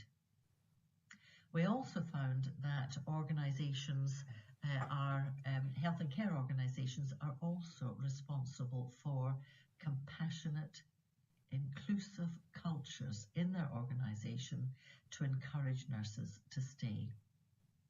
However, nurses themselves need to invest in themselves, in their education, in role expansion, supporting the next generation of leaders, and be politically astute, learning how to use and use data to influence change. So, in summary, investment in nursing and its leadership is everybody's business. We need desperately to build resilient health systems through investing in nursing to prepare for the challenge ahead. Thank you. I just wonder if there are any questions. A few references, and that's my contact details if you want to use them. Thank you. Thank you very much. I'm really sorry that the quality wasn't very good sound-wise, and also there's never a positive experience listening to yourself on video, so I do apologise for that. It possibly would have been better if I had just presented in person, but of course you can never guarantee internet connections. But anyway, are there any questions that anybody would like to ask? I'll just reassure you, Elizabeth, that the sound quality wasn't bad, but we did have a flashing situation, but we were working on it to try and work out how to reduce that flashing, but we failed on that one, I'm afraid. But the sound clarity was good, so everyone's good. Okay. So actually the verbal message got through, and I hope that got through to the people who are connecting with us virtually this afternoon. So thank you very much indeed for that. Okay. So any questions within the room? If there's any questions, Elizabeth, I'll relay them to you. Lovely, thank you. Mm-hmm. Right, we've got a question in the room. Let's see whether you can hear, and if not, I will relay. With 98% females in nursing and only 25 in leadership, are there any interventions that have been planned to change this? With 98% of nurses being female, I'm sorry, what was the last one? 25% in leadership positions. Is there any sort of work going on to try and redress that balance? Well, I think that's where leadership comes in. I think, if you look over the last 50 years, it's only in recent years that leadership really has come to the fore. And actually, if you think that a degree programme, which is now compulsory to register, equips nurses on the same level, more or less, to other professions, then actually nurses themselves, I think, need to be much more in tune with the available evidence and the available data. And there's lots and lots of data available, but we don't tend to use it. I think traditionally we've used our heart and our emotions to make our arguments. And I think going forward now, we really, really do need to do our research, if you like, behind the scenes when we go to public meetings. I mean, I'm sure a lot of people do, but I think we do need to use evidence and data to support our discussions and the points we want to raise. And in that way, then nurses will become much more available or not available, they'll be much more equipped, better equipped to take on leadership positions. Thank you. And so, some of the presentations that we've had today and yesterday are examples of nurses taking that data, owning that data and actually working with it, which has been absolutely, you know, a wow factor from. I've been very impressed, I have to say, with the presentations. They have been amazing. So well done. Great stuff. Any other questions? We've got a question in the hall. I'll just try. Yep.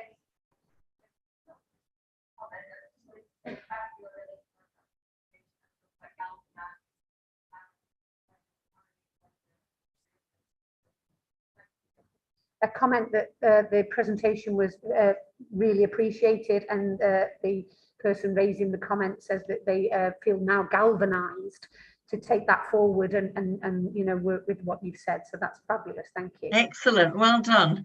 Have we got any comments on that? A comment has just popped up, but it's disappeared online for me. Sorry. It was not related. Is it not related? I do apologise. I'm sorry. I just saw it pop up and I didn't have time to actually catch a glimpse of it. Any other questions for Elizabeth? God bless you. Sorry, there was a sneeze in the room if you're wondering why I'm suddenly blessing people. Is there any other questions in the room? You've obviously stirred us into action here, Elizabeth, and I really want to thank you for that. It's been an absolute pleasure to hear your presentation today, and that's been fabulous. Thank you very much indeed. Good. Well, I hope so, because actually it's the leadership is there for the taking. We just need to grasp the opportunities, make sure that we're well educated, if you like, to get onto the platform of being on an equal footing with other health professions, and also to make sure that you're in tune with that data, just as you have presented over these last 2 days. So good luck. Thank you very much indeed. Really appreciate that. Thank you. Great stuff. Now, the last thing is to hand over to Karina, if I'm not mistaken. Yes. Okay. Great stuff. Thank you. Oh, thank you. Oh, okay. I just wanted to. Yeah. Yes.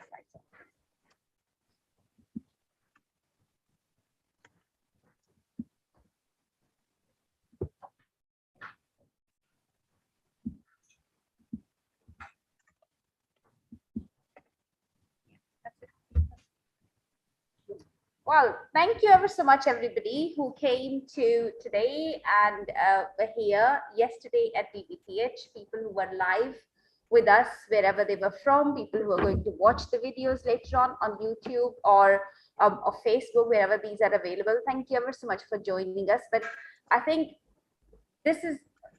both of those days, if we reflect back on that, I think everybody talked about the importance of evidence-based practice.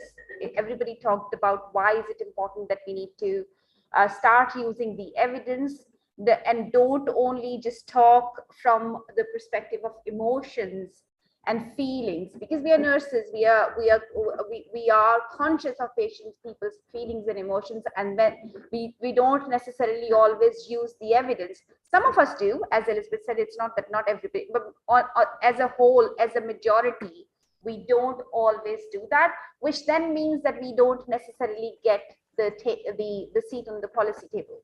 So we are 60% of the healthcare workforce throughout the world. And even within nursing, where we are 98%, the leadership position, we are only 25%.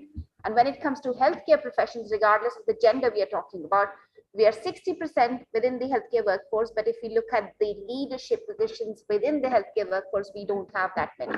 So I think what we need to realize is that who are we, what is our identity, and what is it that we contribute to the profession and to the healthcare system. And I think, to me, that's what a biggest problem is, that we don't necessarily value, or we don't ourselves, we don't necessarily claim the space that we have. If you take nurses out of the hospitals, it's just not possible to run those hospitals or any healthcare setting. So we are the glue who makes everybody else work together and, you know, makes those buildings running. So I think this is where if we start talking about numbers, evidence, we will not only be able to find the place within the profession, but we will also be able to find the place within the healthcare system as nurses and as leaders as we go through this. And perhaps one of the example is this one, that not using the opportunities which are being developed, made available in terms of research conferences, in terms of discussions, because we usually, and please correct me if I'm wrong, we usually look for permission. We usually look for somebody else to say, well, this is okay, you can do it. We don't necessarily always kind of develop opportunities for ourselves and try and do that. This is some of the discussion which we were having earlier on at tea time as well, that being scared or being kind of thoughtful is watching something on a YouTube or in Zoom at work, which is a conference. Is that okay? Is somebody going to say something to me? You know, would somebody have any problems with that? And yesterday someone said a lot of the problems are in our own head. A lot of the issues that we think are going to be problems, it's just because that we think through them and we think other people would have those problems, but actually people don't have. It's just us who create problems for ourselves and try not to kind of to suppress ourselves in that sense.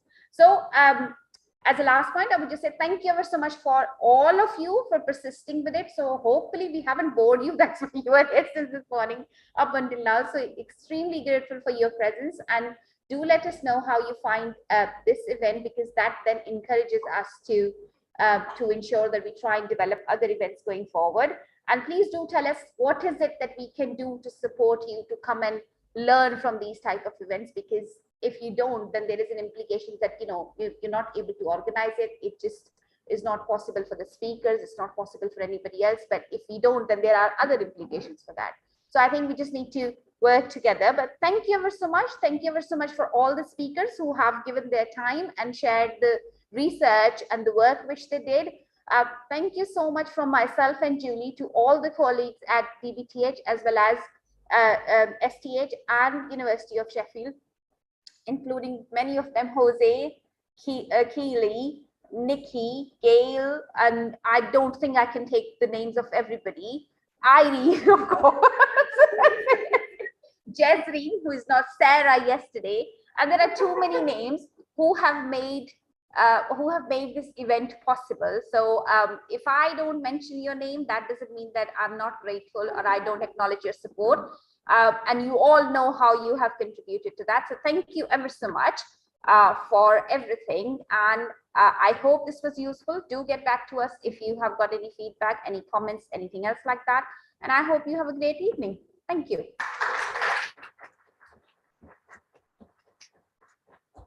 Julie, you wanted to say something? I think I should echo your words, Tommy. Thank you everybody who has been virtually or in person. Everybody mostly, I think, Harvey, this would be your leadership.